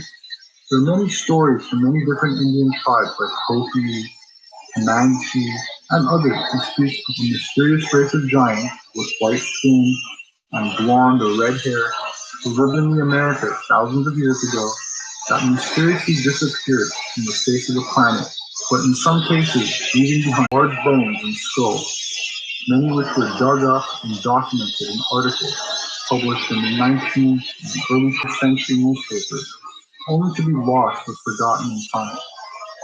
Some of these encounters were recorded by early European explorers, such as in South America. Patagonia is a region in southern Argentina and Chile, extending from the Andes to the Atlantic, and there are many accounts of a legendary race of extremely tall people that were first mentioned by Ferdinand Magellan and his crew. who claimed to have seen them while exploring the coastline of South America in the 1520s. Antonio Pigafetta, a crew member and chronicler of Magellan's expedition, wrote about their encounter, and I quote, "One day we suddenly saw a naked man of giant stature on the shore of the port, dancing, singing, and throwing dust on his head. The captain general sent out one of our men to the giant so that he might perform the same actions as a sign of peace. Having done that, the man led the giant to an islet where the captain general was waiting. When the giant was in the captain general's and our presence, he marveled greatly and made signs with one finger raised upward, believing that we had come from the south. He was so tall that we reached only to his waist, and he was well proportioned. The captain named these people Patago in Portuguese and Patagon by his men in Spanish, traditionally said to be from pata, meaning foot. However, the gon suffix remains unexplained and was interpreted to mean land of the big feet. Many other accounts of giants in South America followed, and in 1579, Sir Francis Drake's ship chaplain, Francis Fletcher, wrote about encountering very tall Patagonian natives, saying that, and I quote, "Magellan was not altogether deceived in naming them giants, for they generally differ from the common sort of men, both in stature and strength of body, as also in the hideousness of their voice. But yet they are nothing so monstrous or giant-like as they were reported." He reduced the height of the Patagonians from 10 feet to 7.5 feet. In the 1590s, William Adams, an Englishman aboard a Dutch ship rounding Tierra del Fuego, reported a hostile encounter between his ship's crew and abnormally tall and powerful natives. In 1766, Captain John Byron had circumnavigated the world on word had leaked that the crew had seen 10-foot tall giants in South America. The official account of Byron's voyage appearing in 1773, and I quote, "When we came within a little distance from the shore, we saw, as near as I can guess, about 500 people, some on foot, but the greater part on horseback. One of them, who afterwards appeared to be a chief, came towards me. He was of a gigantic stature and seemed to realize the tales of monsters in a human shape. If I may judge of his height by the proportion of his stature to my own, it could not be much less than 7 feet. Mr. Cummings, one of Byron's officers, came up with the tobacco as a gift, and I could not but smile at his astonishment, which I saw expressed in his countenance, upon perceiving himself, though 6 feet 2 inches high, become a pygmy among giants. For these people may indeed more properly be called giants than tall men, the shortest of whom were at least 4 inches taller." In his book, History of the Indians, Choctaw, Chickasaw, and Natchez, from 1899, Horatio Bardwell Cushman wrote, quote, "The tradition of Choctaw, a race of giants once lived in the state of Tennessee, and with which their ancestors had to fight when they arrived in Mississippi in their migration from the west. The tradition says that the individuals of the giant breed, known as Nuhulu, possessed an impressive stature. Cushman noted that over time, the term Nuhulu became common to refer to all white giants with which the Choctaws fought after crossing the Mississippi River. According to the story from 1857, the Comanche chief, Rolling Thunder, said, quote, "Many moons ago, a race of tall white men, 10 feet tall, and much more rich and powerful than any white person living now, who inhabited a large part of the country, stretching from dawn to dusk, their fortifications were crowning the tops of the mountains, protecting their cities located in the intricate valley. They exceeded all other nations in all kinds of trades. They were smart and brave individual warriors who ruled the land they had wrested from their former owners. The pale faces today would look like pygmies compared to the giants, both in their art and in their arms. In the opinion of the Comanche chief, the Great Spirit destroyed them when they forgot all about justice and mercy, becoming too proud." The Navajo is another ancient tribe that provides evidence of white giants they called the people of Starnik, describing them as a race of white giants, the largest mining technology that had built strongholds along the Americas that dominated the West, enslaving the smallest tribe. Eventually, the mysterious Starnik became extinct or back in the heavens. In Aztec mythology, giants were the builders of the cities of Teotihuacan. The inhabitants reported that at the time of the Spanish conquest, they themselves had killed the last giants on earth. In the ancient city of Manta in Peru, they speak of a race of giants who, in the past, coexisted with them. The legends say they came from the coast in large boats, as large ships, a group of men of a size such that its height was almost twice the size of a normal man. Their limbs were all in proportion, and it was monstrous to see their heads with hair that reached behind them. Their eyes were as big as small dishes. In folklore from all over Europe, giants were believed to have built the remains of previous civilizations. While beards were traditionally part of many ancient European civilizations, and by extension, the ancient Middle East, North Africa, and Eurasia, as they once shared the same ethnic demographic, they were certainly not wild ape men. And while they were described as hairy in early accounts by various tribes they encountered that often lacked facial hair themselves, they were usually then deified and responsible for the world's earliest examples of agriculture, megalithic stone monuments, architecture, clothing, metals, domesticated animals, and were absolutely seafaring. It seems logical then, given the evidence and lack thereof, that the hunt for the mythical Bigfoot should not be a search for a tall, primitive, simian creature like an upright walking gorilla, but for the last possible remnant of a lost, forgotten race, highly intelligent, whose global civilization underwent major catastrophes, who were humbled by what appears to be a periodic cataclysm that afflicts the earth after long intervals, and from which we ourselves suffer a collective amnesia. It could be that with Bigfoot, we have a lot more in common with other ancient legends, such as the long-haired, bearded gods of mythology, the titans of Atlantis, or even the giants of the Bible. My name is Robert Stepper. I'm an anthropologist. My published work is available on Amazon, as well as through various other major book outlets. They make a great gift. If you'd like to support my work, you can do that through patreon.com. There should be a link in the description section for those who are interested. I appreciate it. Thank you very much. Please don't forget to hit the like button, and don't forget to subscribe for future updates. As always, I look forward to reading your comments, so please leave me your thoughts below.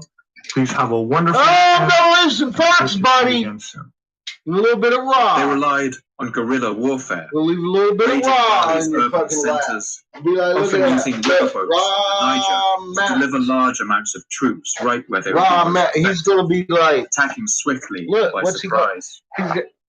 These tactics allowed the kingdom of Songhai to tie up the larger but weakened army of Mali. You know how and to a spell sort that? of stalemate seems to have set in. Fucking what you know. But this war wouldn't end on the battlefield, but with the endless churn of royal murders that had swept the empire. Oh my God, the African age. The sickly king Musa II died in 1387. He may have still been imprisoned, and he may not have died naturally. Gold. Either way, the royal vizier Mari Jata refused to give up power. He killed Musa's brothers and ascended to the throne himself. He ruled for only a year before being assassinated. Yeah, I like the guy. He sounds More cool. provinces revolted. Mossy people attacked I've given this Empire motherfucker again, raw several and times. soon invasion by the nomadic Tuareg people from the desert meant that Mali lost access to the northern trade routes across the Sahara. This meant it could no longer import enough horses to supply its army, let alone fund its expensive wars. But he's For the Mr. next Dry-ass century, Mali will be archaeologist. locked in a life-or-death struggle for its very survival. That goes with any of them, man. Like Mystery History and all these cats. They don't. Completely fell apart. and the rebellious I don't city think they of even Gao look. was forgotten. Oh well. The kingdom of Songhai was fully established by the 1430s. The wheel Dingly of the fucking imperial Cobra, cycle turned. man. Out of all this chaos, the Oh young my kingdom god. of Songhai saw an opportunity to rise from the Yo, old Eric empire's Briggs. ashes. The Yeah, next it's a random century pattern saw in the continuing space. decline of Mali and the rise of Songhai. And as the end of the 15th century drew near, this new kingdom was poised to become one of Africa's great powers. And one man, a ruthless and fearsome military leader, Yeah, no. was about to take full advantage Things of are the not opportunity as they used to this be. chaos created. I am out of oxygen. His I'm name just waiting on was this. Sunni I Ali. ain't waiting on shit now. So I forgot I'm on the on switch. Sunni Ali is perhaps the most controversial character in African history. I like it. We know I like little it a lot. about who he was, but what's clear is he was a fierce Told you it wouldn't be long, sucker. It wasn't long at all, was it? You know, keep fucking fighting. Oh well.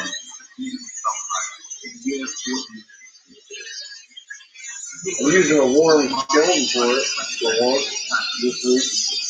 so that it would soon extend further to the empire of Mali. Ali is remembered very good. It's been a good day, yeah. Still watching Mama dance with Rob, the Blue Cucina, you know, dancing with him, dancing out the way. It's normal. It is normal, actually. We just been told that it's not.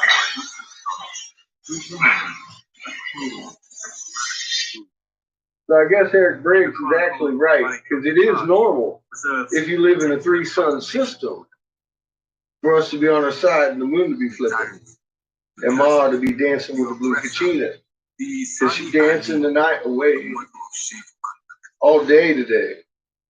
All day long. From virtually the moment She's he took dancing. power, Yeah, right. Sunni Ali The went blue to war. kachina. He's blue and a He was kachina. determined to modernize and reorganize his military.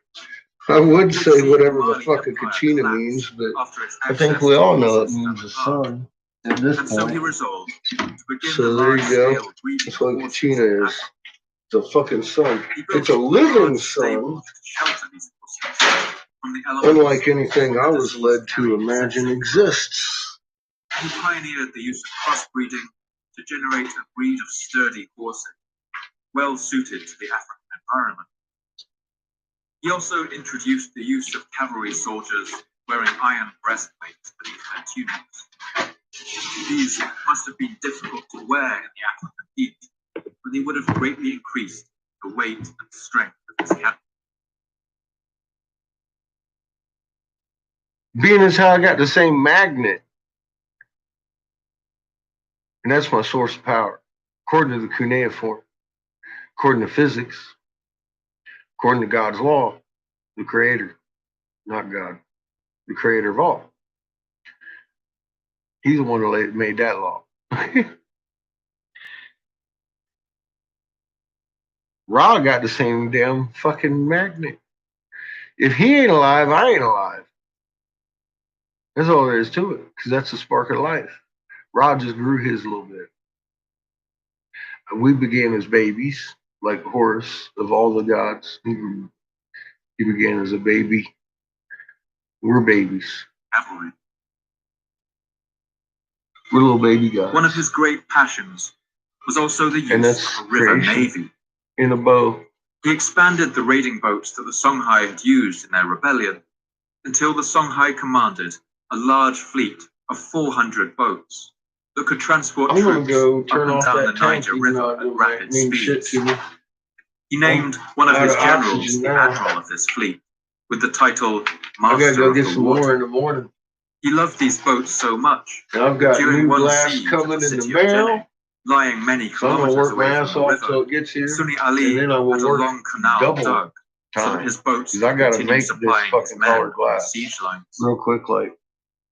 So I'll be right back. During this time, the Songhai abandoned guerrilla raids, Make sure the instead place taking don't on burn a down. more sustained and aggressive style of warfare. The chronicle Tarikh al-Sudan recalls the remarkable success that Sunni Ali enjoyed. Ali was always victorious, pillaging every land on which he fixed his choice. Wherever he was present, his armies were never defeated. From Kanta to Sibi Ridogo, his forces ran over all these lands.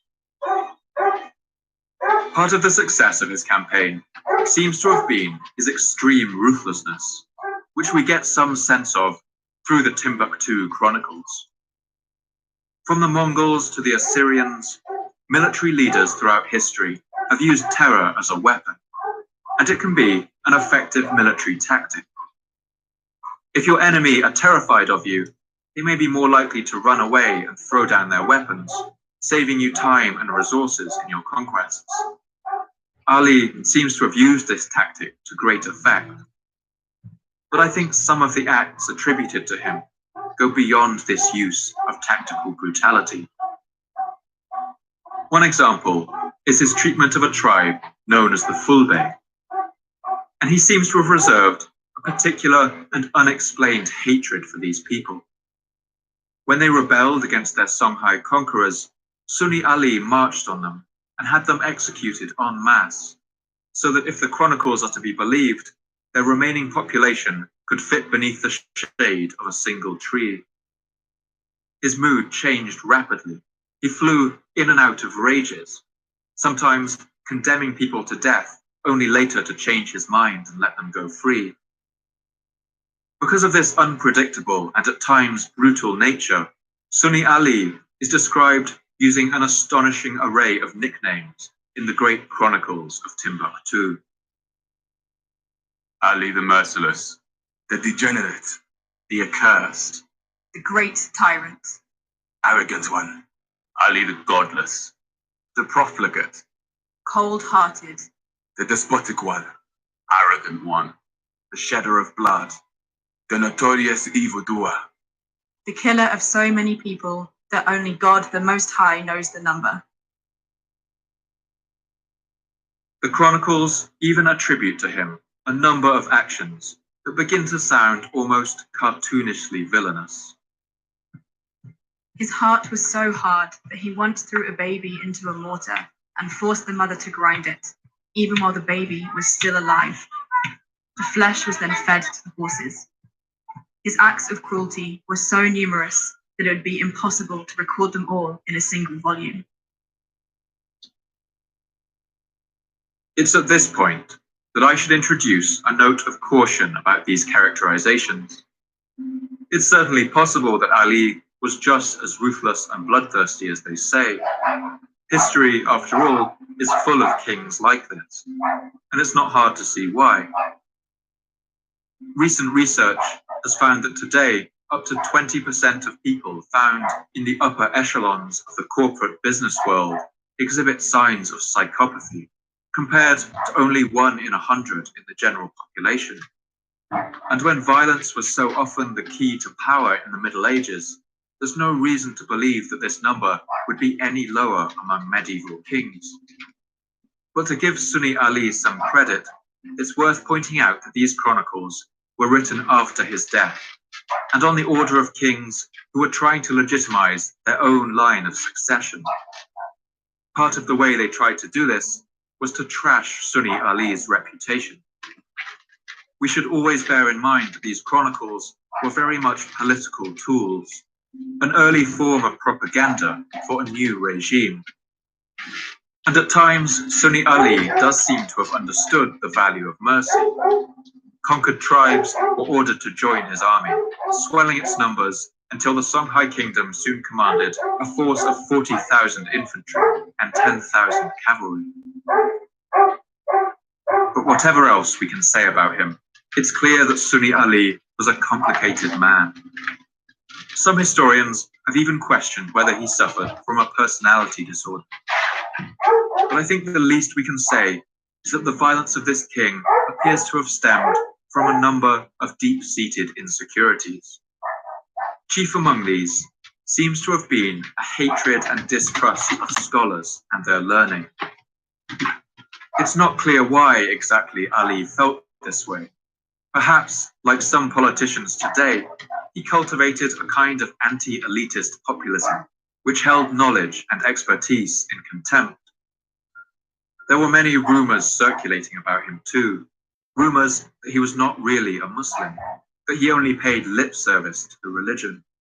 And perhaps he saw these scholarly communities as the source of these rumors. Perhaps, quite simply, he couldn't read, and he hated those who could. Whatever the reason, the effects were the same, and they would come to bloody fruition when Ali set his sights on perhaps the greatest prize in all of Western Africa, the great capital of scholars, the heart of learning, the eternal library city of Timbuktu.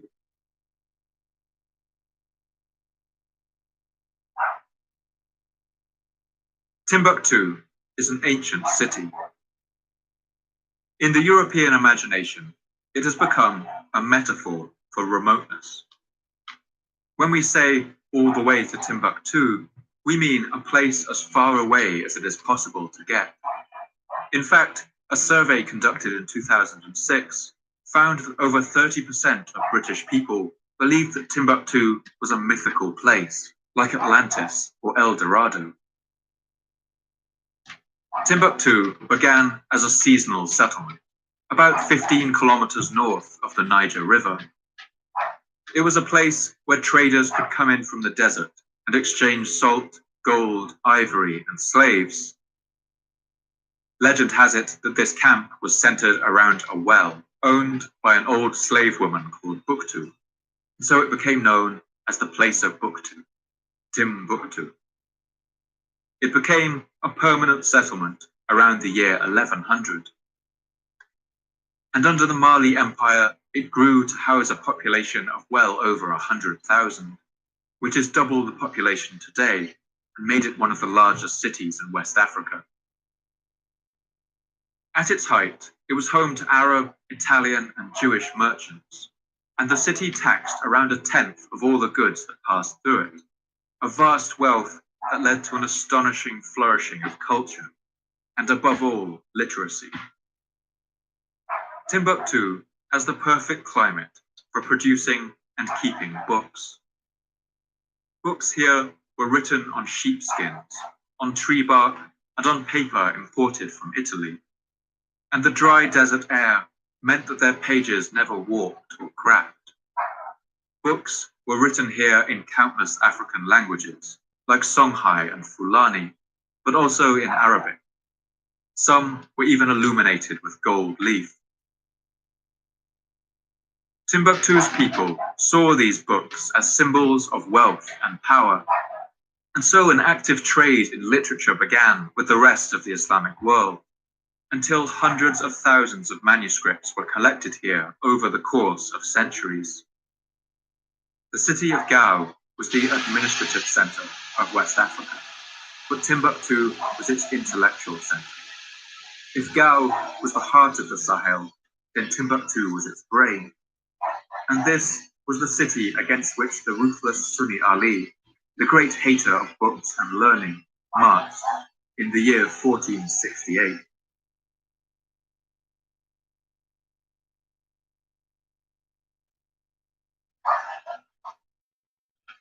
Sunni Ali made no secret about his intentions for the city of Timbuktu. He sent a messenger into the city ahead of his army to deliver a chilling warning to its remaining citizens. The medieval chronicle Tariq al-Fattash recalls this event. The messenger arrived at midday. The drum that he had brought with him was beaten, and the crowd gathered around him. Unsheathing a sword and brandishing it by the hilt, he said, "This is the sword of the king. I have been ordered to cut the throat of anyone who stays the night in this town." In the blink of an eye, all the town's inhabitants fled. Some did not even take their supper that night, while others forgot to bring blankets for sleeping.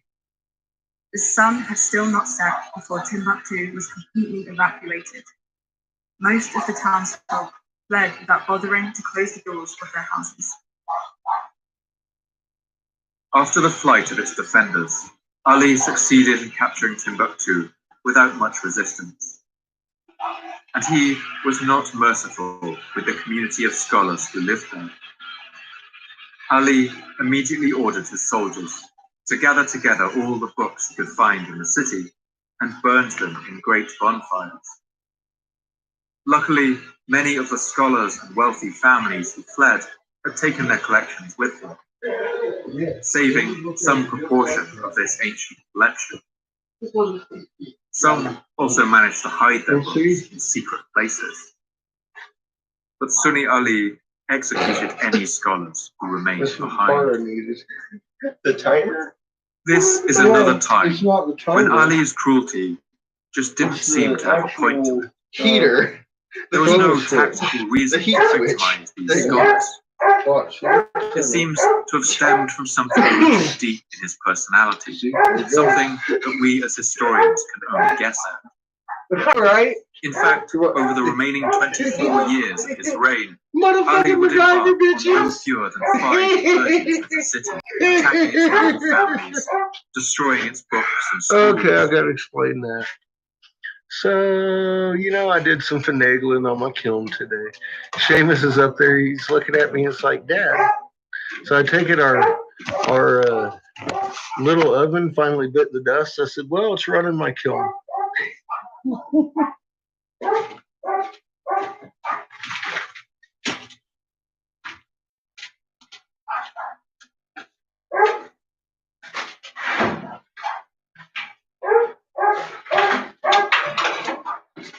This is where I got the infinite controller switch today. I tore it the fuck out of here.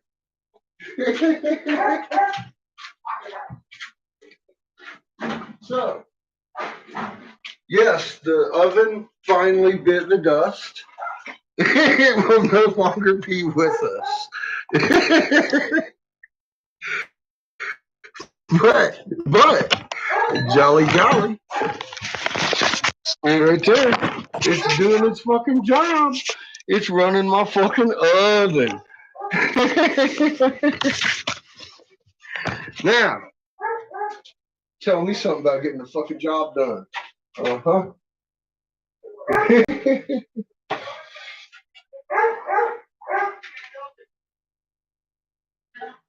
Daddy will find a way.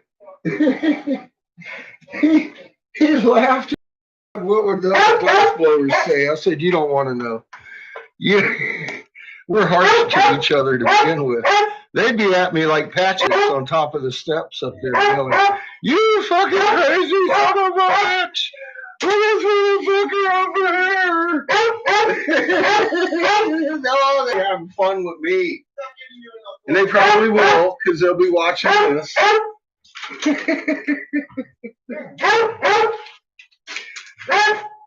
That's the way you fucking make it work. Oh, shit. Don't worry, I got a new part on the way.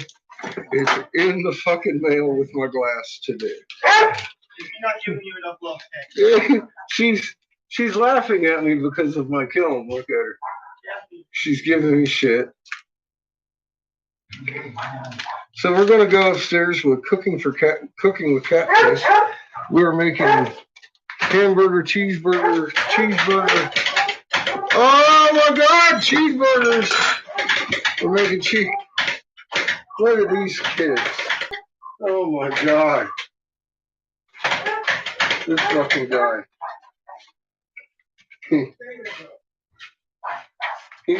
He's not rushing me at all. I do need to kind of rush. I got my okra to fucking fry up, and I've already got the hamburgers on the grill. Oh man, it's dark in here now. I bet y'all are scared. They're like, holy shit. He didn't say who's turning out the lights in the dungeon.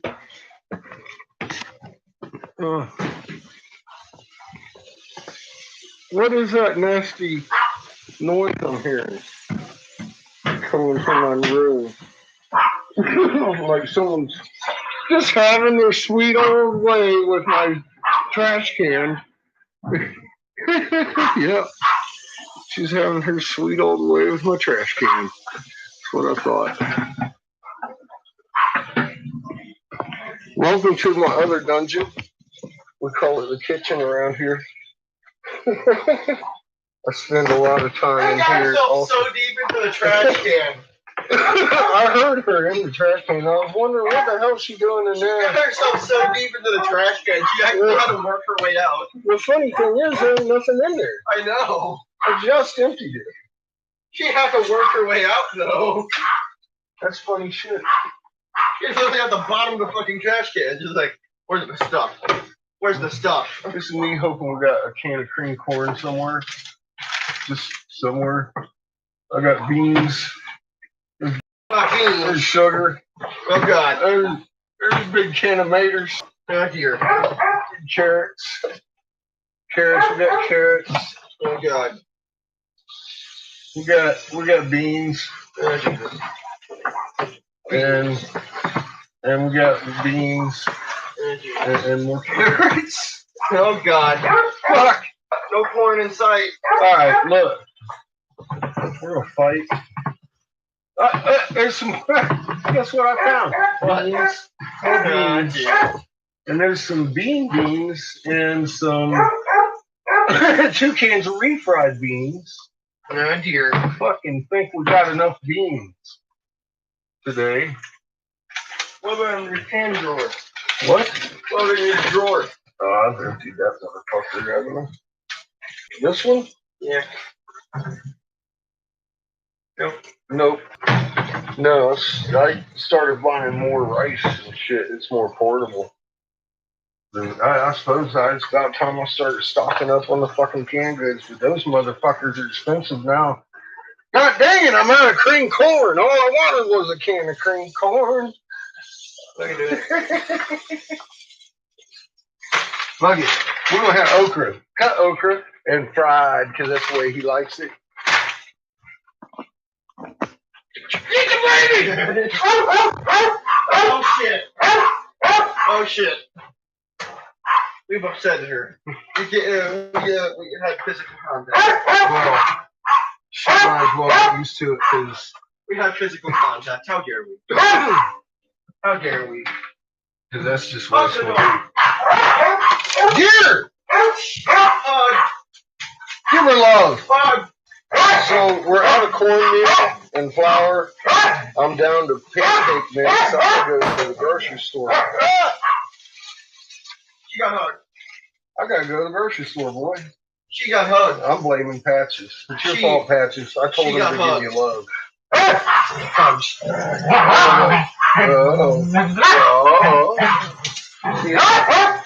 Take all that. Don't.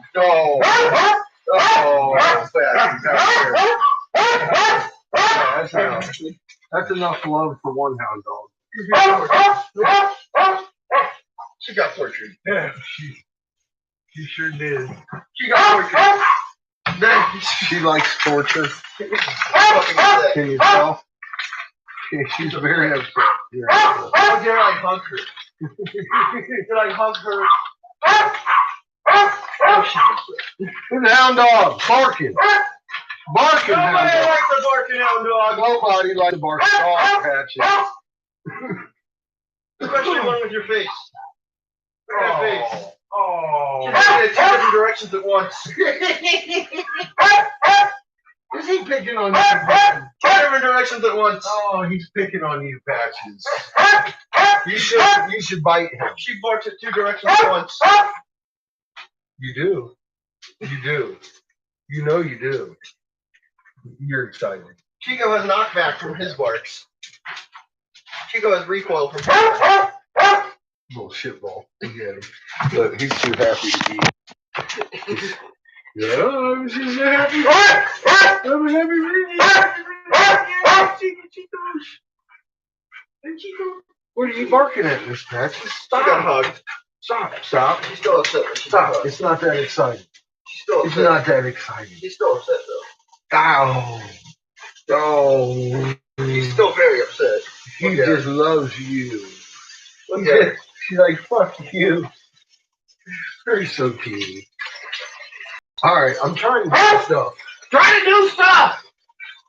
No, you're not allowed. Crazy alien. The only stuff you're allowed to do is love her. I know this. You can only love her. That's all. Only thing Nothing wrong with that, dog. Only thing you're allowed to do. Love her. Right here. I know, I'm freaking out everybody now. Pouring milk in the okra. Pouring milk in the okra. It's like have okra cereal.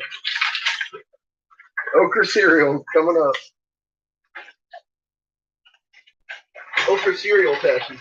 It's cereal. You can't have any unless you can hold a spoon. Oh wait, you have no opposing thumbs? You have no opposing thumbs? No spoons. No spoons. No okra cereal. Pork cat. Pork cat. Chico can have some. Yeah. He has opposing thumbs. He has opposing thumbs in his pockets. Six those. I don't know. I think he's just covering for Chico's thumblessness. Personally. What do you think, Chico? Don't wag your tail at me. Still, you're still getting yours stripped at the shop, aren't you, Pat?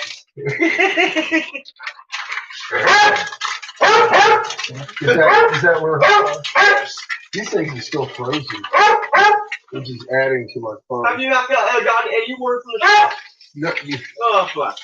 Poor Patrick. You're just going to have to sit this one out, Patrick. Never. Have you not gotten a word from the shop? Not a year? Oh, dear. Poor Patrick.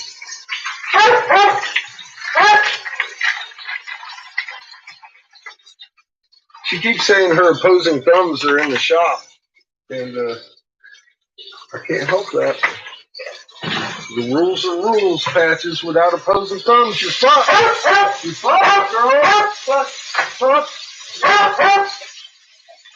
No opposing thumbs. No opposing thumbs. No thumbs opposing. Chico has his in his pocket. Don't start with me. Don't start. Don't start picking on Chico. He's getting smaller than you. He didn't break it. He didn't break his thumb. He broke his tail. She's looking at me all mad, like. He's like, how dare you? How dare you go? How are you talking to me like that? Here you go. It's my wishes. Where's your thumbs? Your thumbs. This is only you don't have an opinion. There's only people for thumbs. You don't have an opinion Thumb about thumbs. people. No opinion. You got no opinion, Patches. You have no thumbs. That's it. I can't help it. See, Patches? I can't help it. You smell like feet, and you bark a lot. And you have no thumbs. You have no thumbs. See? There's that. There's that again. That just keeps popping up, doesn't it, Patches? Oh, you're not allowed to talk to us anymore. You have no opposing thumbs. Yeah, go away. Go on, help. Go.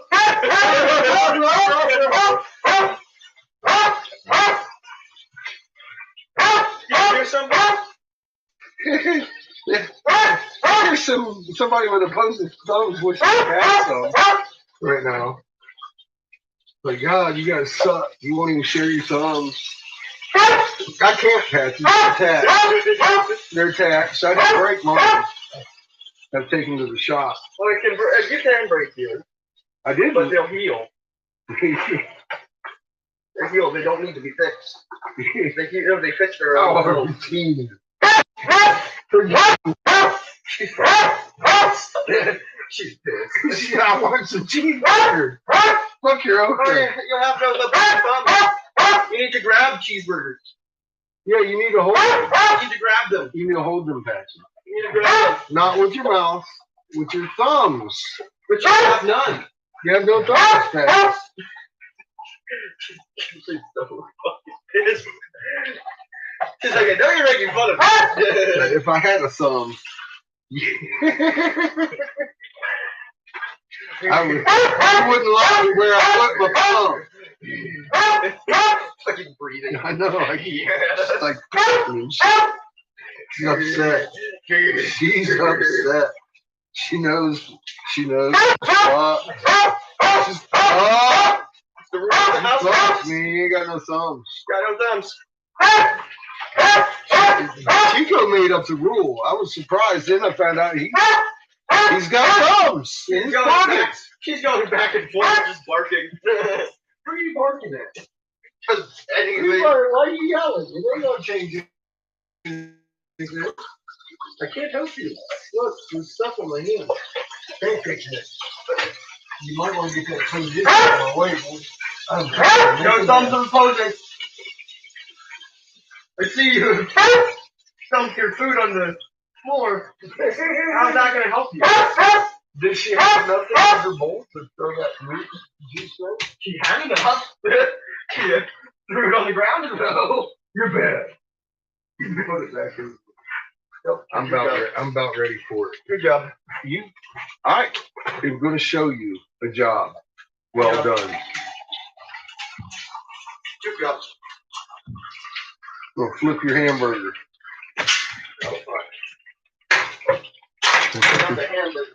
I'm going to flip your bun.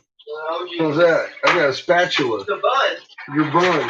Got you. We're fixing to flip it. Oh, God. Run. Right now. I would. Motherfucker, I would run. My mom ever took off after me with a spatula. Careful, Patches. You only get the liquid stuff, Patches. You just get only the liquid stuff. Yeah. You can't hold it in your hand. Arf. Arf. Arf. Arf. Arf. Arf. Arfy. She's upset again. Kick her in the butt. What the fuck, Snoop? Patches? God. You're always upset. She's ready. Hey, look. I'm going to take these out so none of them fall accidentally into your lid. Oh, see, you're fucked, Patches. All you get are scrapings. You don't even get a chance of blood. That's all you get are scrapings off the bottom of the dish. That's all you get. Chico's just happy to see it. I know, right? He's like, am I going to get some? Probably not, Chico. Just happy to look at it.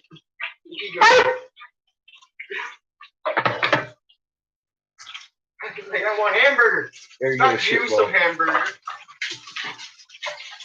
There you go, take you some hamburger. But I want hamburger. Yeah, I gave Chico 2 pieces of juice of hamburger stuff. Okay. I'm excited. Rather so. All right, now back to where we were. Oh dear. A moment ago. Oh God. Thank you, sir. So the barking resumes. Huh? So the barking resumes. In a minute. It'll shut the hell up for about 30 seconds. Still 30 seconds. chows through all that shit. Until her bowl vanishes. Yeah.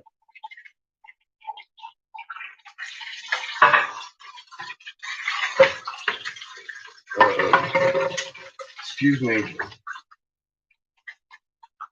She doesn't just eat her stuff in her bowl when there's human food in it. She inhales it. She inhales the food. It's in her bowl. Manager, manager. You sure you want cheese on yours? Yes. Are you sure? Yes. I mean, you see me over here having to slave and hand slice this shit, right? It's like not that hard. Like your slave daddy or something. You could have. That hard. If only you would have taken home ec, huh? You could do this too. Slave daddy over here. God, don't worry. I'll cut each little slice of cheese for you and lay it on your burger. Oh my God, my arm.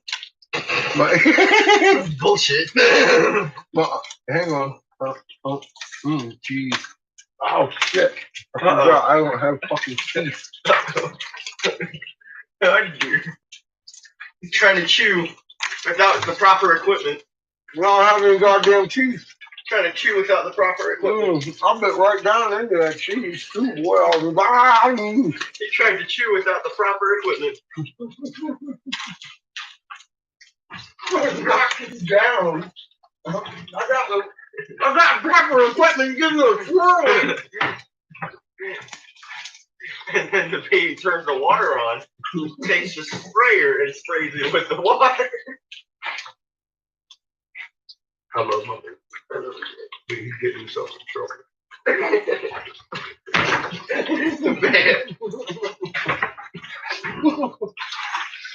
Bad daddy strikes again. Hot damn. Patches is soon to be barking again. Well, I'd give her about another 10, 15 seconds. I said soon to be. Maybe 20. Maybe 5. Somewhere. She's still nose deep in that thing over there.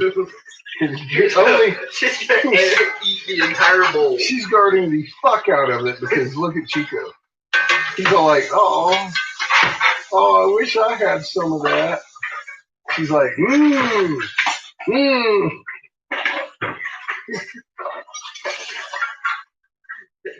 Fucking crazy dog. Patches won't take a breath until she has eaten it all. So your okra's looking okay over here, kid.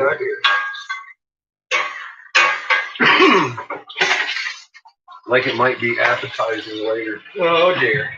For you and your punk ass. No love for the dead. What? Love for the dead. No okra for the dead. Okay.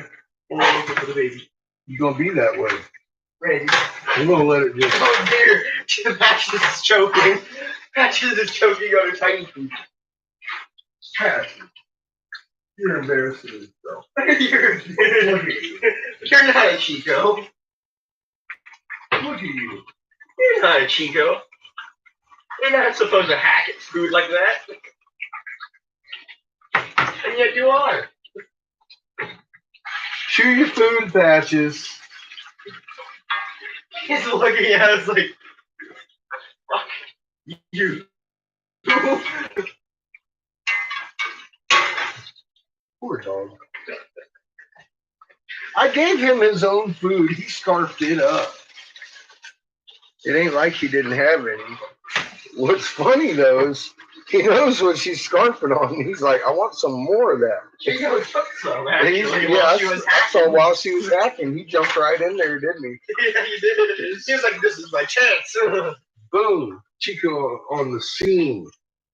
He's also taking some of the stuff she's Dropped out of the fucking. She's kicked out of the food bowl because of how fast she's trying to eat it all. I just kicked the mug jug. Oh dear. Shouldn't that break then? Huh? Mug. Mug jug. Your mug, shouldn't it break? We'll try not to. What do you want on your cheese fucking burger? Oh my god. We got mayonnaise, mustard, lot. Matter of fact, how about I just squeeze a bottle of mustard on yours because you wanted that bucket. You already had a bucket. And then we got 2 buckets in here. How many buckets of fucking mustard? What do you mean a bucket? There's barely anything in that. A bucket. There's barely anything in that. In that too. Look. What do you want on your sandwich? Mustard, mayonnaise, pickles. Pickles. Fucking pickles. And you didn't even take the pickles out. I didn't take the pickles out. You can get the pickles out. Do I look like I'm a pickle jar guy? Thank you. You forgot about the pickles again? I can't help it. I forgot the pickles. Again. It's not exactly what's on your daddy's mind all the time. It is. It better be. Pickles? Yes. No. Seems Patrick has quite a bit of leftovers. Got quite a bit of leftovers there. I know. He's patient. He gets by. And then Patrick comes over. He fucking bolts out. He's like, "Fuck." What are you doing? What? I didn't ask you into this corner. You have no opposing thumbs. No opposing thumbs. Oh, no. She's huge. Only likes one person giving her a hug. She's a cow dog. Uh-oh. Oh, giving you hugs. Oh, fuck. another person gave her hugs, and she doesn't allow this. She hates this. She's particular. Anyone else hugs her? Total war. War.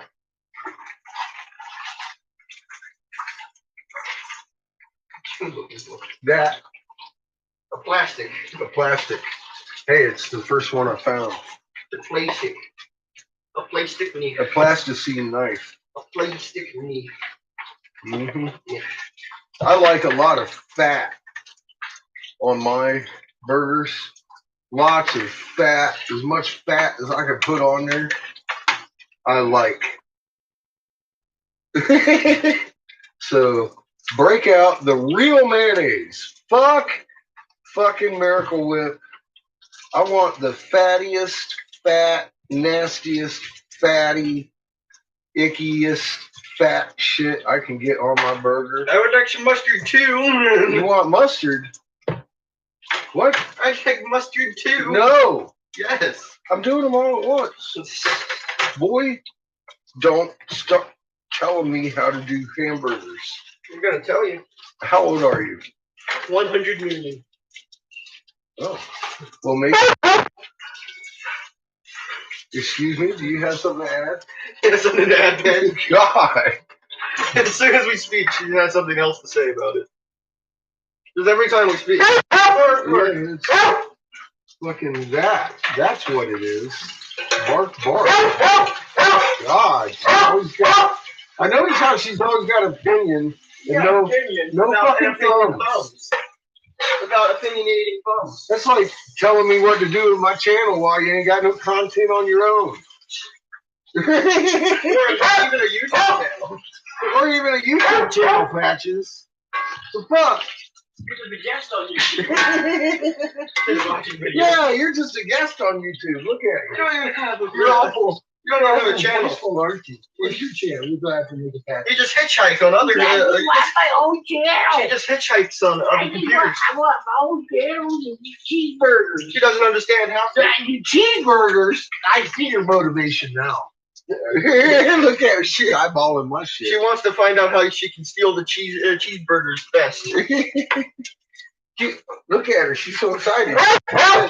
Hurry up with my cheeseburger. Sadly, anything about stealing is, you have to have a channel for that. Well, you see, Seamus, I've watched her literally just come right up to your plate while you were standing there and steal your steak right off it. I mean, like, bop! Did she taste it? No. She nailed it. That motherfucker hit her belly 3 seconds later. I was like, 3 seconds damn. earlier than when she snatched it. Damn. She snatched it so fast. You want ketchup on your shit too? No. Huh? No. No? Good boy. I don't even know why we got ketchup in the house instead of French fries. I was about to say French fries. French fries. What are you doing? What are you doing, eh? What you doing? The occasional onion rings. You want fucking pickles? Yes. Are you kidding me? Yes. What are you gonna do with pickles on your sandwich?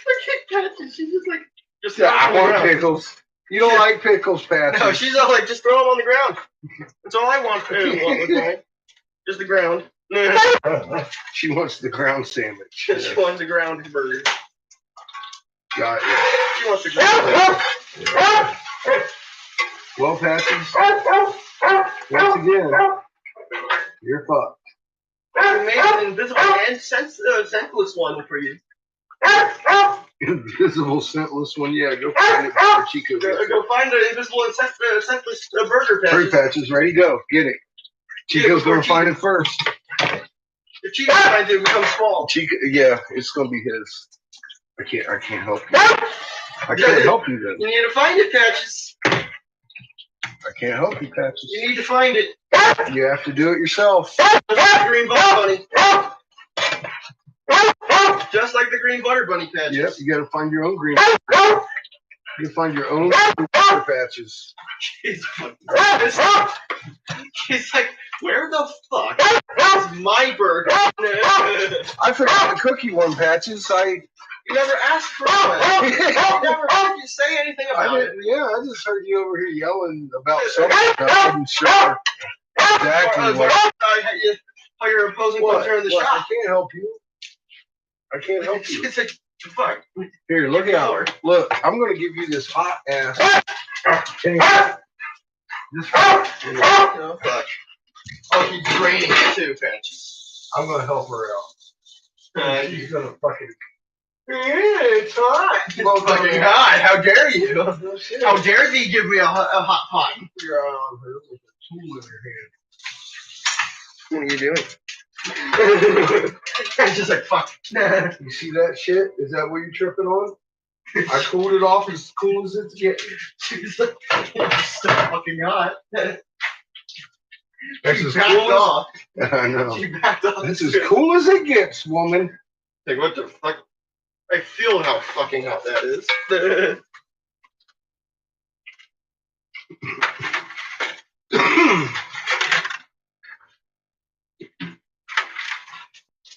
You may want to dig yourself out some ranch-ola and put your pickles away. Put your pickle away, boy, before you get in trouble. Put the lid on tight. I didn't put it on very tight. Put it on greasy. I put it on greasy because... Shit! Back up, Chico. A piece of okra and choke him to death. Ooh, what's this? What's this?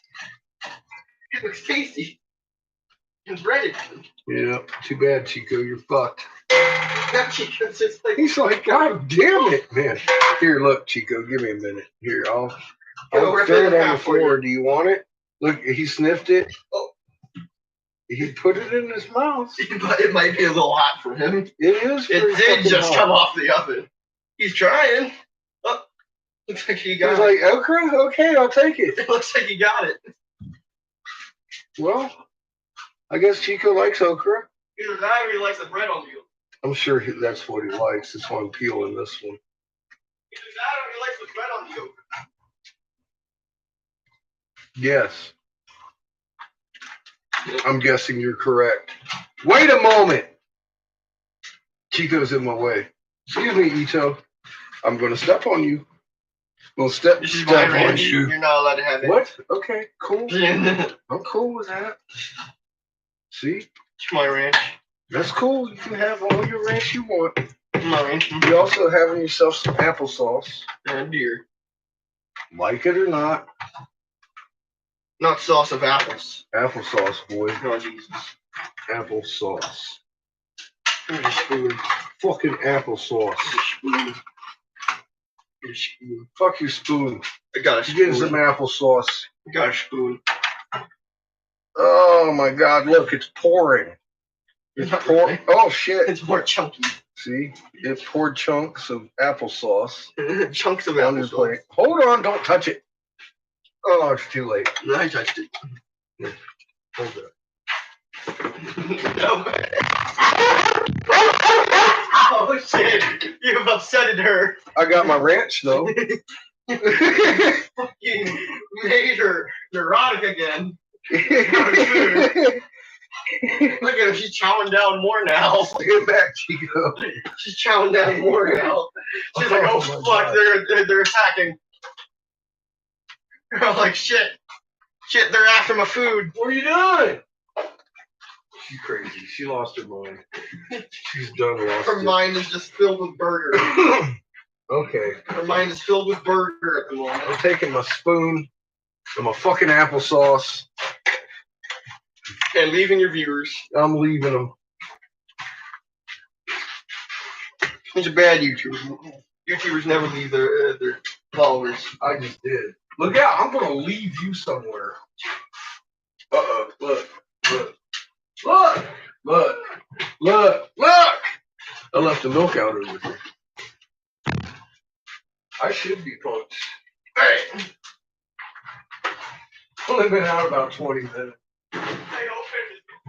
I noticed. I told him, that's why I was like, look. Yeah. I got one sitting here on the counter right next to it.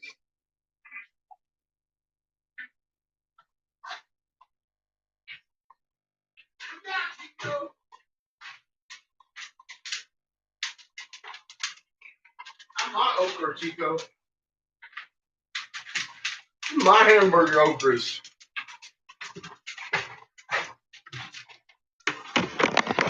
And that, my friends, is how you fry okras. Uh-oh, we're dead. Get the fuck out of here. I turned around and I said, uh-oh, where'd she go? Yeah, boy, I caught her halfway in here. Yeah.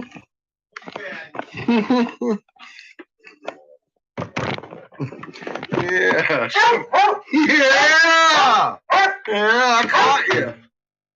Look at her. She wants it all. She wants it all.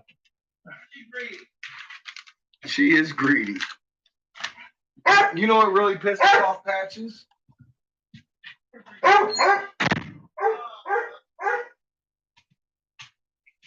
Look, she's coming around now to yell at me.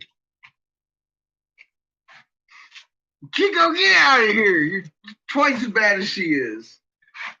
God. Little dog. Go on. Go. Go. Be gone. Be dogs. You're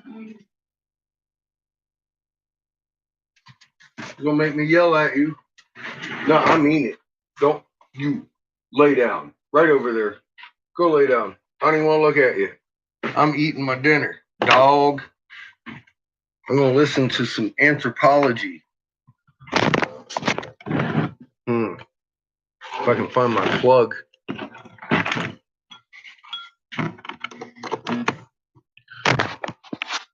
How y'all doing? That was fun. I like cooking. Especially when my kid's in the kitchen. It's more fun when he's not.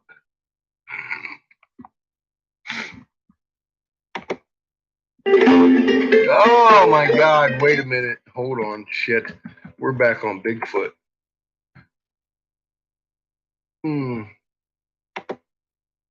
Over here with Robert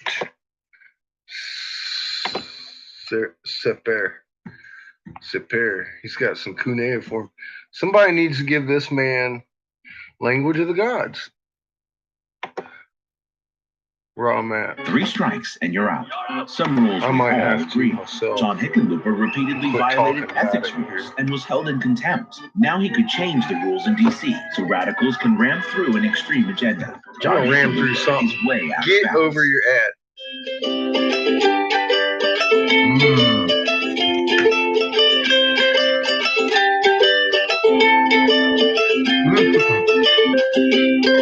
Go. The both of you.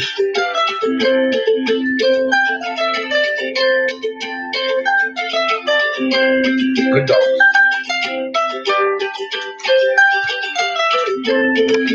Go on. Go.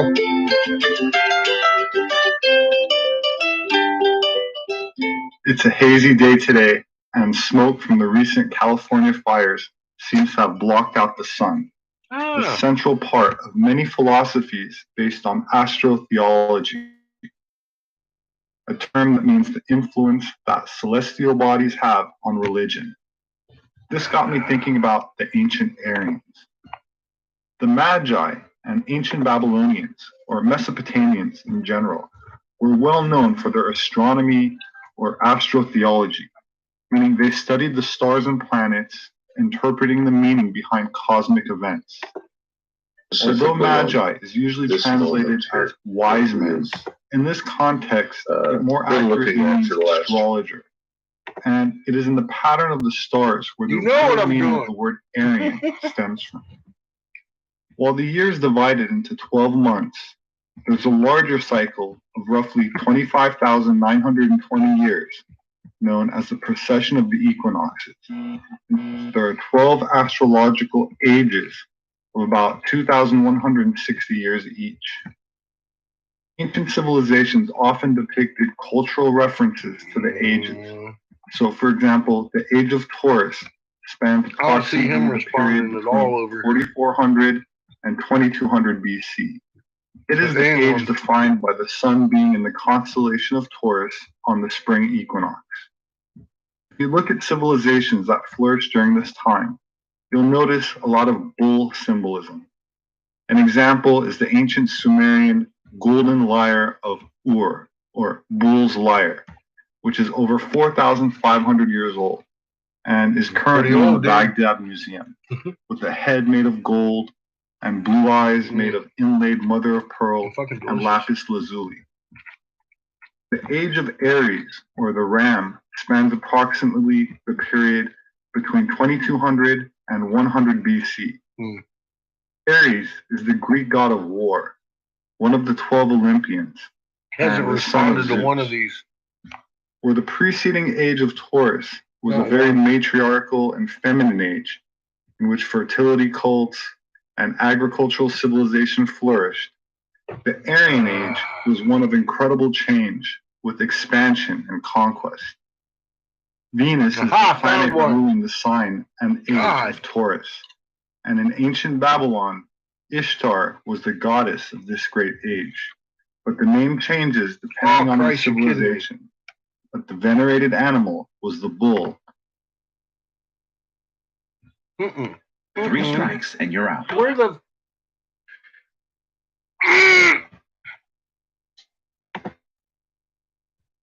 Where'd that thing go? I was just on this. How did that... Oh, man. What'd I do? Specifically on...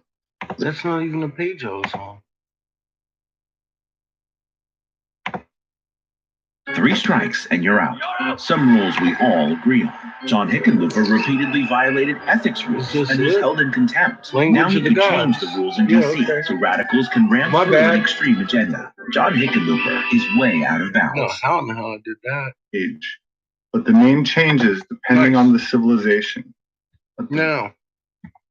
Wow. Look at this. We're getting another commercial? 94% of people believe company culture is important to an organization's They're hitting me hard success. with commercials. What's Frankly, I up, have no Exile? idea what the other 6% are thinking. You missed usually when people look up ways to improve culture, they look for best practices. Actually, Best would have been practices out are there for about good. 5.5 They're even hours. better when you put them with best principles. Missed a lot of shit. Since venerated animal was better late than never. Cow. Oh shit, he looks like he's twerking off a cow. And I ain't shitting.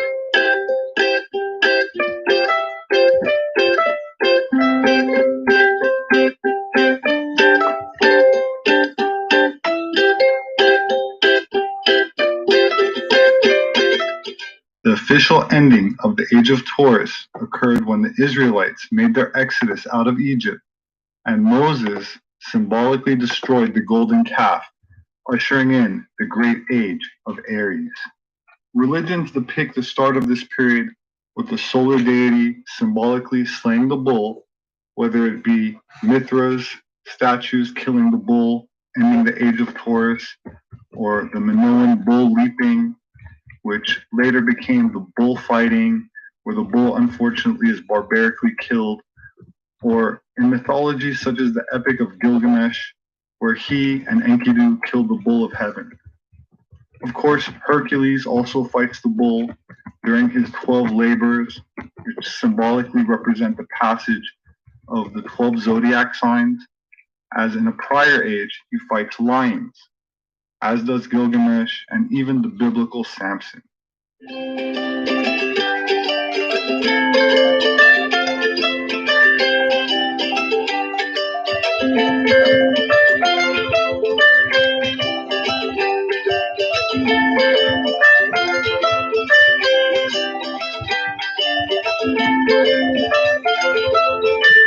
In India, Agni, god of fire, rode on a ram. From his name, we derive the word ignite. We also derive Agnus Dei, which means the Lamb of God, who is slain in the next age, the age of Pisces.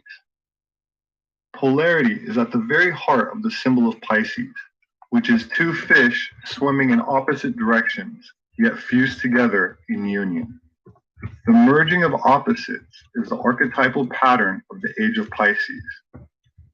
And so the ancient magician astronomers were not only aware of cycles that govern the yearly seasons, knowing which month to plant in and when it was time to harvest, they were also aware of what some call the great months or astrological ages, which are part of a much longer cycle, which, like the seasons, also impacts life on a macro and micro scale, regardless if one believes in it or not.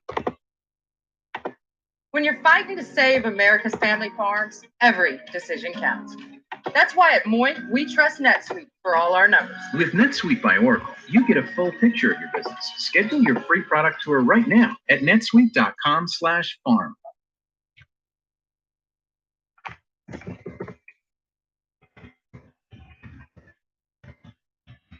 In just a few months, we've learned a lot more about the COVID-19 virus. It's real and it's dangerous. So on behalf of all of us working on the front lines, Please take it seriously. And while we don't yet have a cure or a vaccine, we do know how to keep you and your loved ones safe. Wear a mask. wash your hands, stay 6 feet apart. Do your best to stay out of crowded spaces and get a flu shot. It's even more important this year. We can do this if we do it together.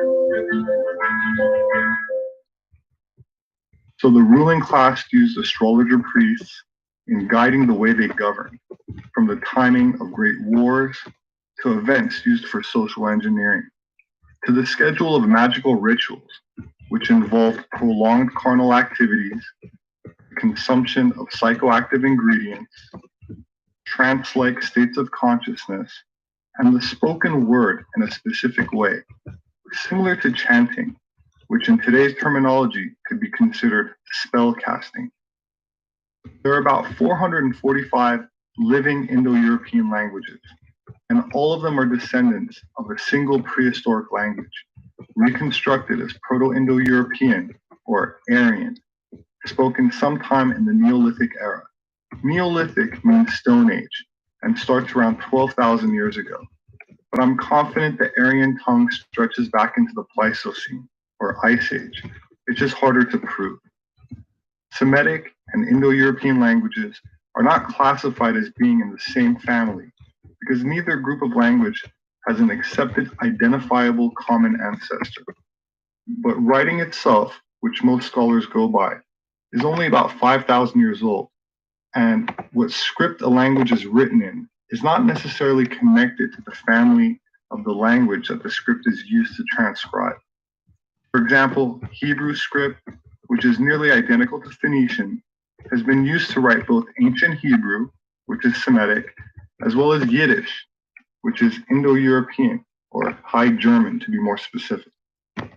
The 22 characters that make up the Hebrew alphabet can be divided into 12 simples, mirroring the 12 months or ages. Yeah, I gave him raw math. 7 doubles, like the days of the week, or the 5 visible planets plus the sun and the moon, as well as the elements fire, water, and air.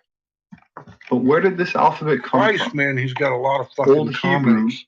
like the Phoenician alphabet, is a slight regional variant and an immediate continuation of the Proto-Canaanite script, which was used throughout Canaan in the late Bronze Age. Some archaeologists have claimed that its origins can be traced back to ancient Egyptian hieroglyphs over 3,800 years ago. Dr. Douglas Petrovich has spent several years piecing together the letters of the alphabet from inscriptions on Egyptian tablets. Here's a brief clip of him interviewed by Stephen Danoon from the YouTube channel Israeli News Live. What the fuck was that? Oh, it's a goddamn commercial. This soap has done so much for me. He said, and then he fucking talk about soap. I'm like, what the hell was that? Dr. Petrovich, welcome. And if you would, tell us a little bit about, how you got started on this. How did you come about? Okay. This is a different guy. he's using as an interviewer. I don't like the guy doing the interviewer. The discovery the interview. That the I've Hebrew, run into the him ancient several Hebrew times. alphabet is actually derived from the Egyptian hieroglyphics. Sure, it's great to be with you and with all of your viewers. I'd start by saying, first of all, I'm definitely not the first one who has connected the world's oldest script with Egyptian hieroglyphics. In fact, over 100 years ago, a British Egyptologist named Sir Alan Gardner wrote a very important work that even much of it stands until today. And he suggested very resoundingly that that hieroglyphics are the basis of the world's oldest alphabet, which has always been, by the way, for 150 years of scholarship, been understood to be a Semitic language. It's always been just a question of what is that Semitic language. And I'm actually also not the first to suggest that Hebrew is that correct Semitic language. That's the basis. This oldest alphabet. In 1923, there's a German scholar named Hubert Grimm who proposed a thesis. And unfortunately, at his time, not enough was known about all of the individual letters of the alphabet. So he wasn't able to precisely identify all of the letters correctly. And if you're missing or you have wrong a few of the letters, that obviously you can understand is going to cause big problems for correctly deciphering the inscriptions, whatever Semitic language it is.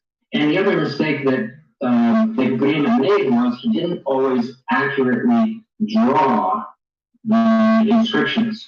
And he didn't, at the same time, to his credit, didn't have the technology that we have today where we can do what I did, which is to take all of the important photographs of each of the inscriptions that I've translated, and I have projected them onto PowerPoint, and I'm able to study them at up to 400% magnification.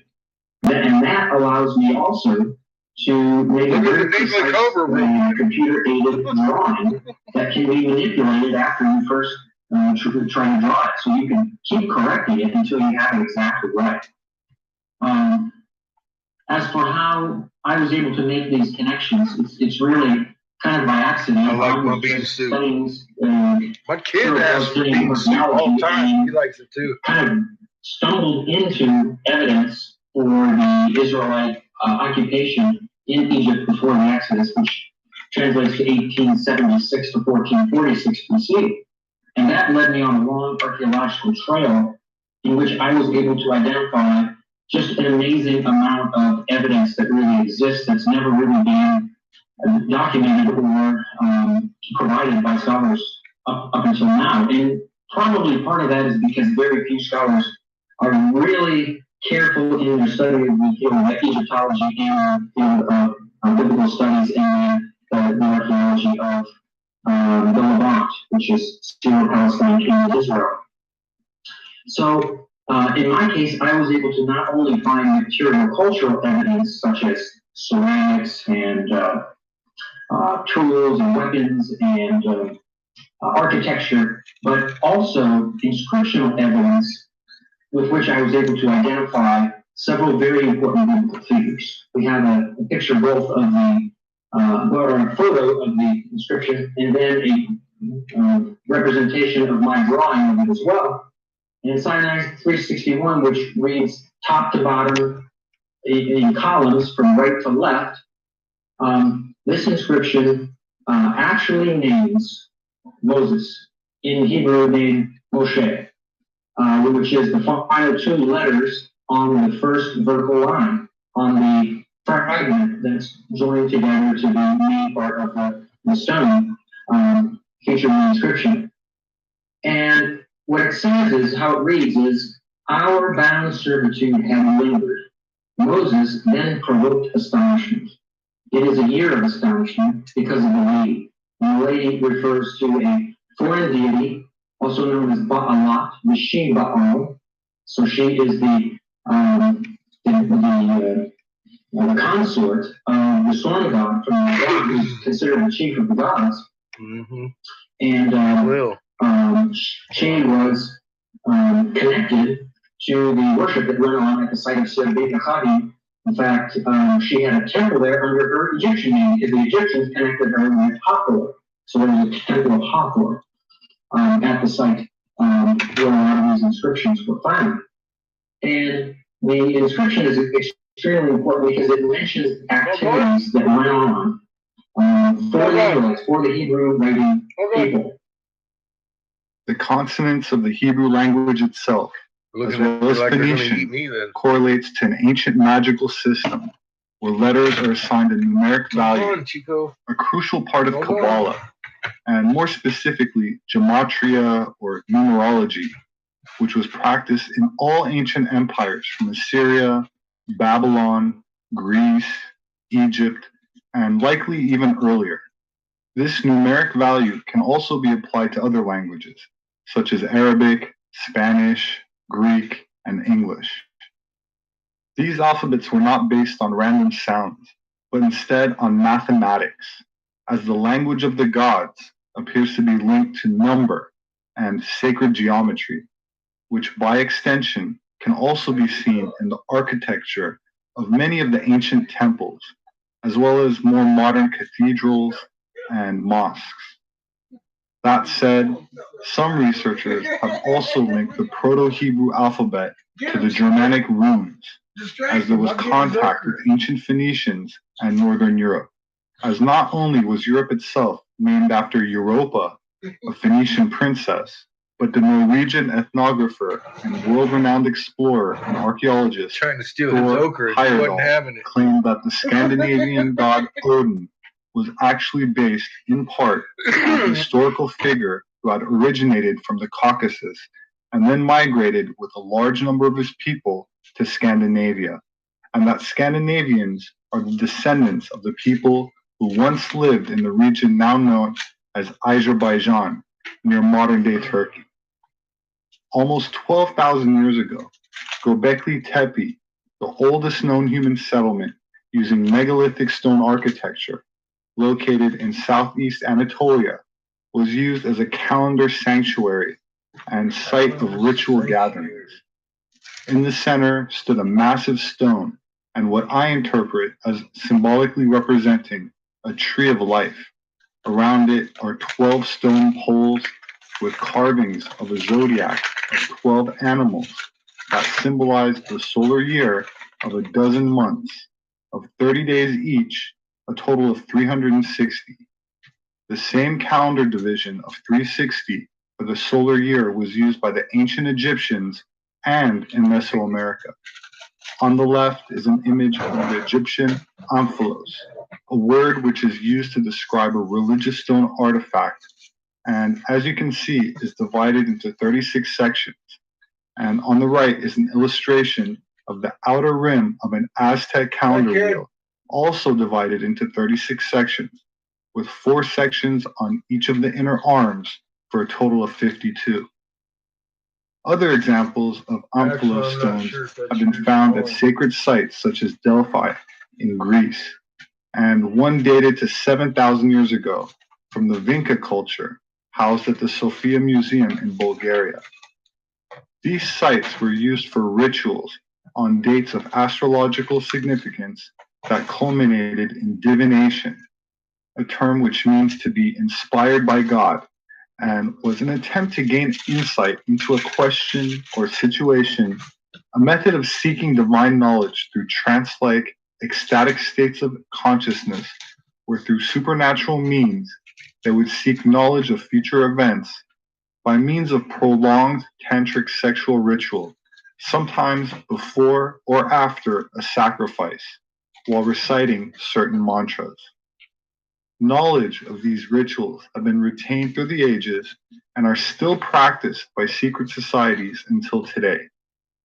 This clip was aired on Turkish television in 1997, allegedly taken with a hidden camera inside of a Masonic lodge during a ritual only accessible to members of the 33rd degree. The footage appears to show a goat being sacrificed on a checkered floor, with its blood being consumed as prayers are being recited in the Hebrew language. While the footage itself is not particularly shocking, I've included it to show that while most modern Jews dismiss occult rituals as irrational folklore, the incantation or spell as a spoken word recited as part of a larger ritual in order to effect a magical result is taken very seriously by some of the most prominent members of society since remote antiquity. Most cultures have some idea about words having supernatural constructive powers, but nowhere is this belief stronger than in Judaism. And the Hebrew or Phoenician language itself is not arbitrary sounds, but specifically based on a mathematics that is considered literally sacred, implying that our words can, under certain conditions, have supernatural, constructive, and destructive power. The Babylonian Talmud preserves several examples of spells, and these types of incantations continue to expand in number and variety of purpose throughout the Middle Ages, especially based on astrological power, or what Renaissance adepts would dub natural magic, which deals with astrology, alchemy, and the natural forces of nature directly, as opposed to ceremonial magic that involves the alleged summoning of spirits. So while the Bible states that Jews are forbidden I like to be Disturbed too. a And Black Sabbath. soothsayer or a sorcerer Here it or a is. charmer or a medium or a wizard right. or a necromancer, end quote, it also appears from these texts that the Bible views Getting all my magic bills as a together. real phenomenon, and that the most revered figures in the Bible engage in magical arts. So how can we distinguish a prayer from a spell or superstition from a religious ritual? It seems that whether an unusual or supernatural event is considered a miracle and therefore praiseworthy, or magic and therefore deplorable, depends on who does it and for what purpose. My name is Robert Sepper. I'm an anthropologist. My published work is available on Amazon, as well as through various other major book outlets. They make a great gift. If you'd like to support my work, you can do that through patreon.com. There should be a link in the description section for those who are interested. I appreciate it. Thank you. Don't do it. Please hit the like button and subscribe for future updates. As always, I look forward to reading your comments, so please leave me your thoughts below. Please have a wonderful week, and I hope to see you again soon. Wonderful week. It's been a good one so far, but it's Monday. Lying in the middle of a plain in shit. modern-day Iran is a Who's forgotten this? ancient city. Timeline. Persepolis. I'd probably just yell at them. Here. Built 2,500 shit. years ago, it was known in its day as the richest city under the sun. Oh, shit. Persepolis was the capital of the largest empire the world had ever seen. But for 1,000 years after its destruction, it was largely ignored. Well, usually they are. That's why they're lost cities. Is largely ignored after their destruction. And it's always a mystery why they're destroyed until you go read the cuneiform. And it's like, oh, they blew them the fuck up. Duh! Yes, that's what happened. Oh my goodness. Yo, I have a vanilla rose salt bath ahead of me. Look at my eyes, they red, almost like I've been smoking weed all day, sitting around in my basement doing nothing. And I did. I rewired my kiln. I MacGyvered that motherfucker up, and we got some pipes made, didn't we?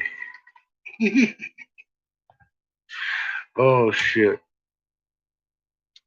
What I want to know is life worth living? Has Homebrew downloaded a video that the disappointment sets in. Oh, the heartache, the disappointment, and the wretched crying and fucking bitching and moaning. Oh, God.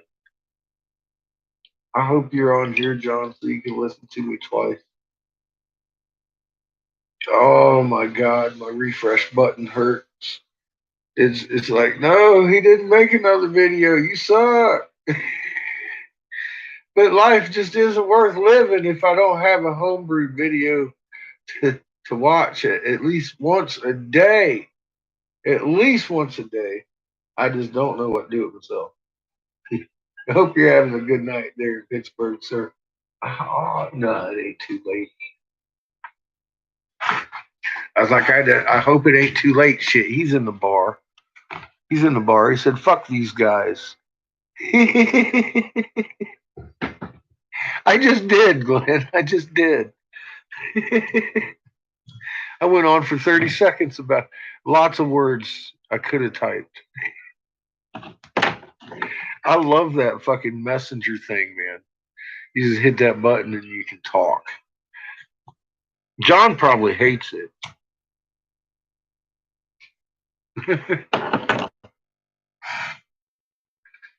Every time it dings, he's probably like, oh, it's fucking fish again. Kind of like my disappointment when he didn't have a video up. See, I was like, oh, I mean, you could see the air just go out of my sails, man.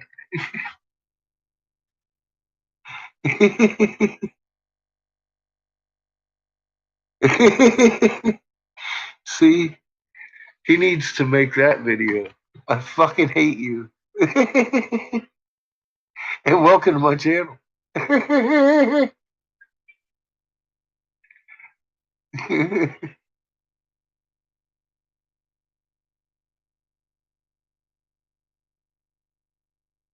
Sometimes, Thomas, I do. I do. I do almost every day. Well, I work every day. I don't get much done some days. Some days I don't talk much. I just blow glass. But today we talk a lot because my stupid fucking kiln. It's all right. We got by it. Got that motherfucker fixed. I fixed it with my oven. My little fucking. I tore apart my toaster oven. It quit working anyway. The bottom element in it was burned out, and it only had broil. And I've got an oven. So I was like, fuck it. I ain't tearing apart my oven. I'm gonna tear apart the little oven.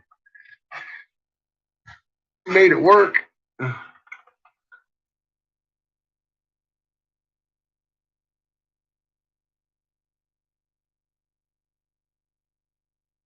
Fire season. Boy. Well,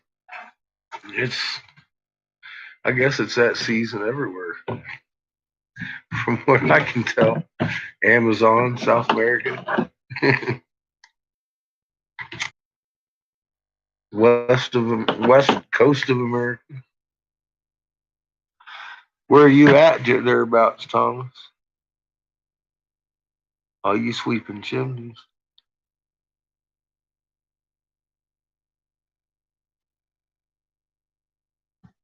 That fire season. Hey, I'll tell you what. Bet COVID hadn't slowed you down none, has it? Shoot.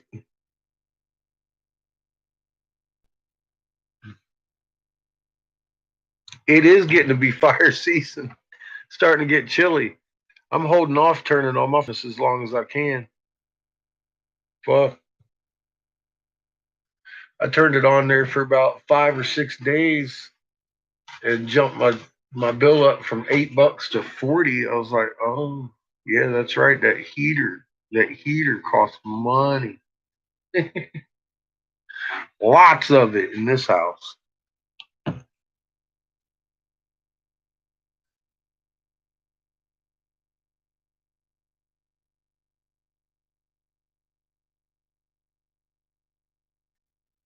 You're in Boone.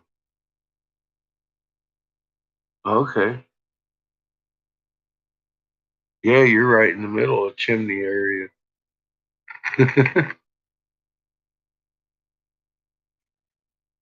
That's right. You're in North Carolina.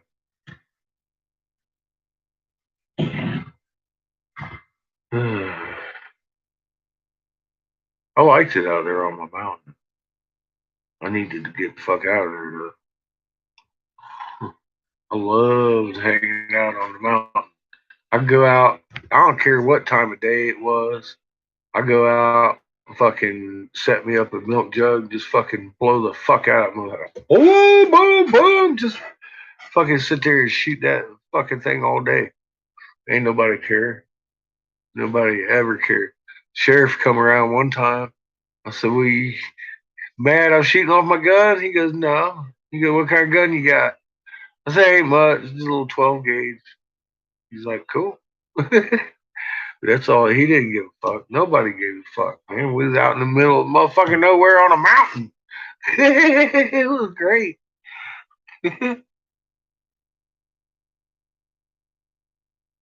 That's yeah, man. Your neighbors out there rat-a-tat-a-tat-a-tat-a-tat on a Sunday, man. It's time to get out there and fucking rat-a-tat-a-tat, boom, rat-a-tat-a-bat, boom.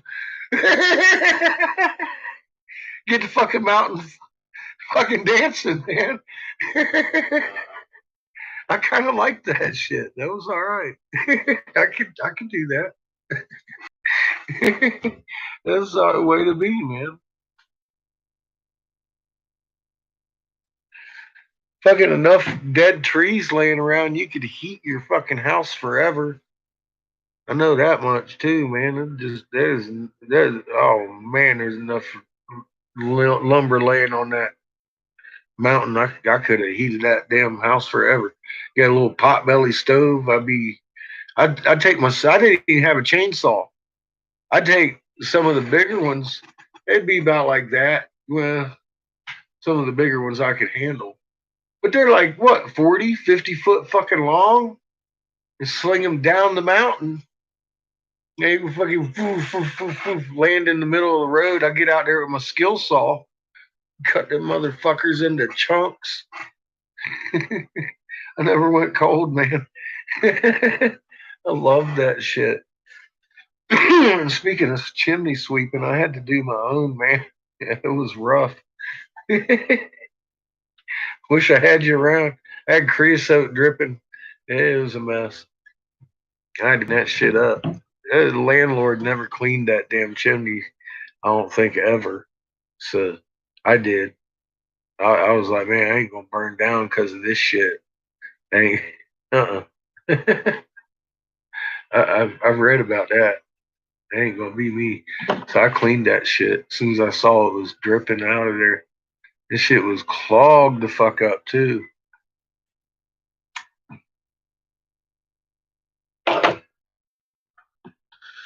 But yeah, man, just a little tiny fucking stove kept that whole place hot as fuck. I wish I had he had a fucking chimney in here, but they walled it over. So I'm assuming the flue collapsed. I could fix that. But I really don't want to. It would be an awful pain in the ass. And the chimney's old school. It runs all the way down to the basement, and it's got a coal chute and everything built into it and all that shit. So it'd probably be a little bit more work than I'd be willing to get into. I rebuilt the bottom part of the chimney though, because it's part of the fucking wall down there in the basement. It's part of the fucking foundation wall under there.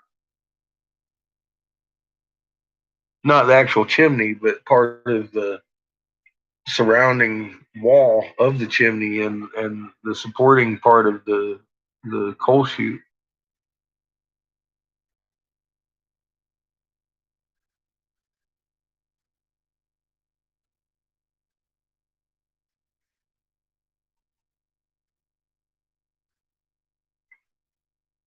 Nice, Glenn.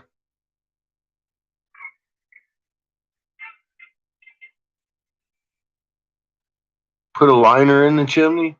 Nah, fuck it. It's already walled over. I ain't gonna fucking tear his paneling down and shit. He'd come in, he'd be like, "What the fuck are you doing now?" Well, I like fireplaces. It wouldn't help much anyways. Fireplaces don't help that much. You gotta have some kind of standalone stove or a wood heating stove or fucking wood heating furnace like Glenn got over. He made himself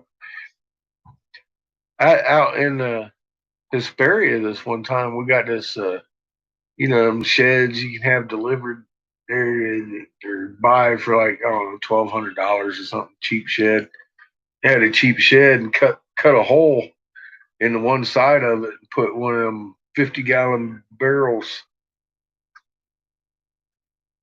ass end and open end on the outside, and you shove that motherfucker full of wood, you catch it on fire, and all the smoke and everything's outside, and you sitting in there, and that barrel gets hot as fuck, and you take that hose and you go, poof, instant sauna, man. In the fucking winter, that's good shit, man. That's a good cheap sauna.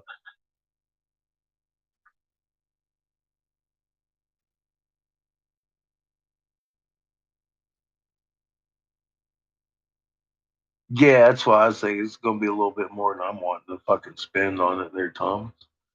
I'm just renting the place.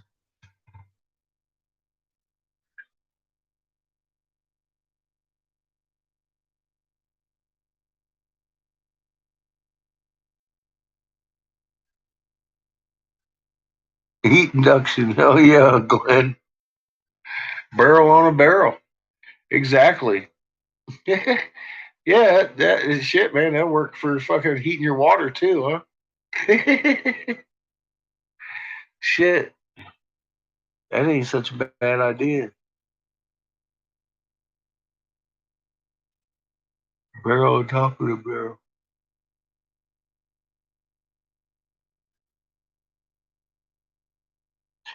Oh, I know, Tom. I'd probably, honestly, I'd probably just rebuild the chimney. Um, but I'm not gonna. I'm not gonna. Time's way too short for me to get off on a side project like that just to do it. I was thinking about doing it a couple years ago, but yeah, it's I just rent here anyway. It's not even my house, and he don't want it done, so he ain't gonna pay for it. He wanted the foundation fixed because it was crumbling.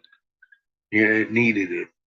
It was 100 fucking years old concrete or mortar in there. There's not much left, so it needed it.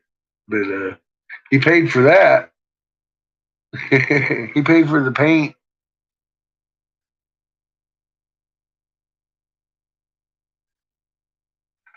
It's funny. He's got a really nice Harley sitting out here in my garage. I don't even use my garage because his motorcycle's in my garage. I've got a garage too, but I don't care. I get the whole fucking house for $500 a month. I don't give a fuck about the garage. I keep my lawnmower in there.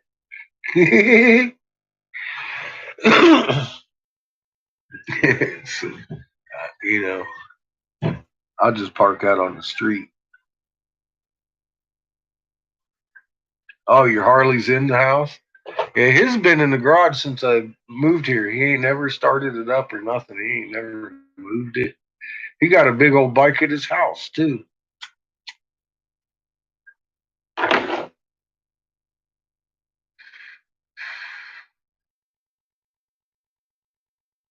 If I had the money, I'd think about buying it from him. But I'd rather have an RV, honest, than a nice Harley. Yeah, I'd rather have an RV. So I can do my own mechanics, and if my RV breaks down, ain't no big deal. I'm at home already. Just do your work, climb on into your bunk. You got a hot shower in there and everything.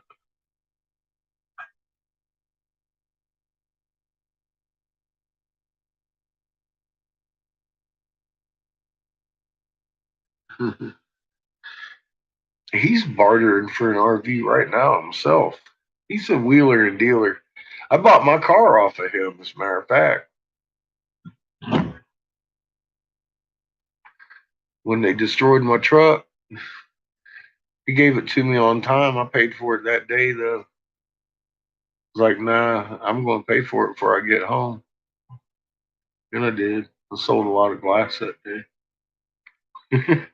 I had been blowing my ass off because I had like 3 days. I did nothing but blowing glass while I was waiting on him to come down with that car.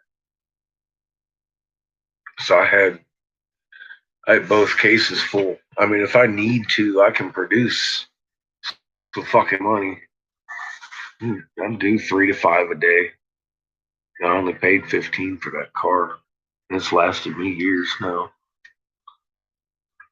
I got 300,000 miles on that motherfucker.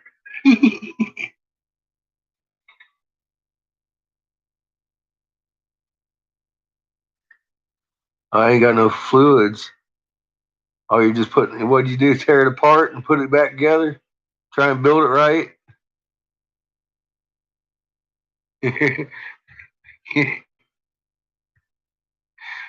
I understand that's half of owning a Harley right there. You got to take it apart and put it back together all the time. That's another reason I never got one. He says, yeah, nice. Now, he's got a big touring Harley. It's got the big saddlebags on it and everything. I think his even got reverse. He got one of them fancy ones. Like I said, he ain't even started that motherfucker though. It's sitting there in the garage in one piece. You'd probably go out there and get some new gas. You definitely need new gas. That motherfucker's been sitting in there before I got here. If you put some new gas in that tank, I'd take that tank off. I wouldn't even let any of that gas in my fucking carburetor. I'd take that shit off, drain that tank, put some new gas in it, probably fire right up. You're just a bar hopper. Yeah, his you could go on a fucking family vacation on it, man. He's got a big bike. But I don't know. I honestly, I'd rather have an RV personally, just because you got your home on your back with you.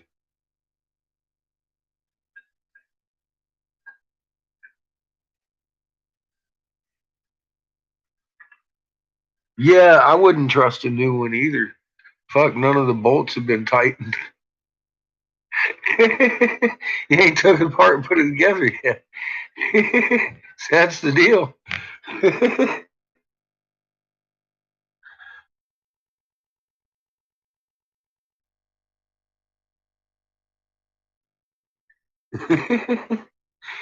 I'll tell you, I've had a Honda, I've had Yamahas, both of them 750. I had a Suzuki 550.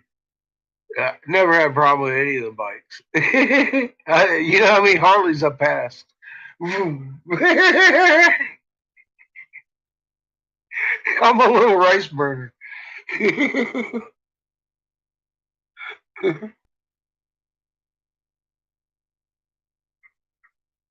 Oh shit. Yeah, that's not good. Fuck. See what I mean, man? God. Yeah, that's just too much maintenance for me. I don't like busting my knuckles. I'll do it if I have to. I'll change the brakes on my car, give it a tune up. Anything past that, man. I don't know. Fuck, man. I've done about everything on a car. Change clutch, change transmission, change the engine. I ain't changing no more engine. That's just a pain in the ass. That's just a pain in the ass. I ain't doing it again. He knows that car's done. Give a fuck. Engine goes, I'm done. But yeah, I ain't putting no more engines in the car. That was just too much fun. Got it done. But oh boy.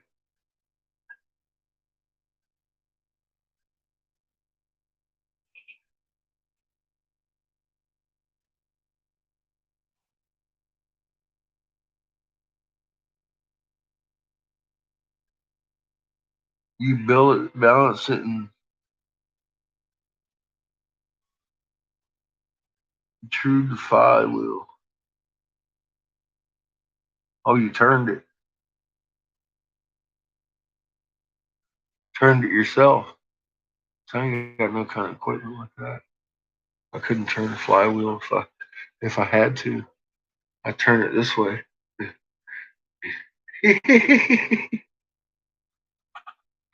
That's about the only turning of the flywheel I can do myself.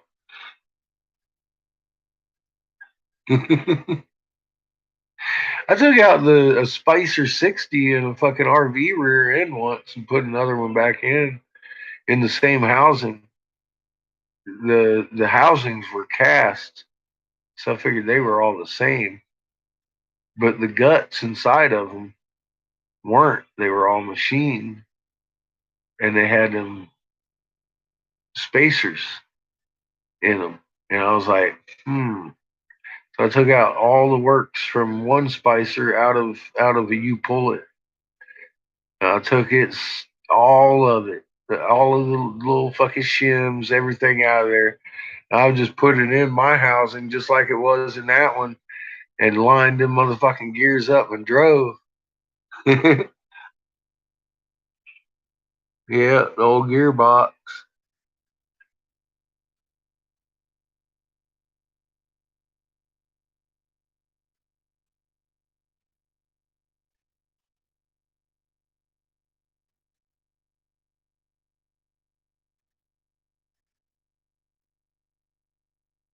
In the flywheel, so it spins nice. So it doesn't lump, lump, lump, lump, lump as it goes around.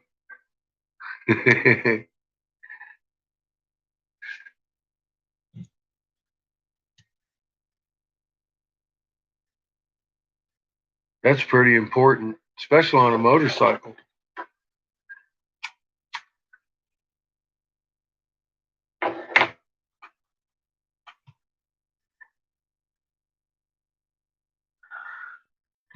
Yeah, I'm fixing to get myself into a bath and bed myself, Glenn.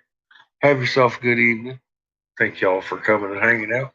I will be getting oxygen early tomorrow. Like I said, I got new glass on the way, colored glass. I need that. But I'm going to make these honeycombs till I get it. So, y'all have a good evening. Good seeing y'all here, man. We'll do it again tomorrow.